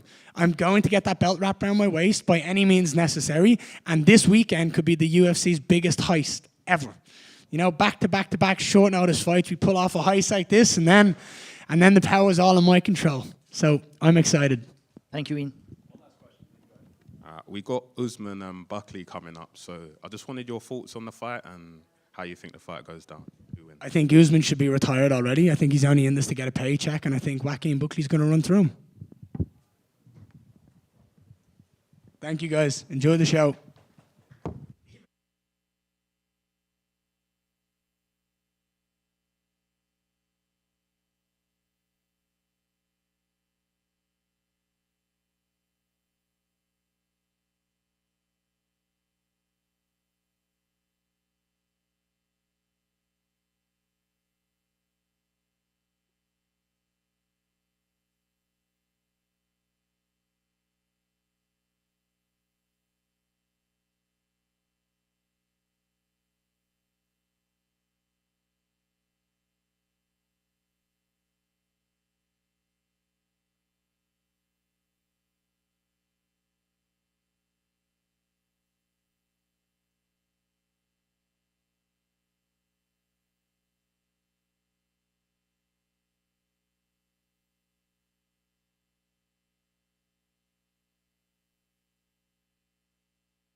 Well, you know, Kyle, we haven't seen you in the UFC for a while, so I guess it's just what's it like? I know you were preparing for a fight. It was obviously the day before, but just I guess what's it like to be back in front of these spotlights after so many years trying to get back in? Oh, it's the best feeling in the world. Like, I was, like you said, I was supposed to take a fight short notice, and then this came up short notice, and I'm like, this is the opportunity of a lifetime. This is a lottery shot. Now it's my time to prove myself why I do belong here and to stay here, and I would like to finish here. So, where were you when you got the call, and did you think, because a lot of guys that come back to the UFC, this is the route they have to take. They either have to string together a bunch of wins, become a champion of a major organization, and get re-signed, or they kind of have to be ready just in case this call comes. So did you expect that this is kind of what would probably have to happen to get back here? Oh, 100%. It's always better to stay ready so you don't have to get ready. So I figured, I'm already fighting. Well, I wasn't sure I was going to be fighting my opponent at Samurai, but now I'm here, obviously. So I was like, I have to seize this moment, and being on a 3-fight tear with first-round knockouts, securing a belt right after I left or I got released from the UFC. Now I'm re-signed, so I think that puts a big stamp into proving myself now. Is this best case scenario? Because we see a lot of guys that when they take not just re-signing but short notice fights in general, that they don't have to dwell on it for weeks. They don't have to do interviews about it for weeks. They're not thinking about this guy for weeks or months on time. It's just like a couple days and then they fight. They only have to focus on making weight and fighting. So I'm sure you would want a full camp to prepare for Benoit, but outside of that, is this best case scenario for your return? Oh, this is the best case scenario for anyone, not only myself, but anyone would be in my spot. But yeah, with a full camp, yeah, it's great, but I don't specifically prepare for anyone because everyone is always different every fight, and I'd rather adapt and bring the best version of myself out there that night, so I'm also unpredictable as well. And then looking at your previous run in the UFC to now, I guess, what do you want to do differently? Obviously, you want to win every fight, but is there changes maybe even outside of camp and outside of fighting that you've made that you want to kind of carry over into this current run? I want to show that I have evolved into a way better mixed martial artist, not only with my skill set, but also the IQ of the game, and to show that there's different levels of me that you saw from before, and that how I have evolved and basically belong here now. And then just a couple more. Benoit Denis, a big name. He was in her earlier, and I was telling him there's this level of violence that people expect in his fights, whether that's fair or not. He either puts the guy away or he's leaving unconscious or covered in blood. So, is this the type of fight that you wanted, and what do you make of his skill set as a whole? Oh, he's a dog. Everyone's seen him fight, and he's good at what he does, but I'm also very good at what I do, and it's either I'm going to go out there like a tactician and put on a little clinic and slowly pick him apart, or I'm going to make this a dog fight and make it nasty for not only us, but it's going to be entertaining for everybody. Did you watch his last two fights when they happened, or did you have to go back and rewatch them? I watched them when they did happen, and I didn't really have to rewatch. I just let my coaches and team watch, and then they find what habits and what to look out for. Kyle back here. Hey, I don't know if you saw it. There was some criticism of the booking, saying that you hadn't been fighting very frequently. I think 3 fights in the last 3 years. But if you look at it, I think you had an opponent withdraw. I think you had an entire event cancel at one point. So just how hard has it been to stay busy on the regional scene? Oh, it's pretty difficult. Especially when you're at a certain level, people will, you're getting ready for these fights, and then, some guy cut too much weight and he ends up in the hospital, and you're like, dude, day of the fight, what happened? What did you do wrong? I'm glad he's okay, but, things like that happen, or people get hurt all the time, or they just pull out because of who knows what, or like you said, events canceling and moving, and then it's good to not dwell on the things, just life goes on, and just got to keep moving forward and then just progress that way. And then this is your third UFC fight. It's actually your third UFC fight in Canada. So do you look at this as a chance to kind of right those wrongs? 100%. This is the time to really prove myself, and it's all or nothing for me. And last one for me, at the same time, Canada's in a really weird spot in the world. There's been we all know everything that's been in the news recently, and is this just an opportunity to kind of go out and represent Canada and give them a little bit of fighting spirit? Yeah, 100%. Like, I want to go in there and show them, like, we Canadians are, we're pretty badass, like, we're tough, we have the grit, we're great athletes, and, I think we're all great people, so I want to show the world that, I'm like a Canadian Rocky. Love it. Thanks. Right here, Billy. Speaking of like the Canadian Rocky and the story and things like that, we've seen with Diego Lopez specifically, like he came in on short notice and, he went on the tear that he did. The thing about you, like you said, it's cool to be up there, but tomorrow you get to be at the press conference. So you kind of get even more exposure. So what do you make of the opportunity and what kind of things are you going to say on that stage when you get up there in the press conference to kind of draw some attention to you, to not only be the guy that's stepping up on short notice, but to be the guy that's like, hey man, I'm here to stay. I'm not just here for one fight. Yeah, for me at the press conference, like, that'll be more on the fly. I don't have anything like planned, but everything's all up here. So once it comes out, and that's probably what everyone's gonna get anyway. But yeah, I plan on bringing the attention to show like, hey, this guy came in 6 days notice at his rightful weight class, where the last time he came in, he went up and fought Nordine Taleb at 170. This guy's not afraid to fight people. Some people duck people. I don't think I've ever ducked anybody.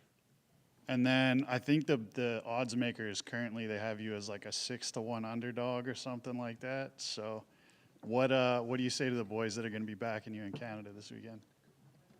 Hey, if you bet on me, awesome. I don't really promote like the gambling part, but if you bet on me, that's awesome. If you don't, hey, I understand, but I plan to have my hand raised. Cheers, bro.